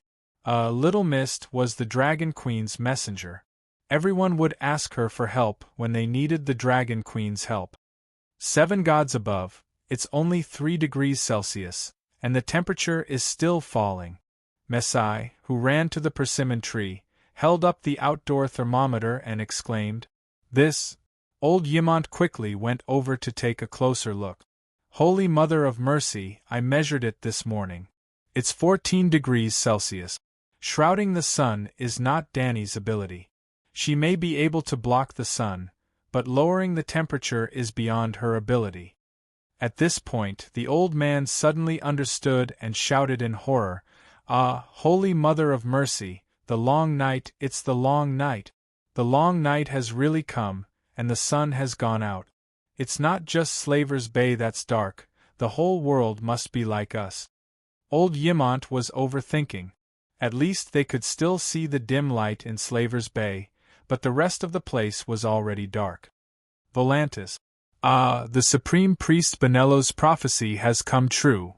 The Blackwell nobles have betrayed the light, and their minds have been corrupted by the yellow harpies of the East. They formed the most despicable alliance with the godless outsiders, and their foolishness has brought us darkness and destruction. The slaves, who made up 80% of the population, felt endless fear and hesitation when the sun went out, and the fear made them irritable and angry. They gathered outside the Red God Temple, cursing, roaring, crying around the Black Wall. The Red God Temple was backed by the Black Wall where the nobles lived. Even many of the free citizens of Volantis came to the temple to seek spiritual comfort because of the fear. Because the Supreme Priest had warned the world countless times, the Volantis nobles have betrayed the light, and the despicable alliance they formed will lead to the descent of darkness, and only Dani Rise is the savior. Now, the Supreme Priest's prophecy suddenly came true. Actually I haven't preached that Dani Rise is the savior for more than half a year. In the Red God Temple that was formed by countless flyovers and tall towers, the Supreme Priest with a white face full of flame tattoos lamented. "What's with the sun?" Consul Dofas asked worriedly. Dofas was the elephant party consul that Dani met on the streets of Volantis. He was the opposition to Volantis' participation in the Slave Bay War. Originally, Dofas was going to step down after his term ended, but the Dragon Queen went to Volantis to cause a ruckus and burn the other 2 consul who had a bright future, the tough martial faction against Slave Bay, to death. And Dofas's performance in handling the Black Wall Dragon Burn incident was outstanding, and he was unexpectedly re-elected. As soon as the sun went out, Dofas, like the slaves outside the temple, thought of Bonello's countless prophecies in front of everyone. Then, he came looking for him. "Can the sun still come out? It's snowing outside. Oh gods, has it ever snowed in Volantis? Maybe it has, but this is the first time it's snowing heavily." Dofas's face was pale, and he seemed to have a bad feeling. "The night is long and darkness is coming. I have said it countless times, and now it's here. The night is here," Bonello said with a grimace. "Because we formed an alliance to attack Dani Rise, the Light King wants to punish us?" Dofas asked with a trembling voice. "That's not it." Bonello shook his head and dismissed the servants and low-level priests. "The night will come, And it has nothing to do with whether you attack Danny Rise or not? Then before you dash, I thought Danny Rise was the savior in the Red God's prophecy, so I wanted to help her. Then, sigh, the prophecy was wrong. The supreme priest said with a sad face. Fuck. Dofus cursed angrily. Looks like we were too lenient with the Red God Temple. Sir Consul, this is the Red God Temple. There are hundreds of thousands of believers outside the temple. Bonello said coldly. Chapter 733. Dofa's expression changed several times. In the end, he looked down to hide the anger and killing intent in his heart. He asked softly, "You haven't spoken up for Danny Rise for almost half a year. We thought you were worried about the Alliance's power. Now, it seems like there's more to it?" "I was wrong. I misunderstood the revelation given to me by the Light King." Bonello wiped his face and said dejectedly, "She's not the savior, but I've been proclaiming that she is for the past few years. What's done is done. I can't change it even if I want to." Dofa's fat face twisted. "Then who is the savior?" he asked blankly. "I don't know. The long night is here and you don't know?" Dofas raised his voice. "Maybe it's Stannis Byra from the Westeros Theon." The supreme priest with a tattooed face said hesitantly. "Stannis?" Dofas gradually found that unknown person in his memory. The kinslayer who used blood witchcraft to kill his own brother? The consul said with a displeased expression, "What is the Light King doing? How can a kinslayer become the savior? He might as well let Danny Rise be the savior." There was a saying that a king's virtue was not worthy of the throne. The savior was more advanced than the king, so there should be a virtue requirement. Didn't Yasur and Ahai kill their own wives too? Without the determination to kill everything, how can they become the savior? Tattoo retorted with a red face. "Killing one's wife is different from killing one's own family." "Forget it," Dofas shook his head. "Choosing the savior is the Light King's business. We don't care. But how do you plan to deal with the sun and the rioters outside?" "The sun has extinguished. It might not appear again for 10 or 20 years. This is not something I can handle." Bonello shook his head. 10 years, 20 years.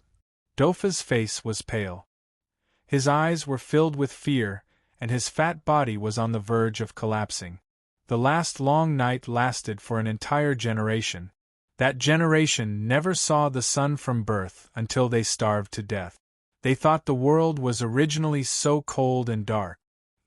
I thought it was a legend."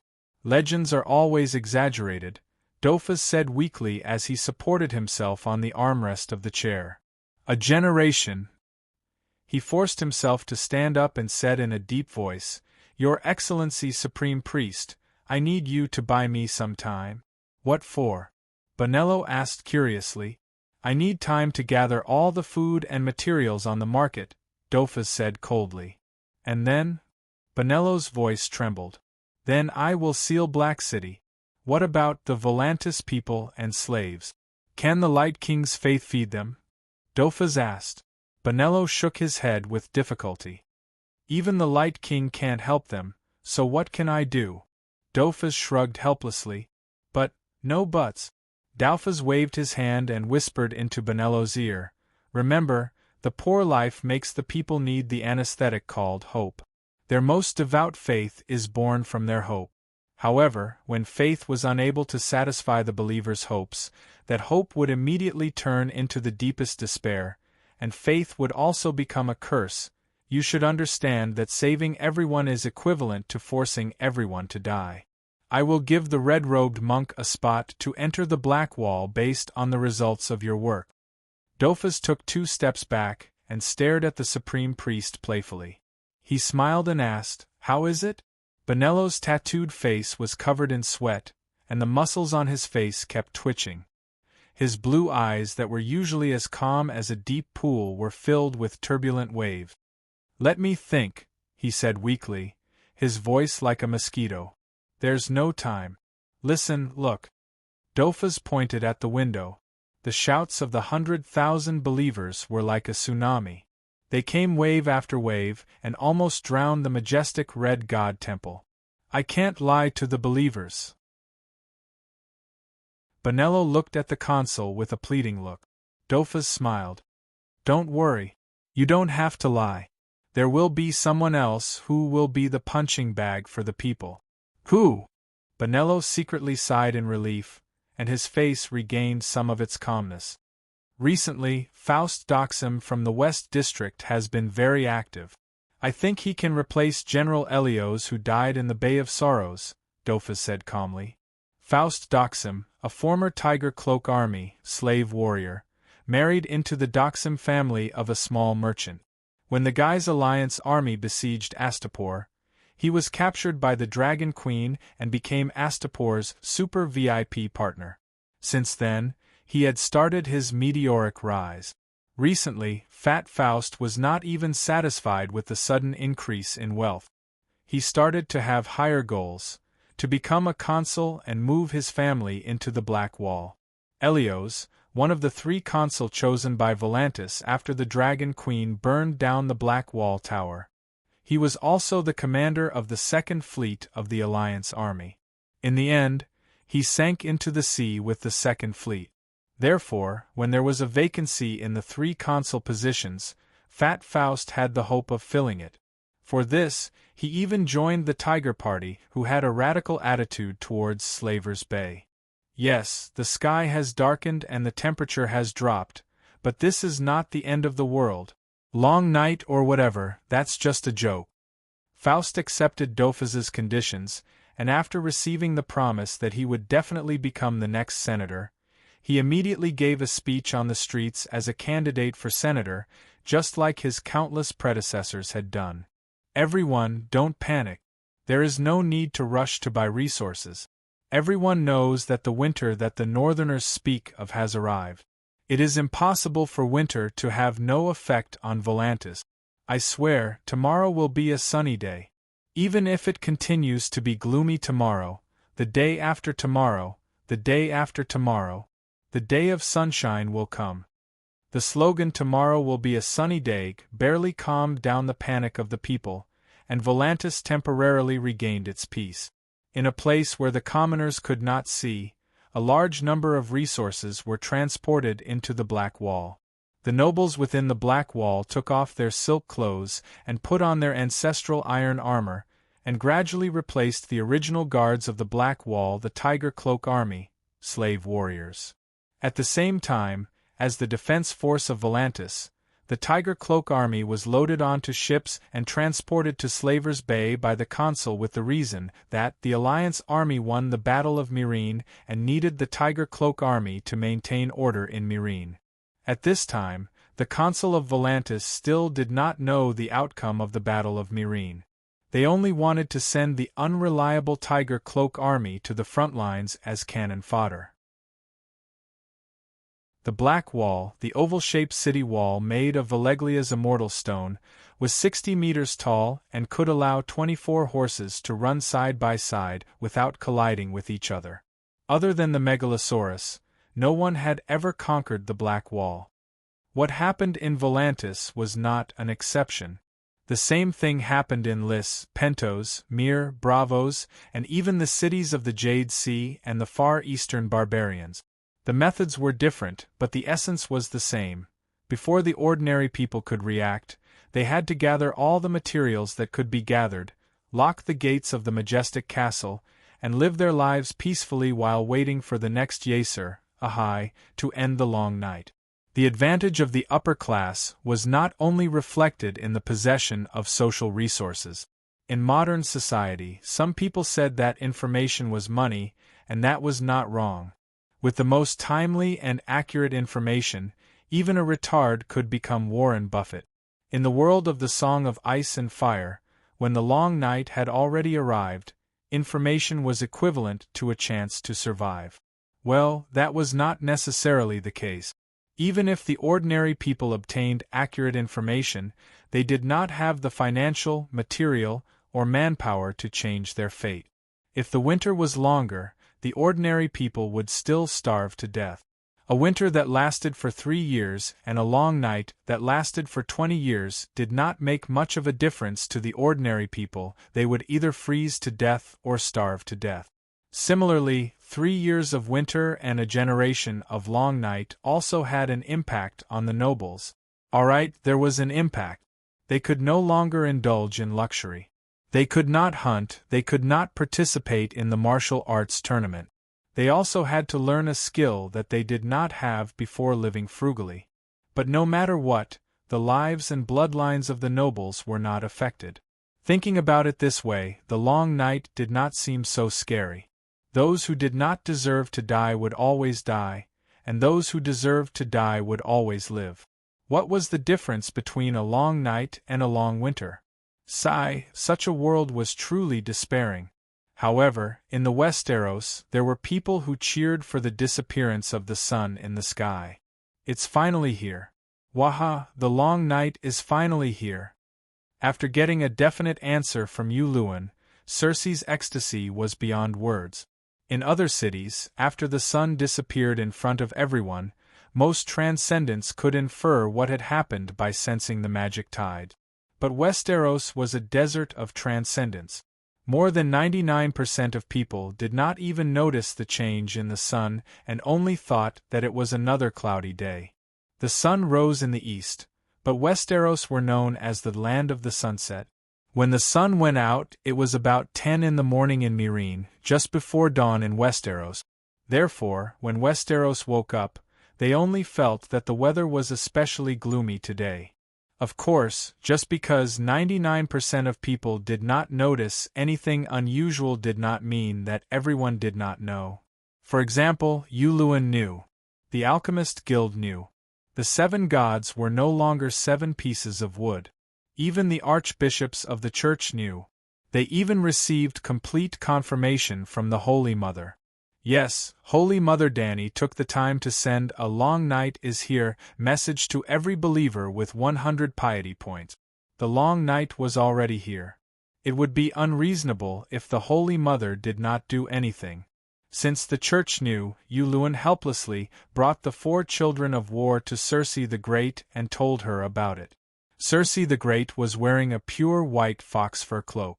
The pure white fur made her blush and her skin look even more delicate. She walked to the balcony in a few steps and pointed at the barefoot sparrows in grey linen who were shouting "Bitch Queen" outside the Red Castle. The corners of her mouth curled up into a vicious smile. Those sparrows come to the Red Castle every few days to show off their power. How abominable! There should be a long night and let them all freeze and starve to death. And Dany rise. The smile on Cersei's face widened. I wonder if that little bitch is dead. If she hasn't died in the hands of the allies, quickly ask her to guard the Great Wall and fight the other ghosts. Didn't she come up with a unified ghost resistance front long ago? If she doesn't die, who will? Ha ha! Cersei looked up and laughed. The depression of being locked in the tower by the old nun dissipated instantly. Queen Cersei, watch your words. An armored knight with a 7-pointed star on his chest shouted angrily. You dare to shout at me? Cersei's eyes widened. The flames of anger gathered in her eyes as if they would turn into 2 fire dragons in the next moment, flying out and turning the ungrateful poor knight into ashes. Guards, drag this roaring queen out! Cersei shouted. No one answered.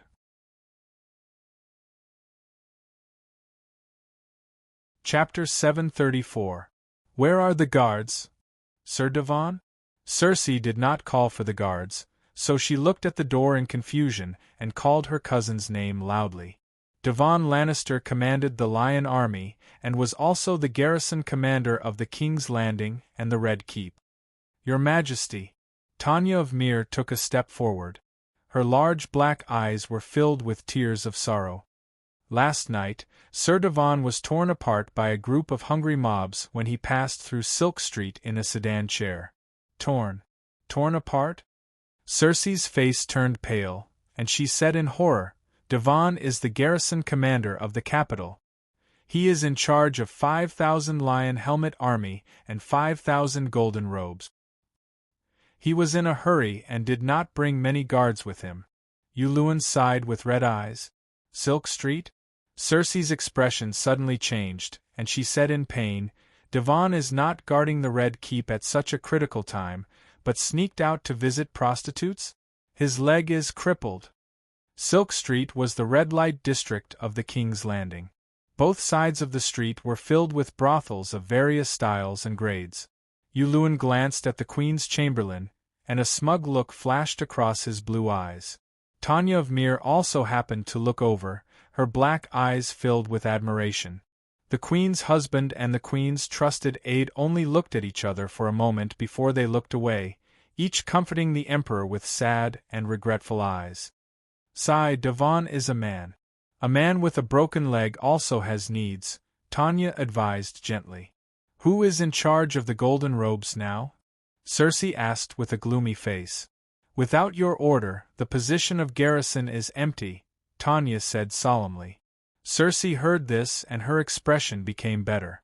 She pointed at the son of war who scolded her and said angrily, Now, I order to take down this bastard who looks down on the king. Your Majesty, I am afraid that is not possible. Tanya hurriedly pulled Cersei into the inner chamber, and then said worriedly, The long night is coming, and the hundreds of thousands of people and nobles in the King's Landing are starting to miss the savior of the long night, the Sparrow. They all said that it was your fault for causing the 7 nations to lose their holy son to resist the long night. Yulun told me that the night had just begun.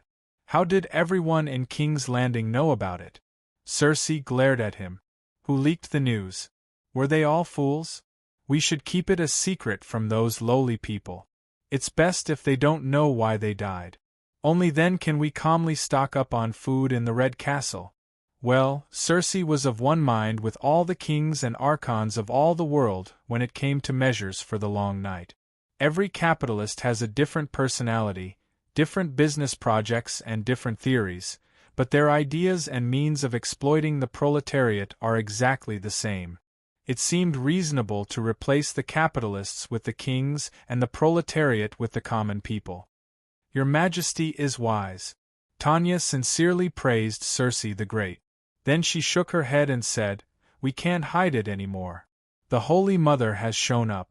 Many monks in the 7 kingdoms received the oracle when they were doing morning prayers yesterday.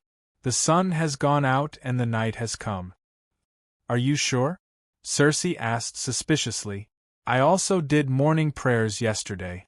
Why didn't the Holy Mother tell me? Seeing that the great Emperor of all eternity was serious and did not look like he was joking, Tanya's thick and dark lips moved a few times. Maybe your Majesty's little sanctuary is too small to accommodate the Holy Mother's magnificent body? The Chamberlain groaned inwardly. Don't you have any self-awareness? You burned the Holy Son appointed by the Holy Mother to ashes, and you still dare to hope to see the Holy Mother? If the Holy Mother really comes to you one day, are you sure she won't immediately turn into a stranger and take you, the blasphemer, away? Sigh, I also think that the little sanctuary is a bit small. Cersei sighed and complained, It's fine if the Holy Mother didn't inform me, but why did she tell those gray sparrows? What does the lowly people know that the long night has come have to do with me punishing that poor knight? Cersei quickly remembered the son of war who had scolded her earlier. Since they know that the long night is real, the people and nobles of the 7 kingdoms will naturally start to miss the Great Sparrow. After all, the Great Sparrow is the savior to end the long night appointed by the Holy Mother. Now, because of your Majesty's mistake, the savior has died tragically before the long night. Can everyone not misunderstand you?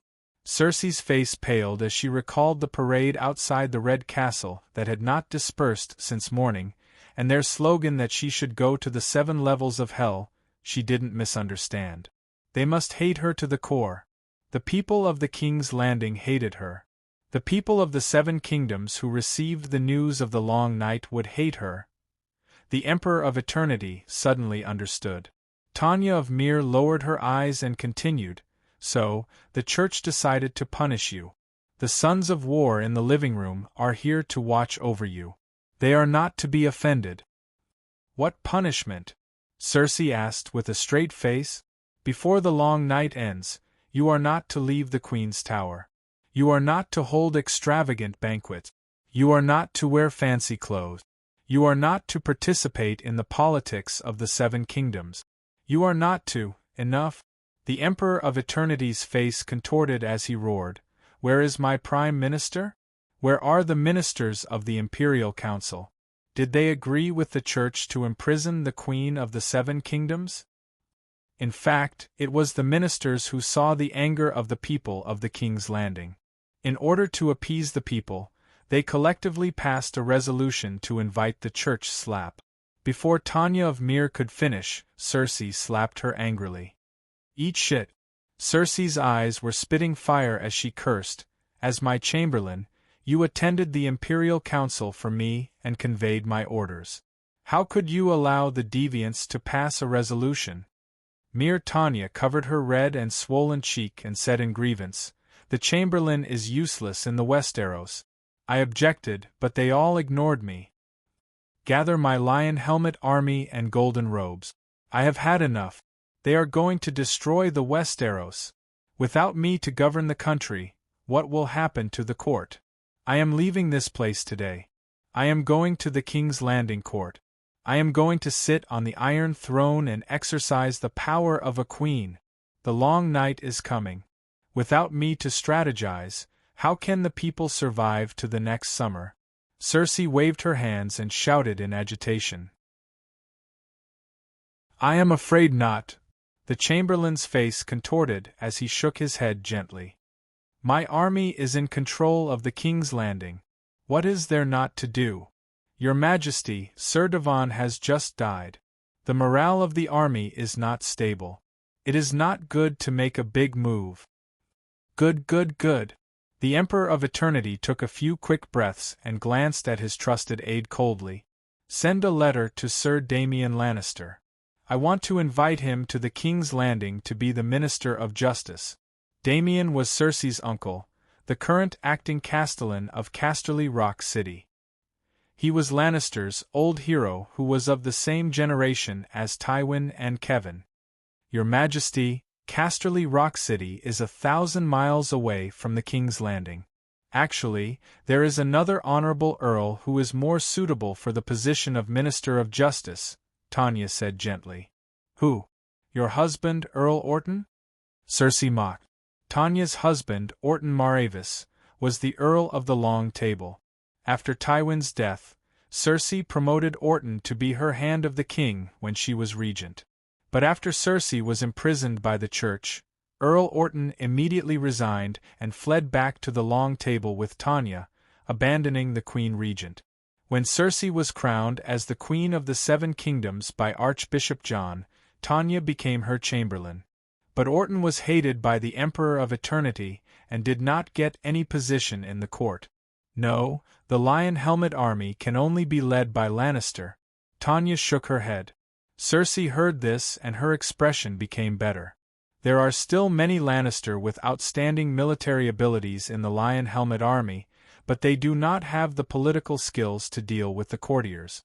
It will be difficult for them to take on the important role." The Emperor of Eternity sighed. He hated that he did not know how to clone himself. Otherwise, he would have arranged for a clone to personally lead the Lion army. "Your Majesty, have you forgotten about Earl Titus Pegg?" Tanya reminded. "That guy." Cersei bit her red lips and hesitated. "I trusted him so much and let him guard Dragonstone Island, but he did not even last a day," she said unhappily. Earl Pegg was the guard of Dragonstone Island and was captured by the Dragon Queen herself. She even asked for a terrifying ransom of 5,000 gold royals, 10 times more than the market price of Jaime Lannister. "That was an accident. The Dragon Queen has a dragon," Tanya advised. "Also, Earl Pegg is the son-in-law of the Lannister family. He is trustworthy." "Let me think." Cersei hesitated. "Time's up." 4 sons of war and 4 crude old nuns suddenly barged into the inner chamber of the Queen's palace and announced loudly to Cersei. "Cersei Lannister, According to the resolution passed by the church and the council ministers, you can only see guests once every 7 days. Every time you see guests, it must be between morning and afternoon prayers. It is now time for afternoon prayers. Madam Tanya, please leave immediately. Do not delay the sinner's confession to the 7 gods. Sinner? Circe felt a surge of anger from the steel door to her throat. She spat out fragrant words. You lowly bastards, do you know who you are talking to? This is the Red Keep, my territory. Here the old nun took a step forward and pulled out a dirty towel from her waist and covered Circe's face. The Great Wall. Crow's Nest balcony. Peristan wanted to glue his eyeballs onto the telescope lens. Balin, come over and take a look. Has the sun in the sky disappeared? Vinegar Balin was originally hiding by the fireplace and pretending to be dead.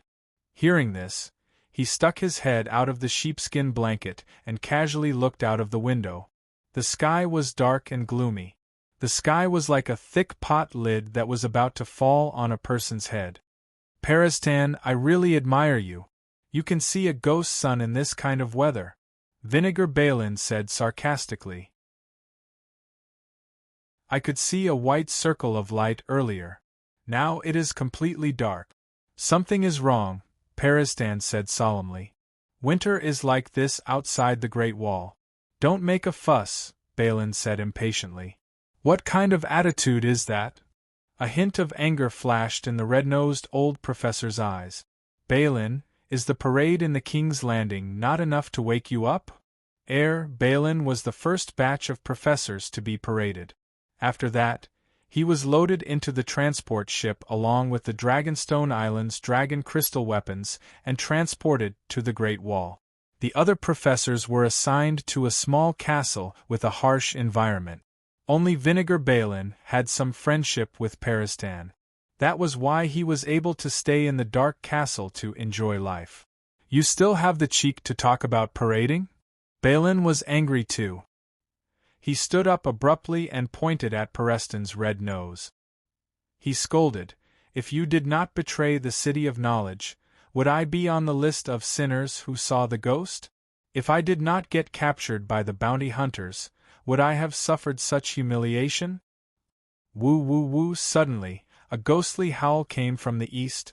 Caw, caw, caw across the window. A crisp, cracking sound came from the great wall of ice crystal. That is... Balin's pupils contracted. He said in a daze, What happened? Am I seeing things? The Great Wall is cracking?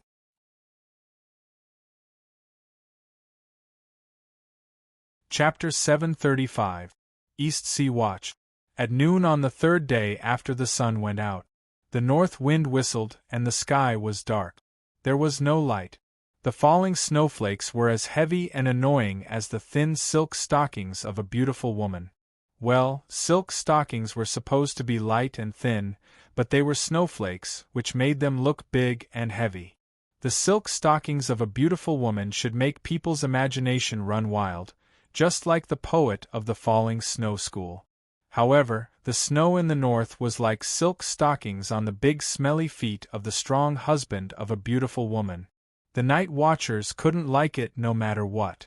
In the underground passage called Insect Path by the night watchers, in the dining room of the night watchers, a yellow-haired young man who was as thin as a monkey licked the mashed potatoes on the plate and stomped his feet. It's so cold outside the Great Wall. I thought it was cold enough to fish barefoot in the Blackwater River.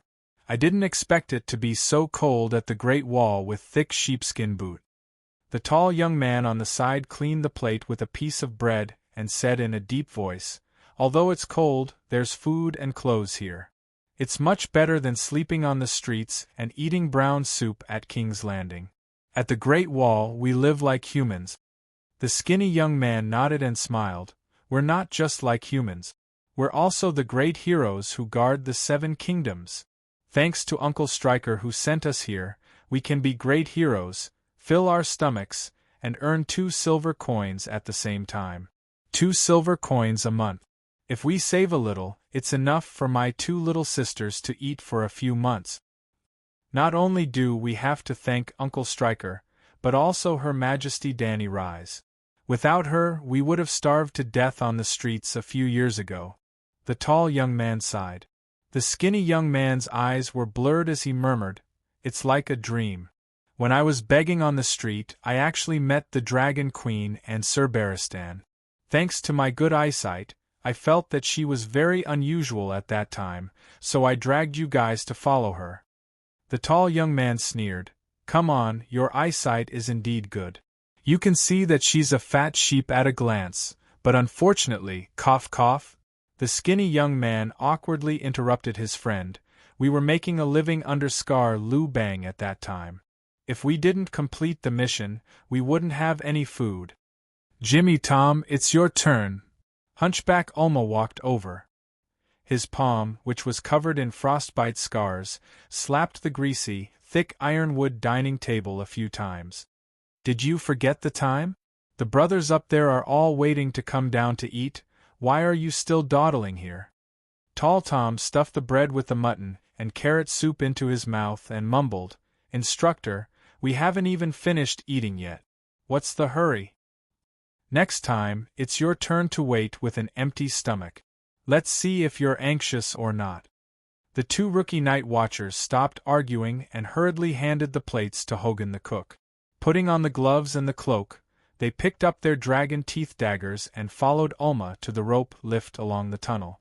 As the creaking sound of the rope above their heads reverberated in the empty castle where the cold wind was howling, Jimmy and Tom's field of vision gradually widened.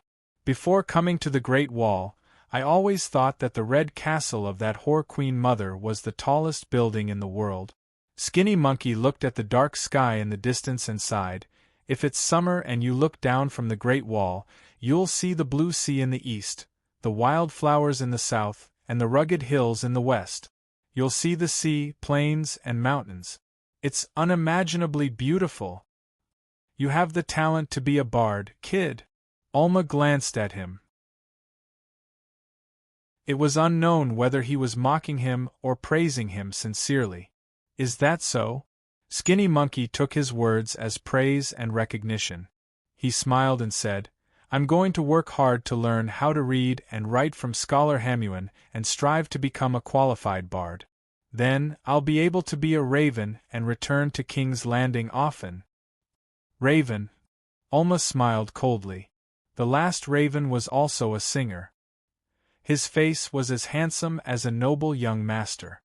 His voice was like thunder with honey, loud and sweet. "Guess how he's doing now? Is he a distinguished guest of the noble masters and loved by the nobles and ladies?" Skinny Monkey asked expectantly. "As a singer, he's indeed very popular with women.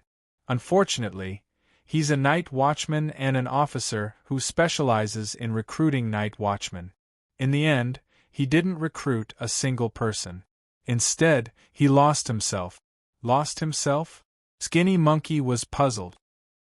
"He fell in love with a little bitch named Rosie and tried to take off his black clothes to elope with her. In the end, he was caught and beheaded by an old man in the old town. Boys, remember, any noble of the 7 kingdoms has the right to behead any night watchman deserter." "I don't intend to be a deserter," Skinny Monkey muttered. "When you yearn for the outside world, you're not far from being a deserter," Ulma said calmly. "I don't yearn for the outside world. It's pretty good here. There's food, clothes, and money." "Then you said before that you wanted to go to King's Landing."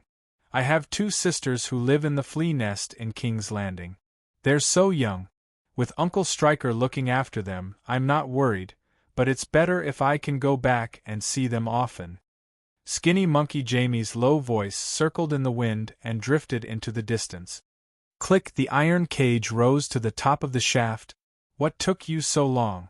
"I'm starving." When the 3 of them walked out, 3 night watchmen immediately got into the iron cage while complaining. Creak, creak. The iron cage slowly descended.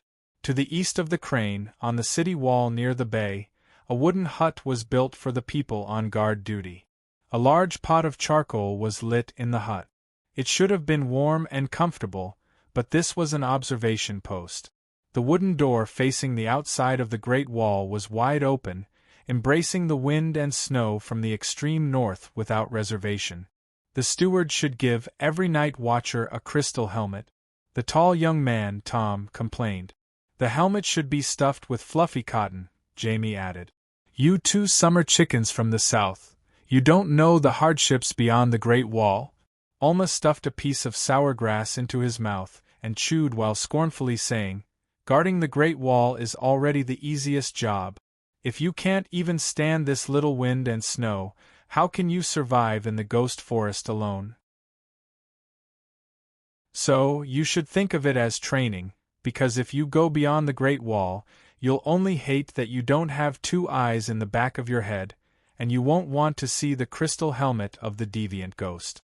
Going beyond the Great Wall is the job of the Rangers, and I don't want to be a ranger. The mortality rate of the Rangers is too high, and I have to live to earn a salary to support my sister. Skinny Monkey shook his head again and again. Sigh, no ambition. The 30-year-old ranger shook his head. Rangers are the most glorious profession of the night watchman. From the kind Queen Alisanne of the past to the Dragon Queen of the present, after coming to the Great Wall, the object of high praise and admiration are all rangers. Do you think you get 2 silver coins a month, because you stand guard in the wind and snow? Hee, that's for the rangers. You brats got a great deal because you met a rich and generous queen. Ah, the Dragon Queen also admires the rangers. Skinny Monkey could not help but be fascinated. He murmured, When my sister grows up and marries into a good family, I'll definitely— Suddenly, Tall Tom shouted and pointed beyond the Great Wall. He said in a trembling voice, Instructor, look down there, what's that? What's the big fuss? Alma stuck his head out and looked outside. His pupils constricted, and his voice came to an abrupt stop. The snow was like a thick layer of cotton that covered the ghost forest in the distance. The last touch of green between heaven and earth was also covered under the pale white snow. At a glance, the vast land seemed to be covered with a white blanket that was evenly scattered with soot. It was gray and dark. Amidst the darkness, 100 of pale blue stars suddenly twinkled. It was as if hundreds of blue diamonds were embedded in the corners of the blanket. It was not bright, as if a layer of gauze was covering one's eyes to look up at the bright starry sky. It was blurry, but it was absolutely real. Bring binoculars and torches. The two of you, hurry up and throw 2 torches down there. Alma seemed to hear another person using his own voice to shout hysterically. Boom, huff, huff, 2 sticks of firewood that were covered with kerosene burst into flames and were thrown out forcefully. Then, the 2 newbie night watchers heard their commanding officer let out a terrified howl. Deviant Ghost! Deviant Ghost Army! After receiving a large number of gold dragons from the Dragon Queen, binoculars had become a necessary item for the sentries. Therefore, the 2 King's Landing youths could also clearly see that the torches fell to the ground and the flames were quickly extinguished. But in the last glimmer of light, they saw the most terrifying scene they had ever seen in their lives. The densely packed corpses were like grains of wheat on the threshing floor of the land, layer upon layer, boundless. Tens of thousands, hundreds of thousands, hundreds of thousands of them. Jamie swore that even if the entire King's Landing gathered together, there would not be so many corpses. What was even more terrifying was that all the corpses were staring at him with their large eyes that were emitting a faint blue light. Fortunately, the binoculars were passed through by a rope and hung around the sentries' necks. Otherwise, the binoculars would have dropped from the shock just now. Are these the deviant ghosts of the legends? Why are there so many of them? Skinny Monkey Jimmy shouted with a sobbing tone. Hurry, hurry, hurry, hurry up and blow the horn! Alma urged anxiously. The 2 young night watchers hurriedly raised the horn. Woo woo woo, 1 horn meant that they were allies, 2 horns meant that the barbarians were attacking, and 3 horns meant deviant ghosts. The low and loud sound of the horn drowned out the howling north wind and awakened the massive war machine behind the Great Wall, 1,500 fully armed men in black. 1,500 people could not even cause a ripple on the battlefield of Meereen at Slave Bay, but in the Northern Territory, they were definitely a powerful force that could not be ignored. Back when Elder Xiong was still alive, there were only 1,000 Night Watchers on the 500-kilometer Great Wall. Due to the interference of the Dragon Queen, the Night Watchers had more than 15,000 regular soldiers. The 17 castles on the Great Wall were all guarded by guards. Almost all of the 500-kilometer Great Wall was under the surveillance of the Night Watchers. Something like the barbarians secretly climbing over the Great Wall in the past would never happen again today. "Oh Inami, the deviant ghosts have launched an all-out attack," the captain of the East Sea Watch garrison, Carter Pike, said in shock. Yes, Carter Pike was from the Iron Islands and believed in the Inami. At this moment, more than 200 Night Watchers had already climbed up the Great Wall, and a few hundred were waiting quietly for orders on the Worm Tunnel. Kerosene bombs were thrown out from the trebuchets, drawing a fiery red trail in the air and lighting up a small part of the sky.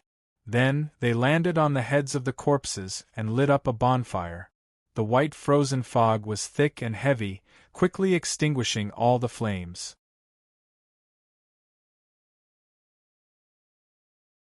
Chapter 736. The flames on the torches, kerosene bombs, and burning ghouls shrunk rapidly before extinguishing. There was no need for binoculars. Everyone on the Great Wall could see the scene below the Great Wall. With a simple sentence, all he could see were corpses. There were barbarians wrapped in fur, giants with their intestines torn out, Night Watchers in black woolen shirts, corpses with rotting clothes, skeletons without clothes, polar bears with half of their heads rotting, swaying penguins with black blood flowing out of their chests. All the corpses outside the Great Wall that could and couldn't come were here. At the beginning of winter, there were more than 100,000 barbarians. Like the Westeros, the barbarians were used to burials. Now, there were corpses buried in the ground, lying on the ground, running in the forest. Humans and beasts made up an army of 1,000,000. Attack the location of the flashing blue light. That's the eye of the deviant ghost. Use kerosene bombs and dragon crystal arrows to attack the deviant ghost. Carter Parker ordered. Light the beacon tower and inform the Greenguard Castle in the west. Tell Scholar Hamuan to write letters to Winterfell, the Amber family's Heathfire, the King's Landing. Release all the messenger crows. Don't forget about Dragonstone Island. Inform the Bay Fleet to leave the harbor and patrol the bay along the coastline. If there's any ice on the surface of the sea, throw kerosene bombs to destroy it. Following the orders of the garrison captain, everyone from the Great Wall to the castle, the Worm Tunnel, and the Bay Pier started to get busy. Phew, it's finally here. Carter Parker heaved a sigh of relief and gripped his dragon tooth saber tightly. He smiled sinisterly at the Great Wall and said, "I'll stand here and watch how you bastards cross the Great Wall. There are so many of them. Perhaps they can climb up in a human pyramid." Ah! An old knight with a black and white boar emblem on his shiny armor laughed loudly. He was Earl Roland of the River Bend Chicken Hall. In response to the Dragon Queen's call for a united front against the deviant ghosts, he donned black clothes and went north to the Great Wall. There were at least 400 to 500 noble knights like Earl Roland who had come to the Great Wall in recent years. They solved the problem of the Night Watchers lacking in high-ranking officers. The knights who came to the Great Wall willingly, without any worries, were the backbone that the Night Watchers could rely on. As a veteran general, Count Roland knew what he needed to do at this time to relax the tense nerves of the young men. Old Woolma guessed his purpose and joked loudly, "Perhaps their strategy is to exhaust our arrows and kerosene. Therefore, they are lining up and standing below as targets for us without saying anything." Ha ha! After a short while, a series of hearty laughter sounded from the Great Wall under the lead of a few veteran soldiers. As they laughed and laughed, the soldiers gradually calmed down, and they began to throw kerosene bombs and dragon crystal arrows in an orderly manner. Until the deviant ghosts below changed again. Rustle, rustle, rustle. The corpses that had been motionless before seemed to have received an order.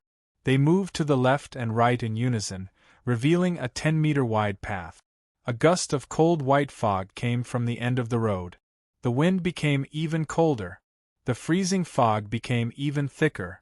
The night watchers seemed to see two small blue lanterns looming in the white fog, slowly approaching the city wall. "There's a big guy coming." Woolma's expression was solemn as he knocked an arrow on his bow. The oilcloth wrapped around the arrowhead ignited on the brazier. With a whoosh, the arrow flew 600 meters away, with the 200-meter height of the Great Wall. "Ah!" Seeing the scene below, everyone exclaimed in unison. It was an army. They were all wearing neat and tidy ice crystal armor and had silver hair that floated like seaweed. They were all deviant ghosts. There were more than 100 of them. These deviant ghosts rode on black spiders the size of buffaloes and followed behind a deviant ghost with an umbrella handle on his back. It was as if the noble knights were following the king on an expedition.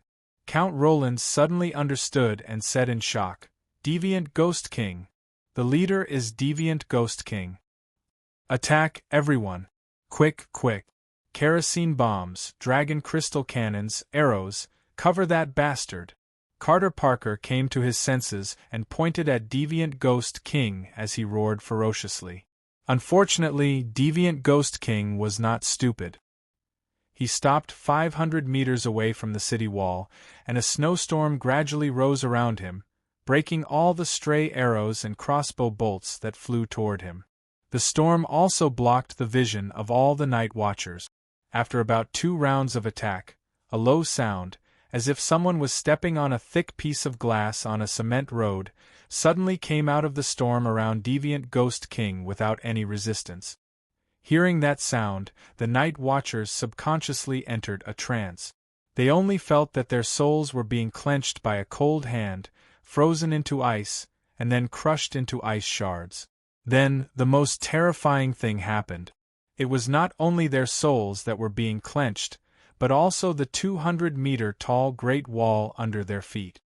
Crack! The first crack appeared, and the first sound of a glacier breaking came. The people on the Great Wall did not notice it, but the night watchers who were busy preparing for battle in the castle square saw it. Because the crack was like a cut on a baby's face, a deep crack that was hundreds of meters long appeared on the gray-white ice crystal wall. It was so obvious, so outstanding, and so shocking. Before they could scream, crack, crack, crack, crack, crack, crack, the second crack, the third crack, the fourth crack. In the blink of an eye, the mountain-like ice crystal wall was full of cracks. Visible to the naked eye, a thick and low black cloud gradually covered the Great Wall. It was like the Great Wall was a child lying on the ground, and then a mother covered it with a thick blanket. Crack, boom, purple-red lightning flashed in the black cloud like a spiderweb. The lightning above their heads and the crack under their feet made all the night watchers on the Great Wall guess what was going to happen next. They opened their mouths one by one and let out meaningless, but terrifying screams that were the last of their lives. Of course, there were also night watchers who reacted quickly and ran to the east. There was a bay in the east. Boom! The first piece of ice that was as big as a roof broke off from the wall and fell from a height of 100 meters, crashing into the East Sea Watch Castle. The dozens of night watchers who were carrying supplies by the rope rack did not even have time to scream before their heads were smashed by the ice, and then drowned. This was just the beginning. Boom! Crash! The first piece of ice that broke off was like a domino. The ice walls and even the wooden ladder built by the night watchers on the ice wall collapsed and slid down. A thick layer of ice fog began to pour into the land. The wind became stronger and colder. In just 10 seconds, the night watcher's castle behind the East Sea Watch Castle was covered in ice. Boom! Finally, the ice fell off, revealing the bricks and boulders inside the Great Wall. It was as if there were 10,000 detonators buried in the wall, arranged in a row and detonated one after another. The black cloud above the Great Wall grew darker and thicker, and the lightning net as thick as a finger grew denser. The first muffled sound came from the bottom of Seal Bay, and then from east to west, the Great Wall began to explode continuously. In fact, there was no explosion, but the momentum and sound of the Great Wall collapsing was too shocking, as if the sky was falling and the earth was cracking. The Great Wall is collapsing? Am I dreaming? In Seal Bay, the sailors on the 15 patrol boats stood on the deck in a daze. Looking at the collapsing Great Wall, they felt as if their hearts had been pulled out of their warm chest and thrown into the cold sea. They were drained of all their strength by the horrifying scene in front of them. They sat on the deck, wailing in despair. In the north of the Great Wall, the ice storm surrounding the king of deviant ghosts had dissipated, revealing a towering deviant ghost. He had the same grayish-white wrinkled skin as the other deviant ghosts, but he did not have seaweed-like silver hair. On his bald head, 9 sword-shaped transparent icicles grew, as if 9 small horns had grown on his head. The icicles circled around his head like a natural crown of thorns. The 9 icicles' crown openly announced his identity to all living beings, the king of deviant ghosts who would bring endless calamity to the world. He was blowing a horn as long as his arm, inlaid with black copper. If Sam or John were here, they would be able to recognize the origin of this horn at a glance. Under the guidance of the direwolf, John found it under a boulder at the Ancestor Fist Peak. Because he could not blow it, he gave it to Sam as a souvenir.